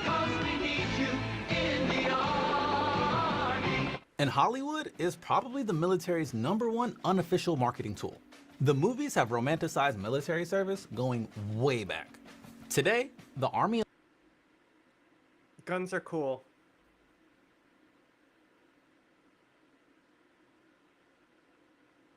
alone has an advertising and recruiting budget of $791 million.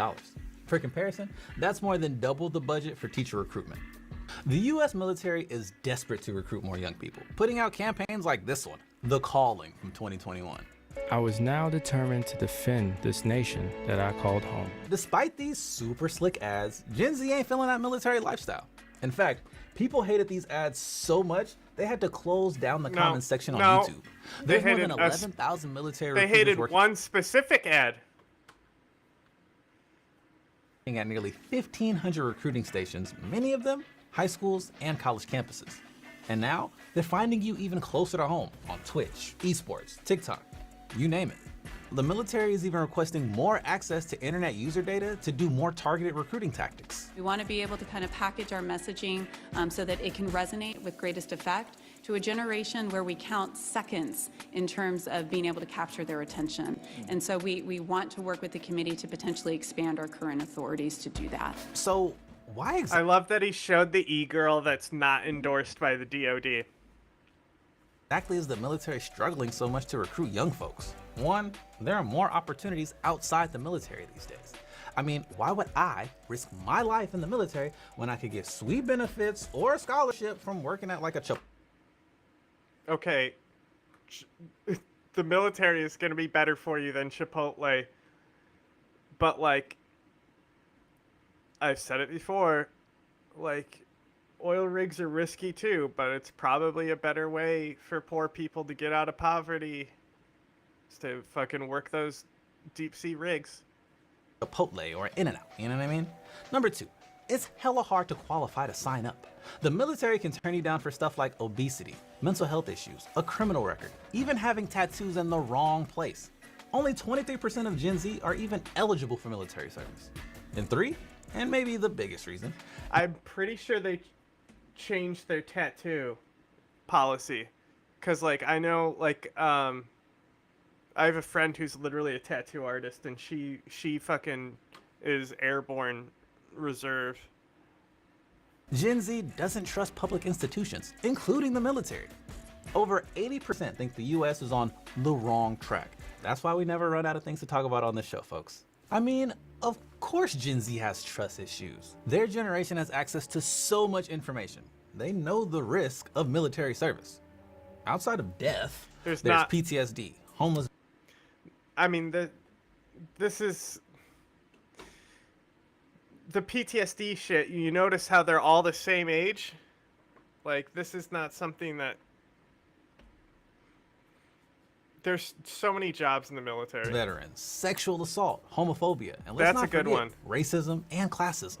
Even though military data shows the biggest proportion of their new enlists are middle-class white youth from southern states, the military has long targeted young Black and Latinx folks and working-class communities to fill their entry-level positions. People of color, when they join the military, are actually a lot of the times in disproportionately represented in the front lines, in positions that are more dangerous. This is David Morales, an educator and doctoral candidate at Stanford and former high school activist who started a campaign to kick out military recruiters from his high school in San Diego. He is now an activist with Project Llano, a nonprofit that provides young people with an alternative point of view about military enlistment. I remember finding out that the principal was getting rid of her AP program, all AP classes, and instead was bringing in JROTC, this military science course. David helped convince the school district to shut down an air rifle shooting range that the JROTC had started at his school. The JROTC, for people who've never heard of it, is a military-themed high school program funded by the Department of Defense. It started back in 1916 and has expanded steadily ever since. The program exists in more than 1,700 public and private high schools, military institutions, and correctional centers. JROTC itself is not a military recruitment tool. It's funded in part through the military, and its focus is on leadership and civic engagement. But if you check out all the JROTC drill videos on YouTube and TikTok, perception says otherwise. I think the military very much intentionally promotes the JROTC program as a solution to what society imagines as unruly, students of color. When we looked at other schools in more affluent areas that were predominantly white in the same district, they had no traces of JROTC or even military recruiters. This recent New York Times report says that thousands of students are being enrolled in the JROTC, even though it's supposed to be strictly voluntary. And those schools are usually in working class Black and brown communities. The report caused a big stir, and now Congress is investigating the program. To be fair, both JROTC and military recruiters offer high school students really good incentives to sign up. Stuff that I could have really used back when I was in high school. College scholarships, I would have loved one of those. Debt forgiveness, housing, and healthcare. I mean, that's part of what attracted Julian Valderrama, a JROTC alum and veteran of the Marine Corps who comes from a military family. He now creates his own personal TikTok content about JROTC and military life.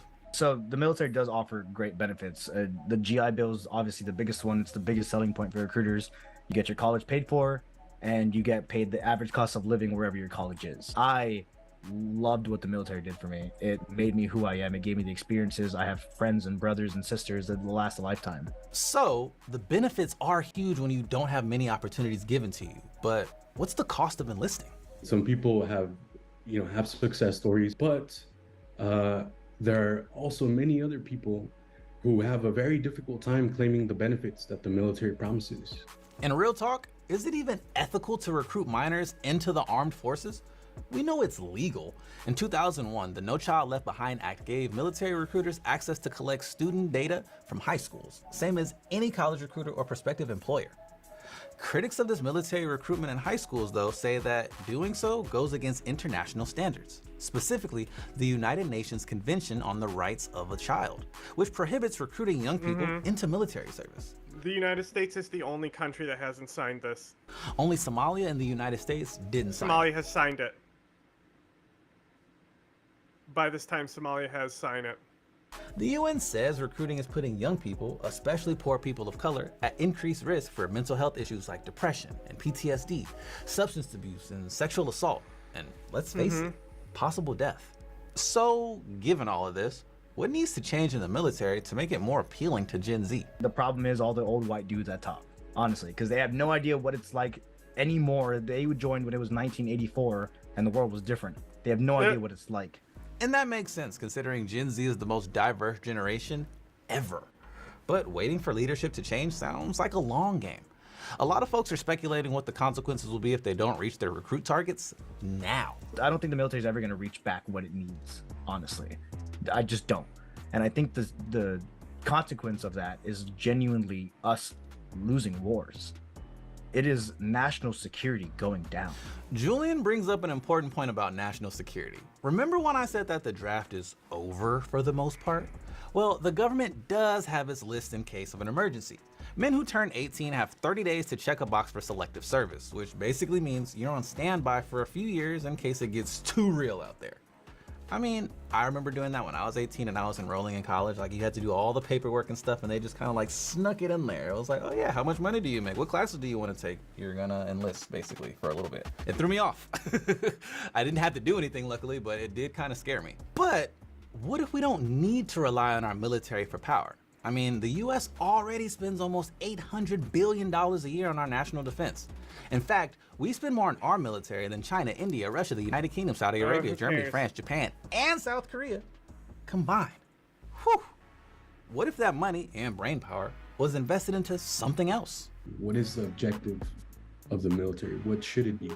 What has it been historically? The alternatives that we propose are career options that contribute and that work towards a better world, a better community, that prioritize life over death, creation over destruction. It'll be interesting to see what happens this year with military recruitment. The military press is reporting that they are on target to meet their goals, but it's still early, so only time will tell. How do you feel about the military recruiting high school students? Let us know in the comments below. Oh, and I mean, the video's fine. It's more of a product. Okay. Bedtime.